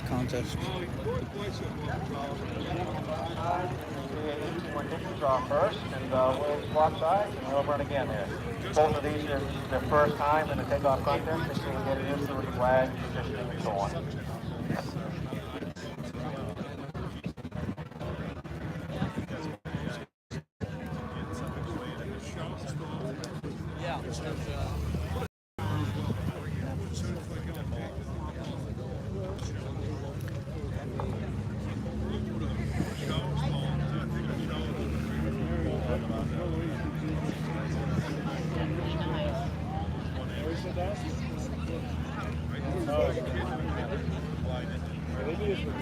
There it is.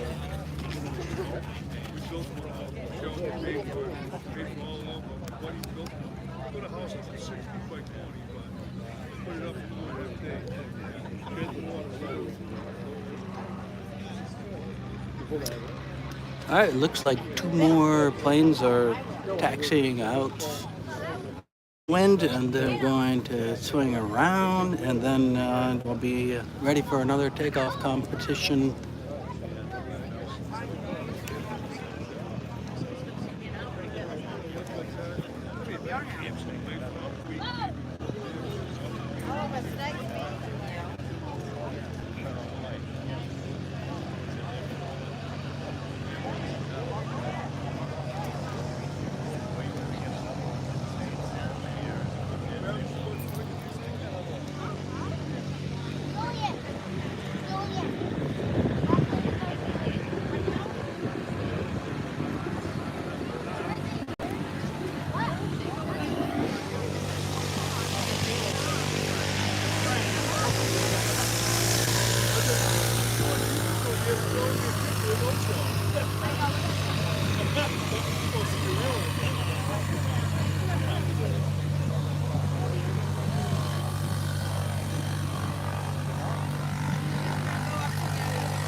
chair, right? The chair here?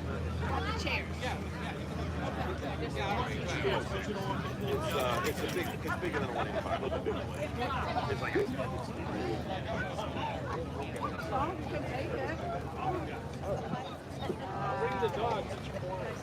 Same here.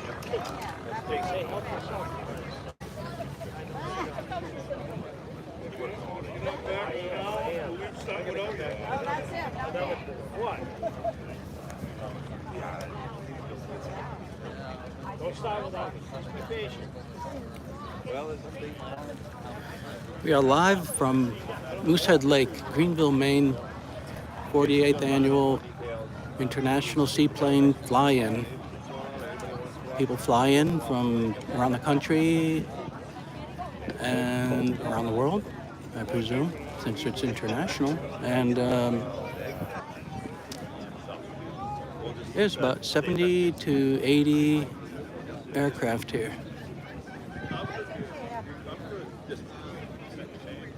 I was just sitting on the other side, but I think I'm going to run up.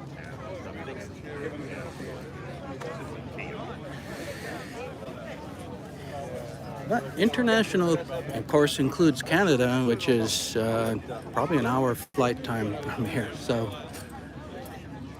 if you want to cross that threshold, not too hard.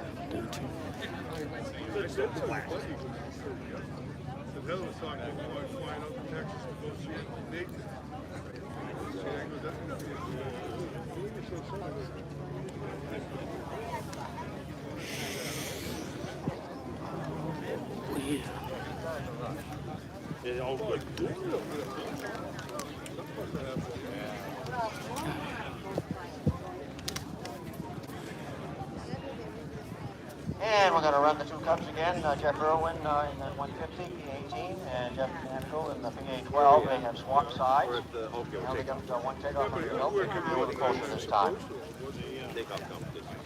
Takeoff competition number 3.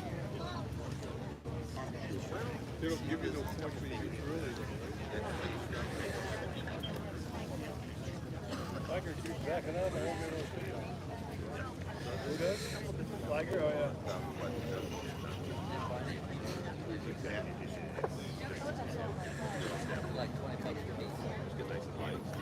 Yeah, but hello. Well, but that's what sometimes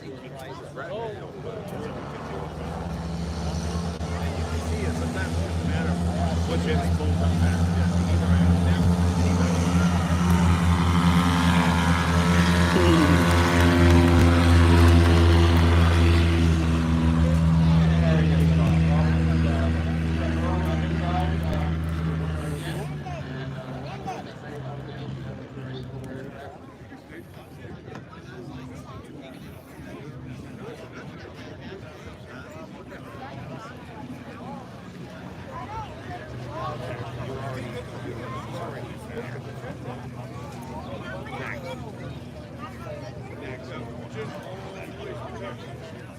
And on deck, coming up the cove on the left, we have Barry Virgin in the T-Craft.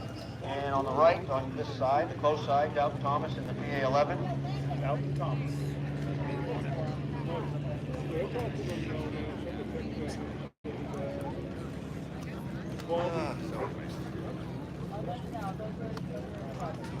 It almost says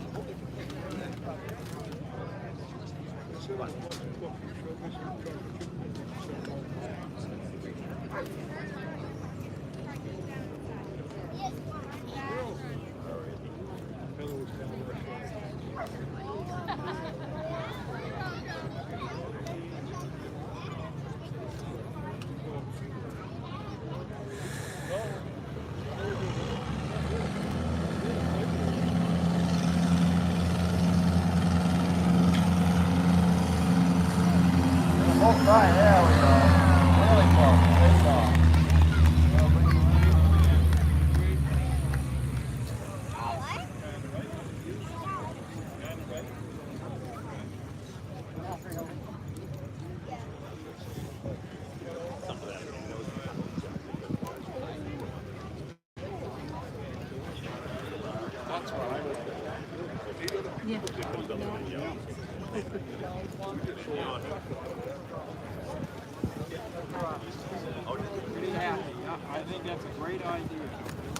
You like that? That guy rocked that airplane, push across, and he's right even. You couldn't do it again, and he's got for sale sign. Arguments that over each side. Almost all the way down here. I mean, that's amazing. That's a win. I know it. Got it. For sale sign. Oh, this is perfect. It's for sale for 8 million. So rare. Always. It's the same age as me.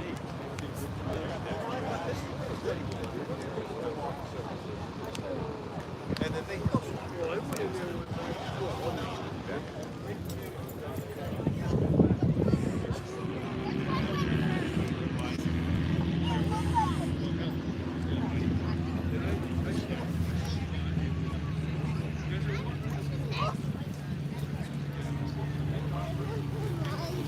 yeah, I'm gonna give it to you.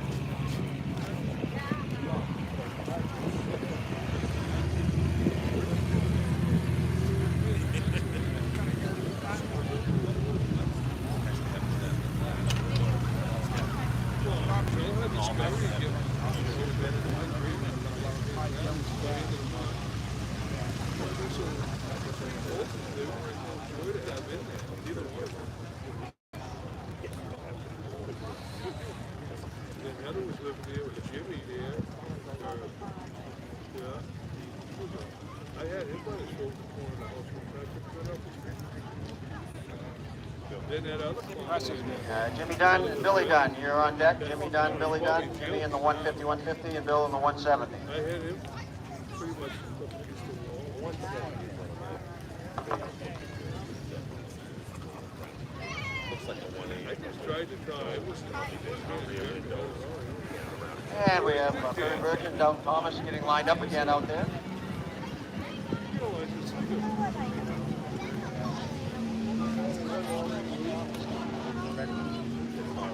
Right? Then they do them twice, switch sides. Run them one side. By switching sides, it kind of takes a little bit of the wind out of them.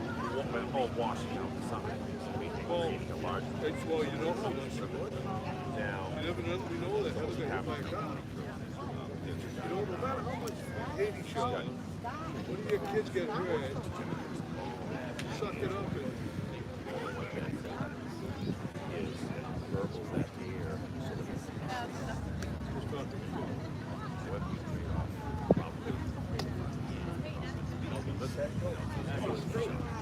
Stop messing with it. That does help.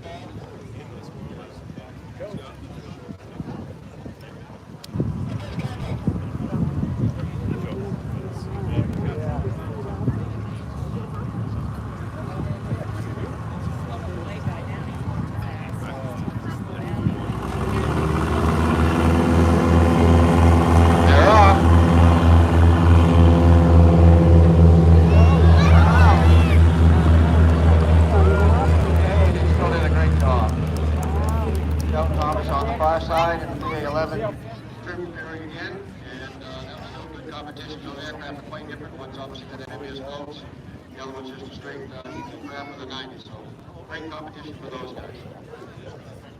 Hopefully up next we've got Jimmy Dunn and Billy Dunn. Jimmy Dunn, Billy Dunn, get out there. The Dunns. They cater it up. Yeah, they do.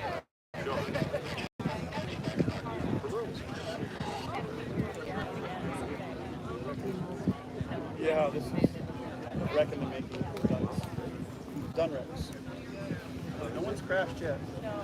We saw one year a Seaplane almost perfect. Yeah, right there. Yeah, hit the wing.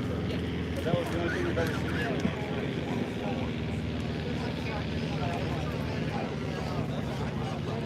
We've been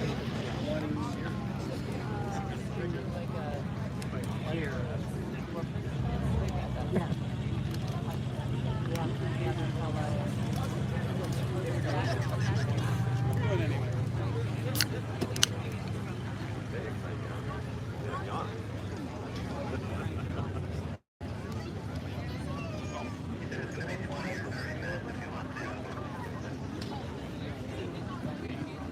Breaking up tickets.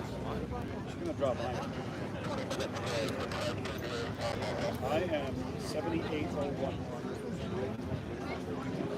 I'm going to win a ride. How bad is this? You know when you have a kid, Steve Areno showing his face.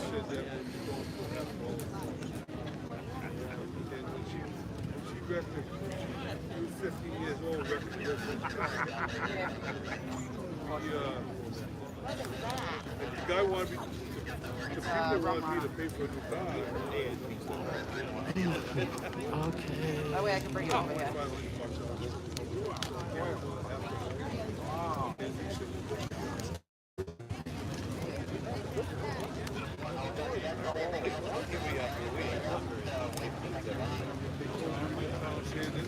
Then they blocked the driveway so I couldn't get in. I had to wait up in the road. Charles. And taxi up the Cove is going to be done. Billy Dunn's going down the 170. I'm making match up with him. On deck, class 4, Dick Harriman, Jeff Hardy. On deck will be Dick Harriman and Jeff Hardy, both in Cessna 180s. Nice to see your aircraft.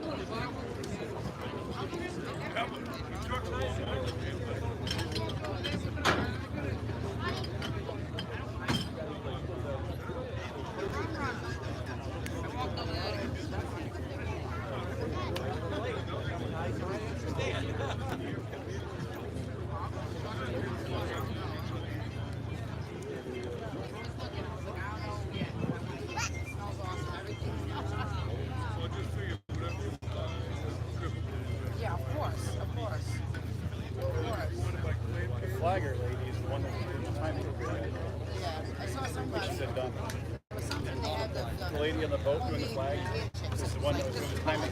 Wait, it was like, fish and chips, obviously. I can do without the fish. I just want the batter and the french fries. It's the stuff. Awesome. That's it. Yeah, he was sneezing since he got up. That's awesome. They got snort right off that hill. Mustard. You might like that because it's like spicy. I'll do it with my chicken too. You're gonna throw.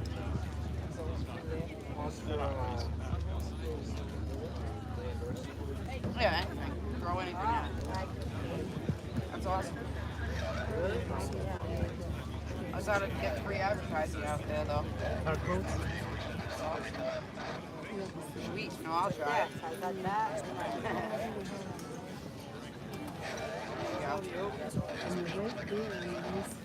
Bust off the glass.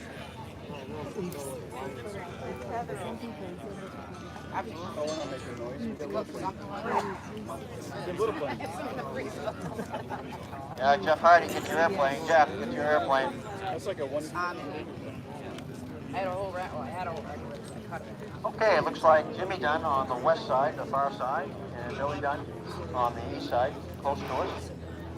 These aircraft are a little unmet. Jimmy's is a Cessna 150 modified with a figure engine, where Billy's is a stock 170, 145 horsepower with 150. And both of them are very experienced pilots. We'll see how the skill level comes in, and then we'll swap sides as well. I've just seen them. Well, there was Jeff, some you're on on the deck. other side. Captain Inc. I don't know. No, I think over there with the planes are, I think. I wonder why he left that for you, huh? It was empty. Oh, you got one. Yeah. See. There you go.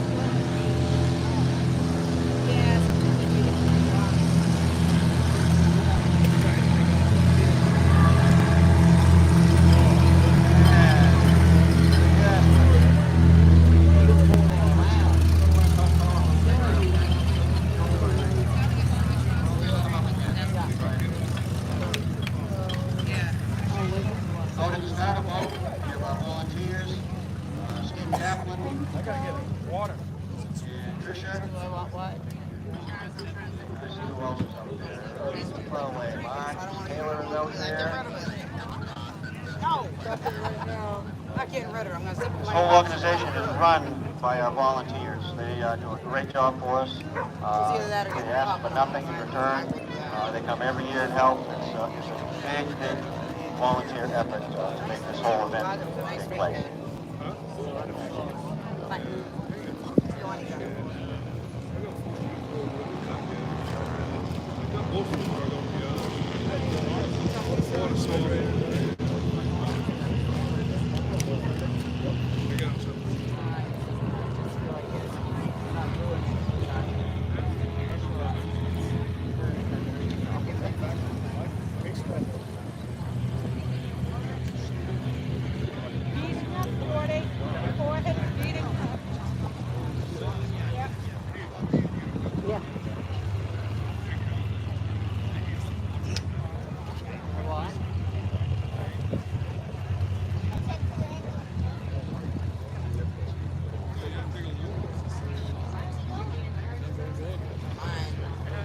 Oh, you do, yeah?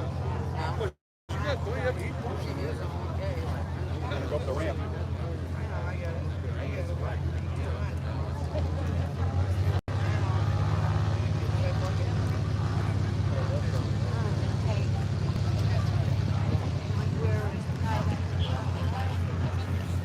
Oh yeah. We got a heat pump in the house. Yeah. Works good. No. We use it fall in the year, November, December. They usually go into February.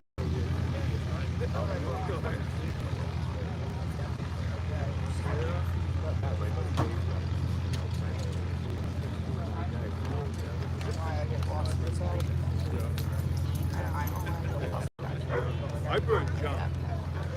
We got just under 40 acres between 3 pieces of property there. I think just blow down. Softwood is all there.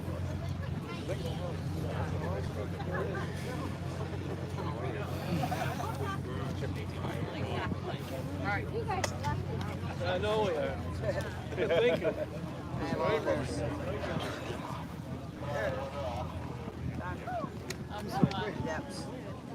Yeah, it should get cold sometimes, though.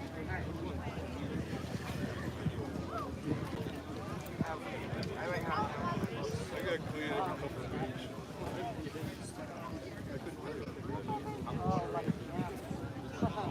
They pull it right to my boil down, so. And then from there, he's for hot water. I got a tank inside it. Okay, who's going to win this one? We have two planes lined up. See who can take off first. All the new ones don't go.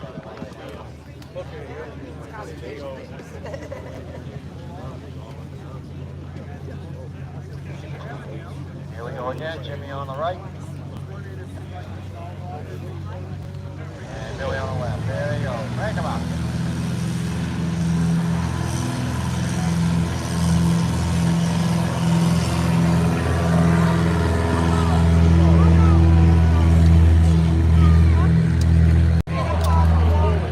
Oh yeah, one on the right, definitely. Eventually, left one on the left got up there.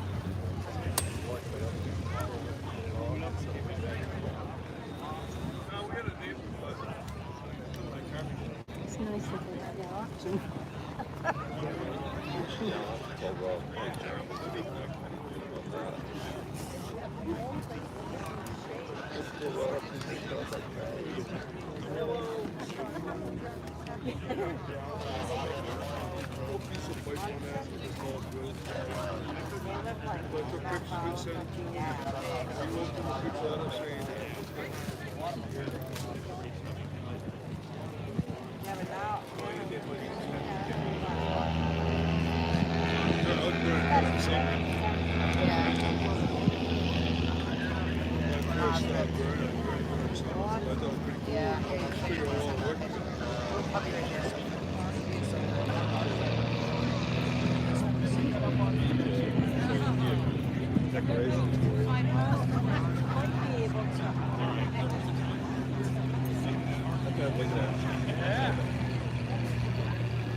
Okay, obviously Jimmy was the winner both times, so he'll take first place, and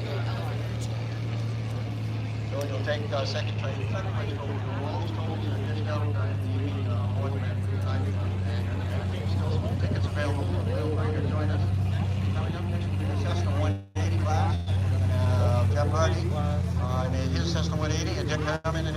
taxiing down here shortly. Jeff is already down there. Looks like Dick's over there checking his fuel, or taking some out, maybe.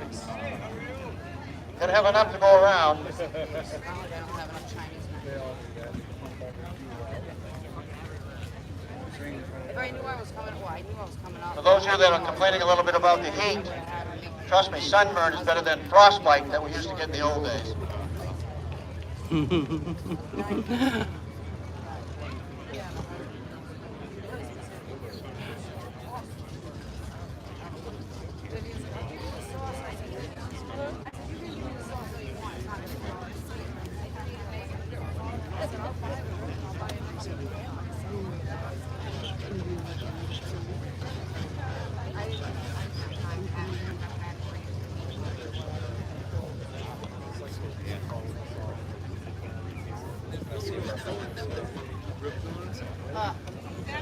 I didn't even think, as I said, I bought a rack of ribs and I cut it in half.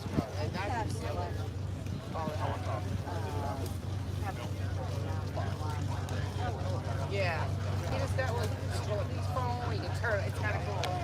But it tastes so much better with the ribs, oh my god.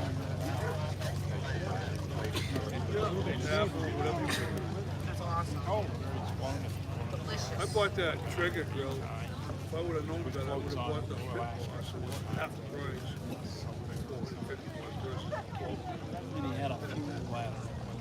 You work down with your phone. Huh? You work down with your phone, though, is the question. Oh, yeah, I can turn it It feels like a lot more than 77. I believe it's 77, but in the sun, in the shade with the breeze, it's just beautiful. In the sun, it's pretty warm. I can walk right there. Oh, the lady with the, yeah. No, that's no, it's right there on the other side of that little hut.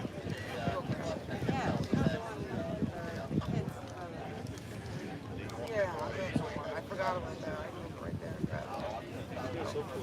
All right, there are 2 more planes lining up down towards the town, and Greg Harvey, get to your plane. Greg Harvey, hop in there. You're over those guys. Yep, now hop in the same class. Yep. You guys run each other, then we'll run against these guys.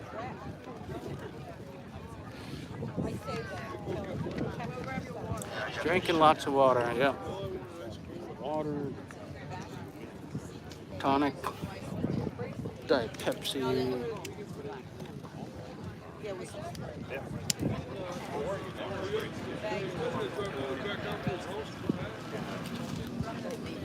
Yeah, very watered down.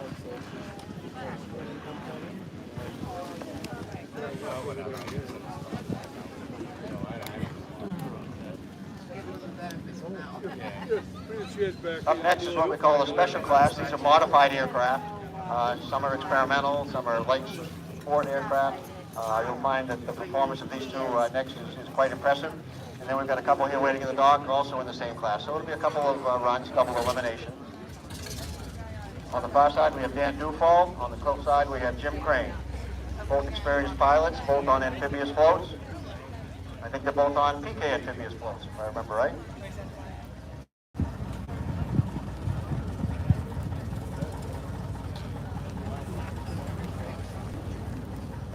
This was so amazing.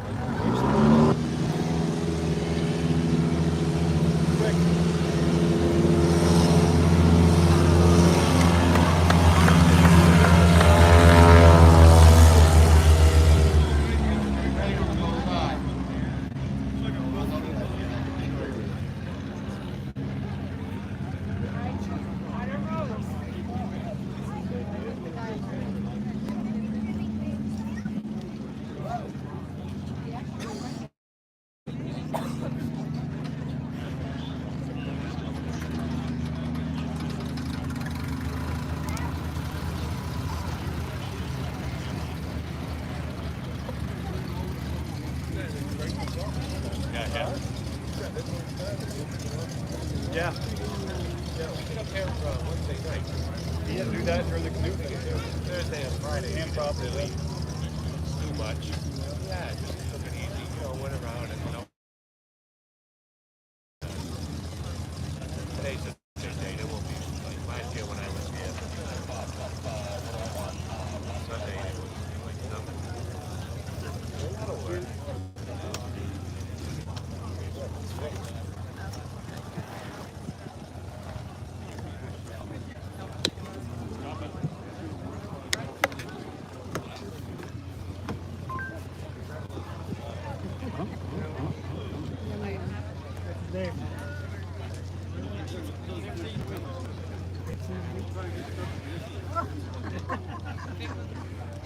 Heavy energy.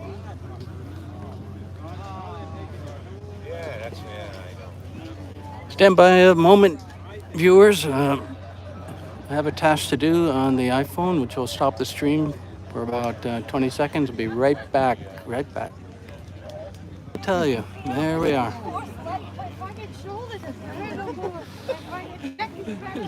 Oh, how I do suffer. This is this is a nice kind of suffering. There's no problem. Just got to drink plenty of water.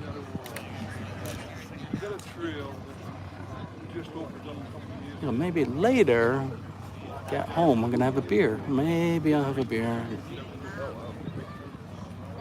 Just one. Nobody coming in for a landing. I would have went on the mission.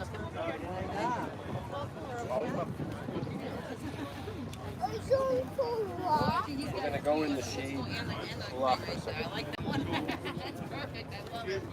Wow. That's the way to go. No, I didn't see the footstool. I saw the little cover. I like that one. Yeah, that's a definite for next year at the beach. We're gonna go on the beach. We got this, but you guys get the beer. Yeah. You win. Yeah. It's win-lose sometimes. Yeah, I know.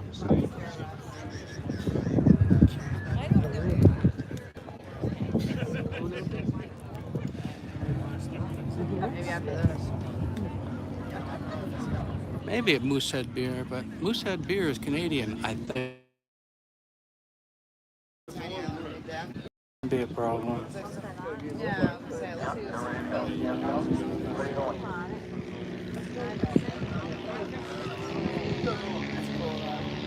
Be out here in the summer, like have your own little island. I think we got two planes lined up, but they're pretty far apart. Even though I don't know how you'd have a Suffolk or anything on an island like that. One there and one there. You have to want to have one of those compost toilets or whatever those things are, you know. Yeah. My luck could But, go. no, I guess I was wrong. I don't know. There's another two planes way down, and they're preparing. Yeah, it's not going to be that long though. I should have put it in the pool. That's a good one, probably. Is that a margarita? I wasn't feeling a margarita today. Huh? Yeah, I think so. I think he was getting Right. Oh, no, I'm not a wine fan. That's looking better. Just line up next to each other. Yeah, it looks like they just need to get lined up properly, and then they're going to be I'm just a stand talking to you. Okay, Hulk Hogan. Greg Harvey on the left. Everybody And Del Thomas on the right. may be watching. This is Boston and Maine Live. We're at Moosehead Lake, Greenville, Maine. 48th Annual International Seaplane Fly-In. I know. I'm just used to standing. I just stand all the time. I feel useless when I'm sitting. I'm not doing enough.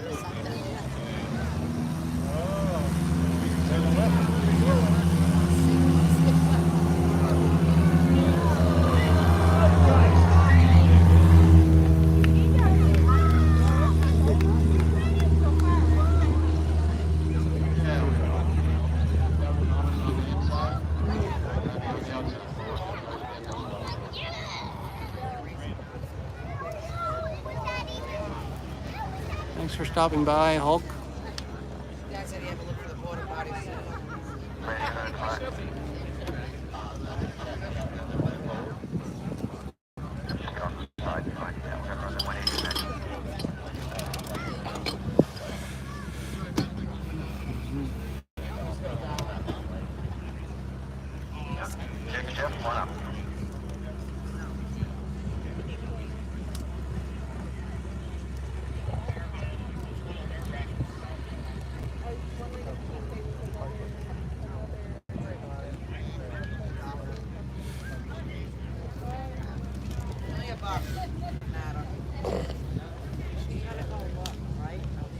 I think there's some like over where the planes are coming out over there.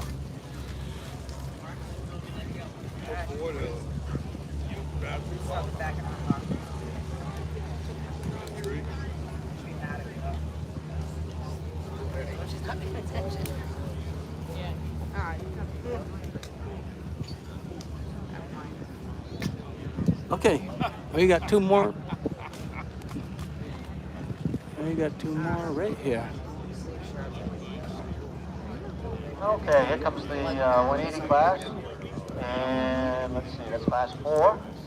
These would be Cessna 180 type aircraft. Airmen on the close side. Both very closely matched aircraft, both the same horsepower, 230 horsepower, 470 Continental engines.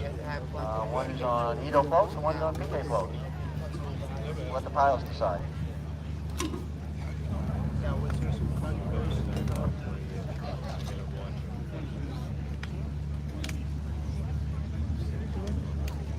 Takeoff competition. Here we go.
Chips, I don't want the fish. They walk down there, she got a big plate of them that comes along the short side.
Hello, sunny California, and hello from sunny Maine. And obviously we have a short delay here while the Katahdin cruises by. Looks like they've got a full boatload there.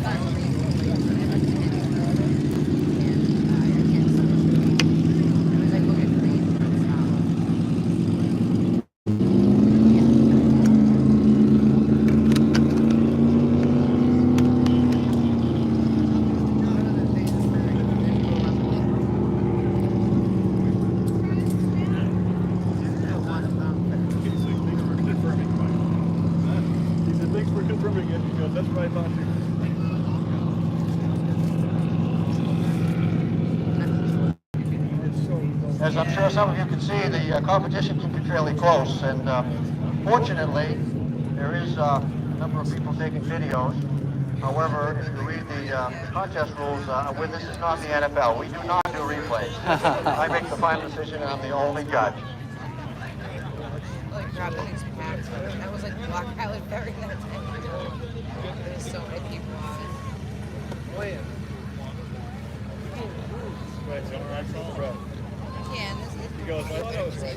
And here comes our ramp boss, Jason Strange, with the jet ski there. Once again, a big thanks to Moosehead Motorsports for providing the pontoon boats and the jet skis for our use in tending to the buoys and the dock and all the work we need to do in the cove. Once again, thank you to Moosehead Motorsports for providing those. The Canoe is operated by the Moosehead Marine Museum right there, downtown Greenville. I believe it's one of the oldest boats built by the Bath Iron Works. It's still in existence. Built in the year of 1914. Built a engine failure in the year of 2019. Used to have two Victoria diesel engines welded together. Now I believe they got a Caterpillar boat engine, same company that builds the construction equipment. Great to see how that's going. Great to see a full load of people on board. Everybody getting that big cement, taking pictures of us.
On deck is going to be Randy Streebig in the Mall, Rob Kenyon in the Cessna 180, Tommy Dunn in the Cessna 180.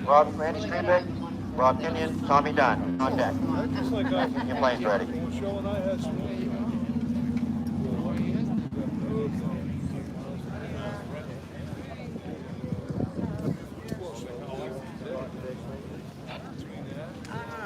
She doesn't like smoke because it hurts her lungs. I think she might. Yeah, like, or like smell the plants and stuff like that. Yeah, I don't know. She don't mind if she's moving wild.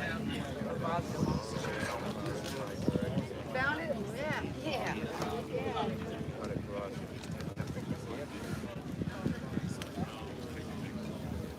want the chair and I'll sit here? Oh, okay. I like your purple. Yeah, that's cute.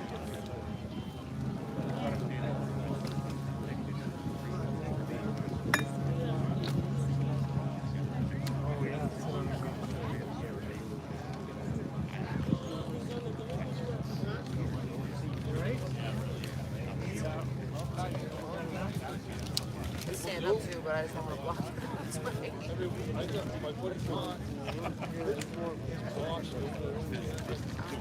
And we have Dalton Thomas on the far side, Greg Harvey on the close side. Both aircraft experimental, have modifications that make them special. There's the green.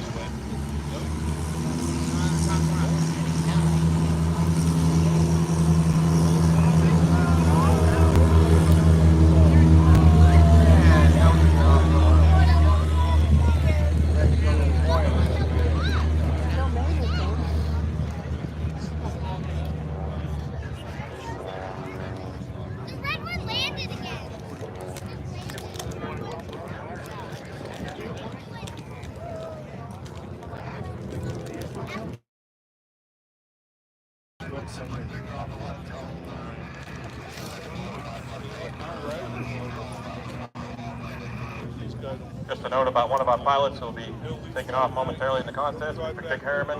He got his license in the year of 1964. He's a high-time military and floatplane pilot with close to 10,000 hours.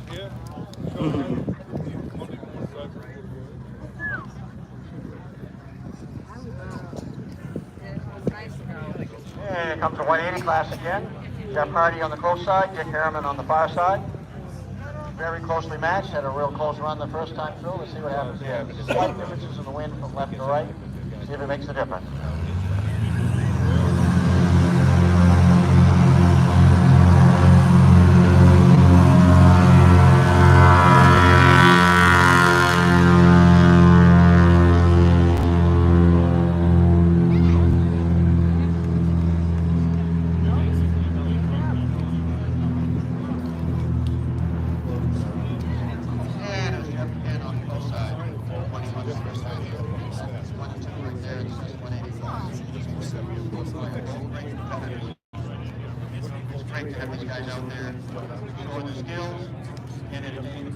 All for free. Speaking of that, I think if you look around, there might be some donation buckets and stuff. We do not charge any entry to this event, but we do appreciate any donations that you can send or give to us. There's some buckets around and people that can collect that. There's those telephone things that you can swipe your stamp and all that. And we do provide scholarship money to local education and aviation-oriented events. This is just a pass the buck through and keep the ball rolling. We like to particularly emphasize on young people to get them interested in aviation.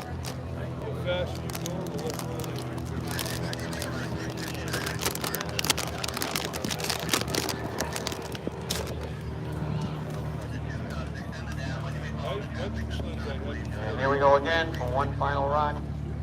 Final run. Each have won once. This will decide first and second place. Final run.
My glasses.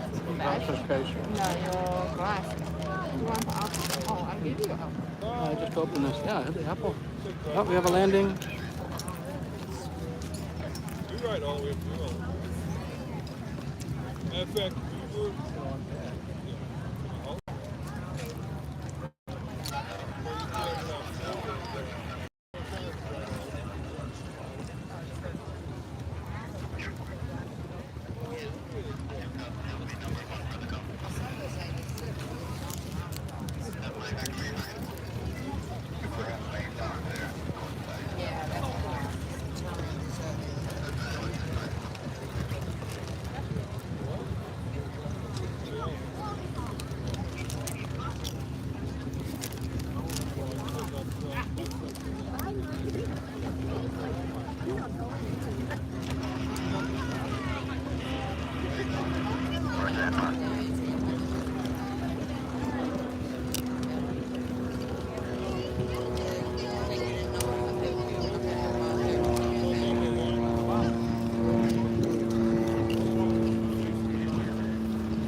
Yeah, I'm gonna talk, but you can run him also if you want.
That's just a little work.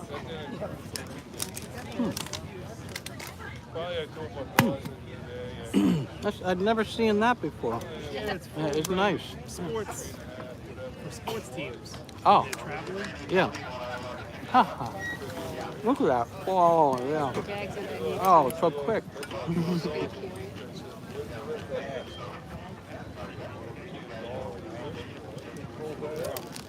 pretty well. They get quite all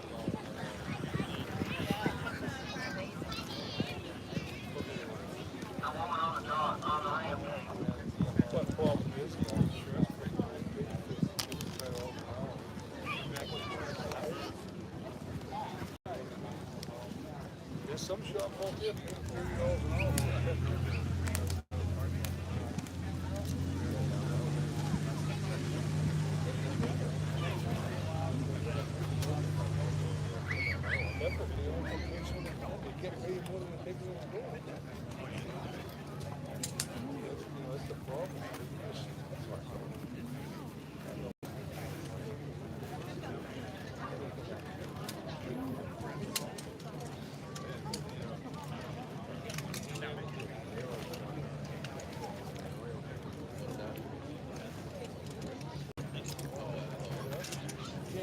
I can't fly oil until I get me.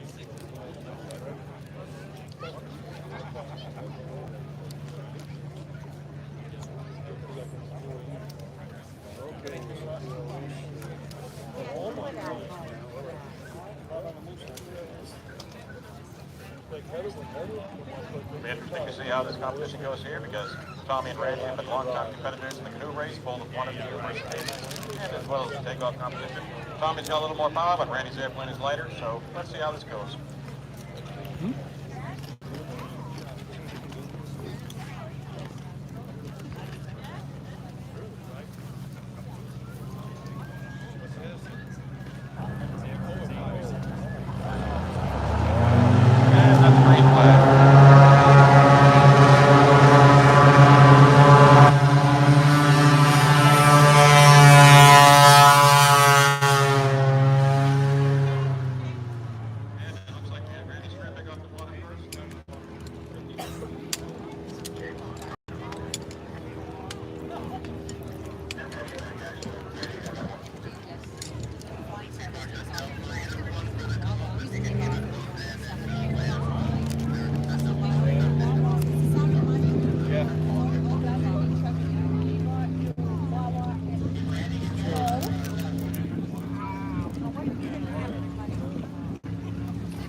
Well,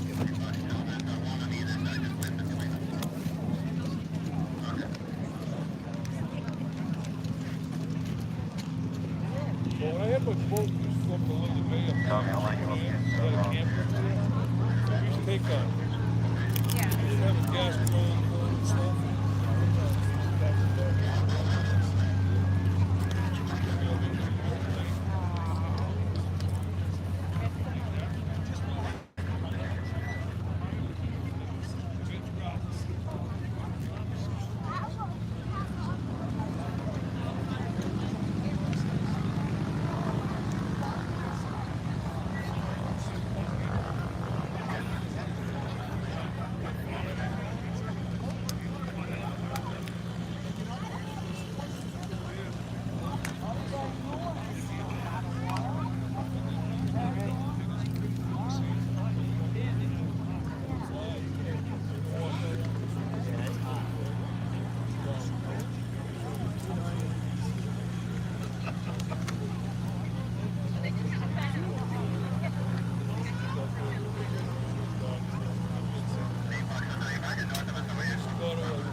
And you can go camping on all those islands.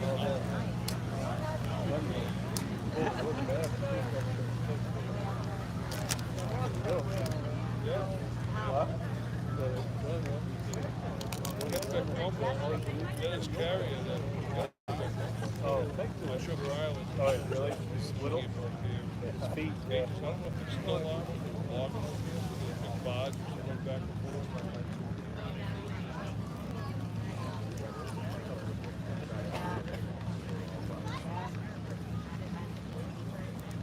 Sugar Island is big. Yeah. It's right off me.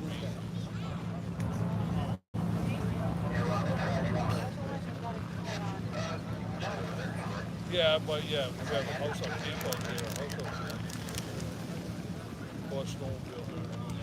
Of course, Tommy's airplane was built in 1953, being the first production year of the Y-80 Skywagon. It is an IO 520 conversion. The engine conversion was performed by Takeoff Aviation from Canoe Island, Washington. Takeoff has proudly been crafting engine rebuilds and accessories for Cessna aircraft for over 30 years. They offer IO 520D and IO 550D upgrades to Cessna 180 and 185, greatly improving climb and cruise performance as well as water handling. Seaplane Aviation currently offers Hartzell and Macaulay propellers as well.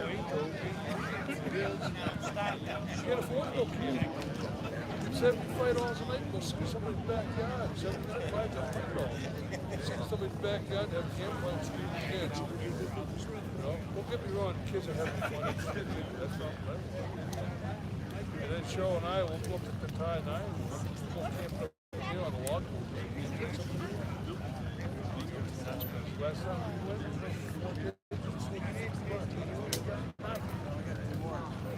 just woods.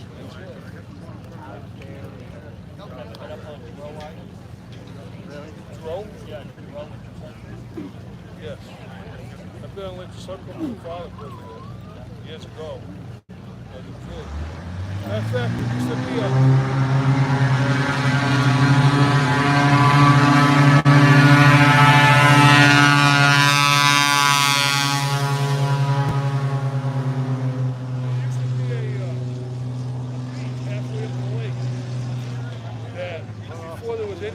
water runners down. When I was 5 years old, it was the last year they ran logs down.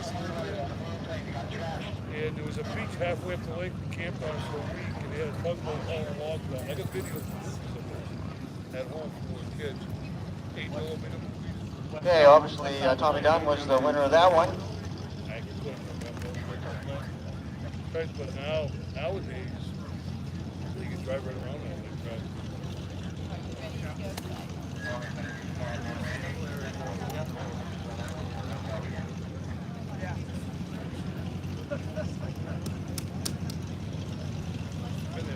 And you need another ball to go against.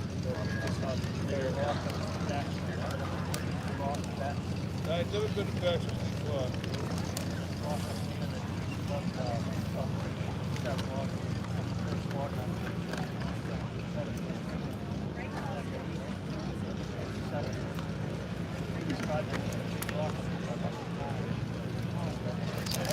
haven't been out that way. I've been down there.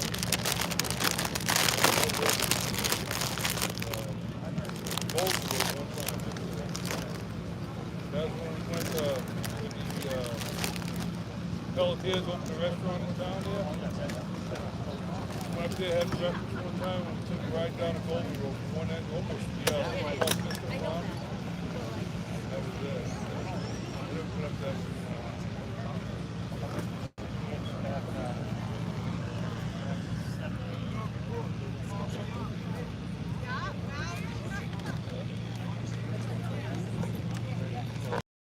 And after this class, we're going to run the amphibs. Matt Stevens in the Cessna 170. Guys, you can start getting your aircraft in the water.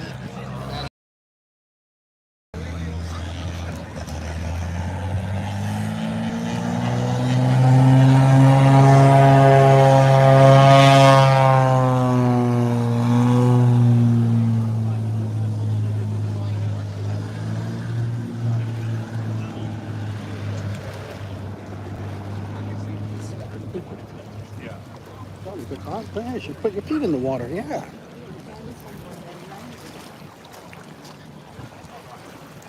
We have just had a cell phone turned in, on the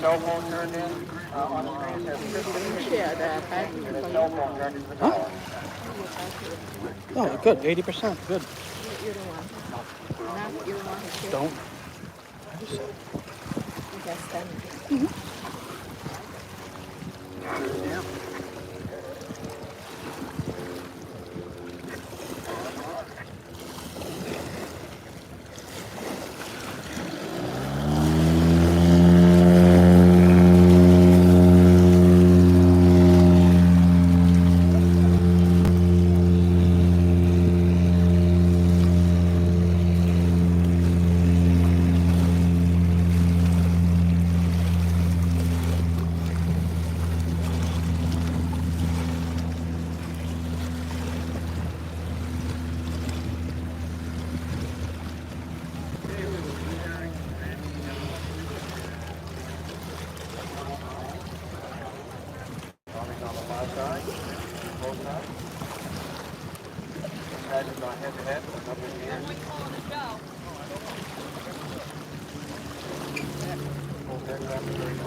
To this rock.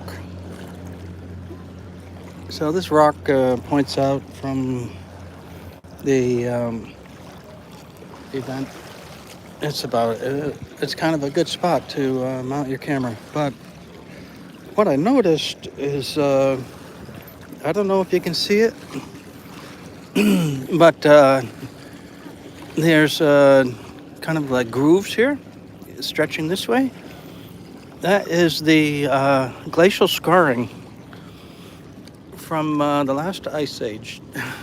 And you'll see this if you go hiking on the mountains and treeless summits often, especially in Mount Monadnock in New Hampshire, you'll see that. And it's very interesting to me anyways. See that when the glaciers retreated around 10,000 years ago, they left these marks behind, let us know that they were here, the glaciers.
At long last, you got the drawing, Seaplane Fly, wrapped off early today. Kind of fix them up a little bit. I think Mark Romeo's airplane can only take one passenger, but all the other three, Alan and Tom and Jeff Hardy, they can take two passengers each. We're going to call the name or the number momentarily.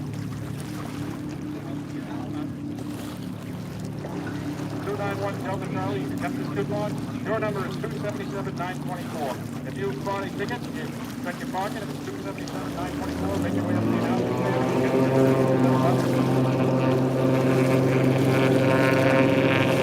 Stick around to the end, about 4 o'clock. If you're up and going.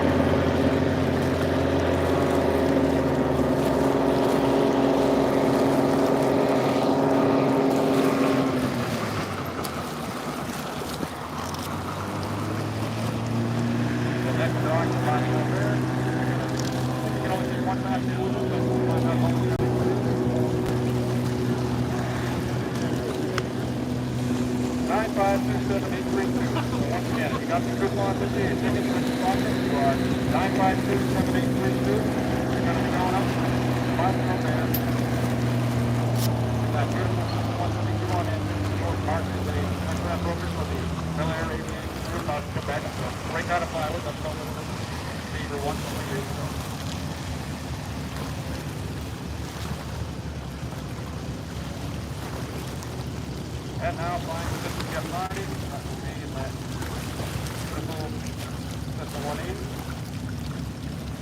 We have, our number is 952-7936. Once again, 952-7936.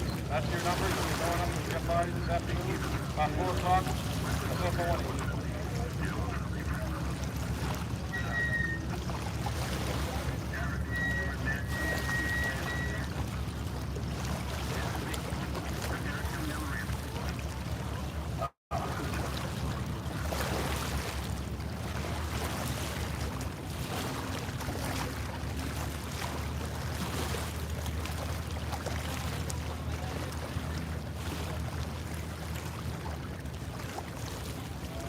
So now drawing last but not least for Allison Wheaton's flight, one of the best instructors you'll find in the country, yes, the entire country, 952-7800, 952-7800. That's your number for the ticket you bought. You'll be flying with Allison today about 4 o'clock. So make your way over here and be sure you stick around the rest of the day.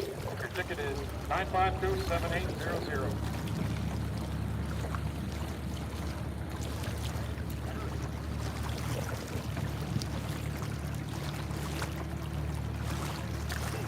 And passenger number 2 going up with Allison will be 952-7792.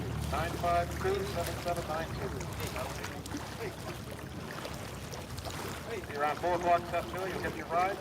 Again, Allison was an instructor with Jack Brown's Seaplane Base for a while, before flying for 10 more air routes in Washington for a number of years, aircraft including the Beaver, and one of the best instructors you'll find in the country.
And flying with Jim Hardy, you can, if your number ends with a 41, you will come meet us by the announcer stand. We'll get you set up and live about 4 o'clock this afternoon. Stick around. Once again, if it ends with 41, 952-7941.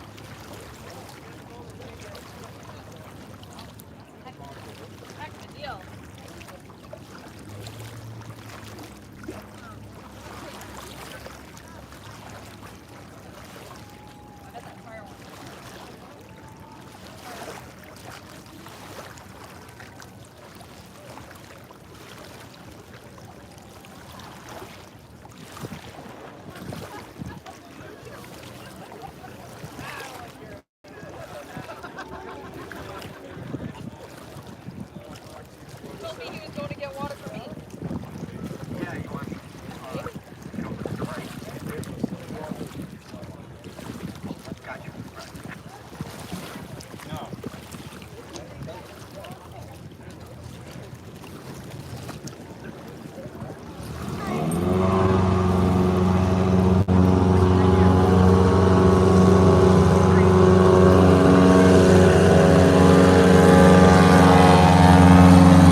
Oh, she's very strong.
I thought they were reading numbers. I thought maybe I wanted a ticket, wanted a ride, free ride.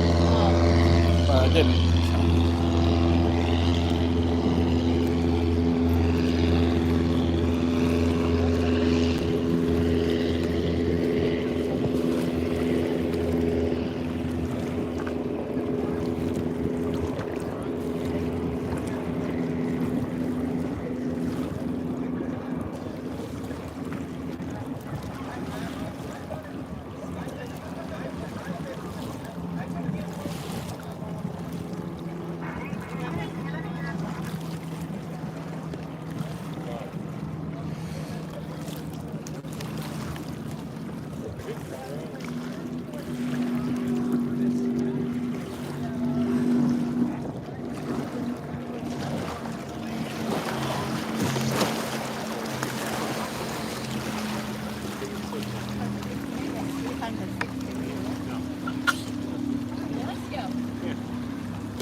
Oh, you want to go swimming?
Birch's is a great place for dinner. I just noticed your comment, Johnny Elko.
Last race that we off the pass, our next takeoff competition is Keep Strange, Brad Libby, and then we'll be going up against Tommy Dunn afterwards. Yeah, I got a stuck water runner actually.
voltage system landing by Skyway, rapidly and keep straight, piloting Gary Norris to Seaplane Fly, a suitable paint scheme done by Steve Arrow out of Vermont, paint was replicated by the crew at BK Floats for liquid paint.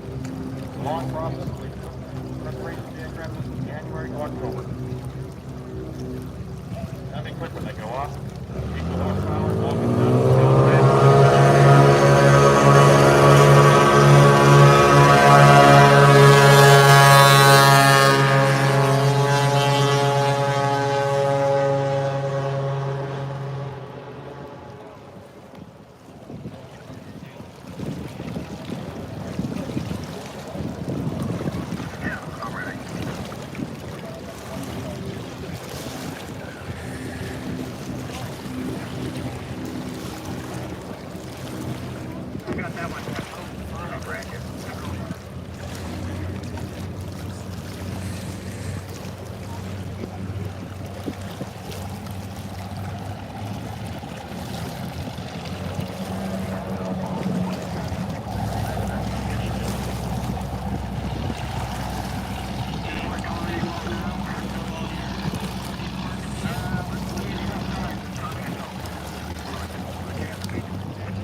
Pretty close.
Okay, yes, next year, you guys come on out.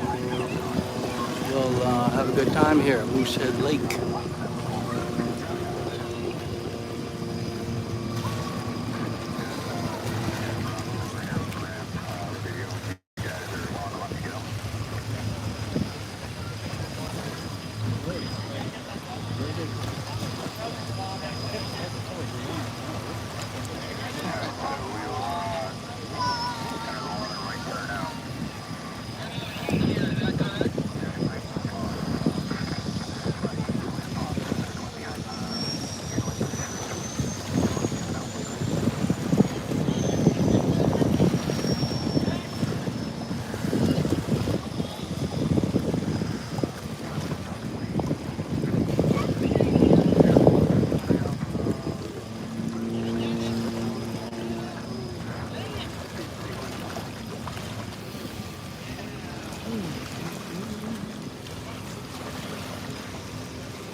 Here comes turbo-powered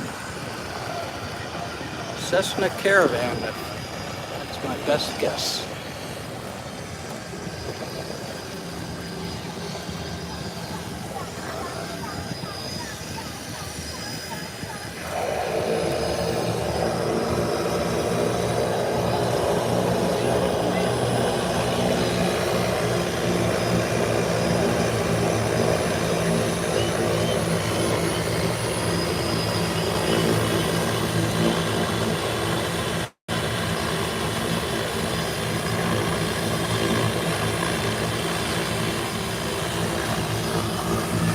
Variable pitch prop.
Maybe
a bit of a contrast, aggressive announcement.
Brad knows he got me there by ramming.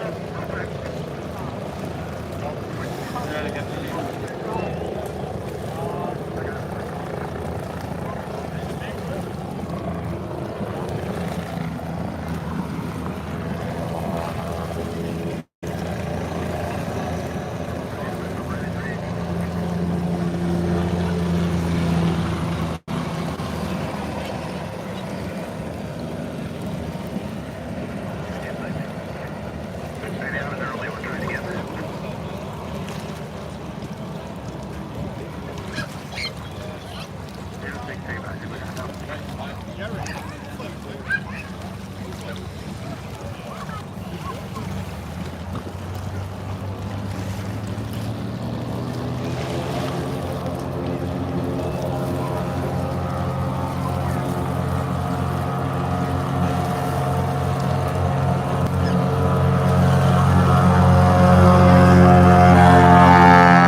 Going up the bottom over there.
So I think they're getting in line here. It's kind of taxi.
Thank you, Johnny. I will do that. I will do that. So, yeah, we're gonna wrap up soon, but they still running competition. So what can we do?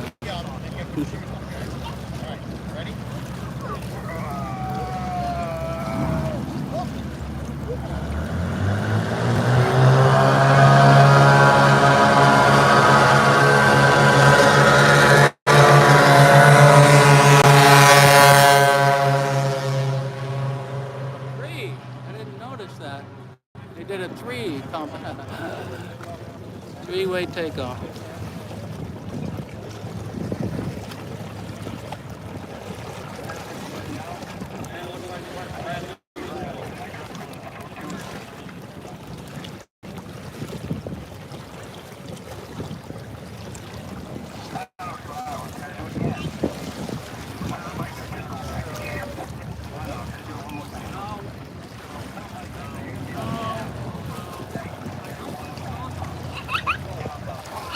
And they mentioned something about a Zodiac on the way, so I don't know what for.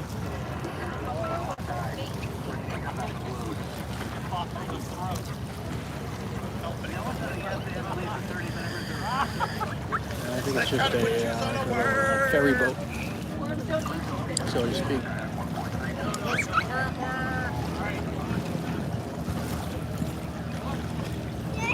Okay, everybody. Thank you for watching. Thank you for moderating.